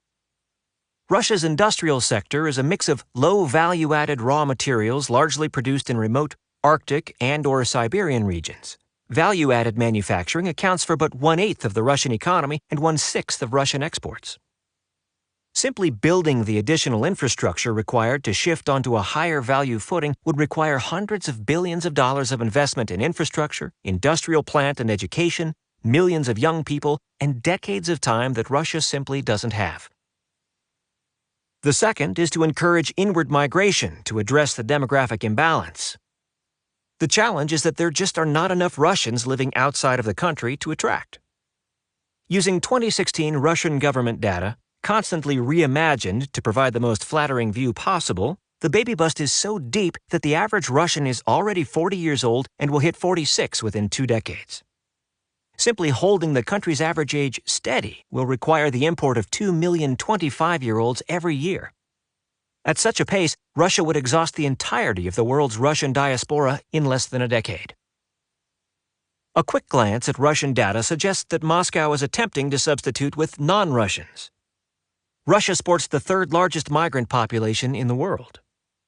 Most foreigners working and living in Russia are citizens of the Central Asian states that were formerly part of the Soviet Union. As a rule, they are part of the Russian language legacy of the Soviet period and so can work in Russia without too much cultural friction. But this flow is neither sustainable nor permanent. The Central Asian states don't just face demographic crunches threatening their raw numbers, but economic dislocation and even collapse has gutted their educational system. The quality of workforce that these states can provide Russia has steadily eroded since 1992. Add in that the Russian language isn't being maintained in any of the 5 states and that most of these migrants are Muslim, and the degree of populist/nationalist backlash within Russia has steadily risen. As such, this migrant population is truly migrant. It comes and goes with the season, and so its presence does little to address Russia's underlying problem. And of course, Russia faces a pair of other social complications. Between the demographic implosion and sense of besiegement, the Kremlin is attempting to close ranks. Non-Russians are being made to feel decidedly unwelcome. And when half of your national security strategy is based upon the conquering, monitoring, and impressment of your neighbors, attracting skilled immigrants isn't exactly part of your cultural milieu. The final option, and the one the Russian leadership has settled on, is to find a way to change Russia's political geography sufficiently so that a smaller army will suffice. In short, the Kremlin wants to alter Russia's borders so they're easier to defend. Unfortunately for the Russians and their neighbors, there is no internal fastness to which they can retreat. The more securable borders that Russia desires can only be achieved by expanding. The Russians need to forward position their military in 5 zones: the Baltic coast, the Polish Gap, the Bessarabian Gap, and the western and eastern reaches of the Caucasus Mountains. Because the Russias would then be anchored in a series of geographic barriers, the portions of the frontier that actually require large-scale defenses would shrink from some 3,000 miles to under 600, something the Russians can achieve with a military substantially smaller than it is today. If Russia is to survive its demographic twilight, it must do nothing less than absorb in whole or in part some 11 countries: Estonia, Latvia, Lithuania, Poland, Romania, Belarus, Moldova, Ukraine, Georgia, Azerbaijan, and Armenia. This Twilight War will be a desperate, sprawling military conflict that will define European-Russian borderlands for decades. Stage 1. Wreck Ukraine and divide the Europeans. The first shots of the Twilight War have already been fired. In February 2014, the Russians launched a multi-vectored invasion of the country of Ukraine. Beginning the day after the last athletes left the Sochi Olympic site, a mix of amphibious assaults and paratroopers ejected Ukrainian forces from the Crimean Peninsula within a matter of days. Within 2 months, Russian paramilitary forces, with at least some support from regular ground units, ripped most of the Ukrainian provinces of Luhansk and Donbass away from Kiev. While the Russians formally and proudly claim credit for the Crimean campaign and have already formally incorporated it into Russia proper, they are far less direct in their Donbass-Luhansk assertions. The official Russian position is that what is going on in eastern Ukraine is an uprising against the Ukrainian authorities in Kiev. That while some Russian troops have resigned their commissions and as volunteers crossed the border without permission or coordination, Moscow itself is doing nothing in Ukraine proper. Considering the number of Russian troops that have been captured with equipment and written orders, considering the ongoing transfer of Russian military vehicles and materiel, and considering the heavy degree of military and intelligence communication across the international border, such claims are of course not even believed within the Russian Information Ministry. But there is a method to the madness. After all, this is only the first stage of the war. The Russians see a veritable flock of birds they plan to kill with their Ukrainian stone. They break out into 3 general categories. First, the Russians wanted the Crimea back, badly. The Crimean port of Sevastopol was home to Russia's Black Sea Fleet. Russia had been leasing the port from the Ukraine since the Soviet breakup. Now the Russians directly hold it. It is more than merely a big-ass naval base. Tactically, think of the Crimea not so much as a piece of land, but as forward-positioned, unsinkable aircraft carrier. As such, Soviet-Russia investment in Crimea's naval infrastructure is, in a word, immense. Any naval or air assets stationed there are capable of threatening the entirety of Ukraine's seaborne connections to the wider world.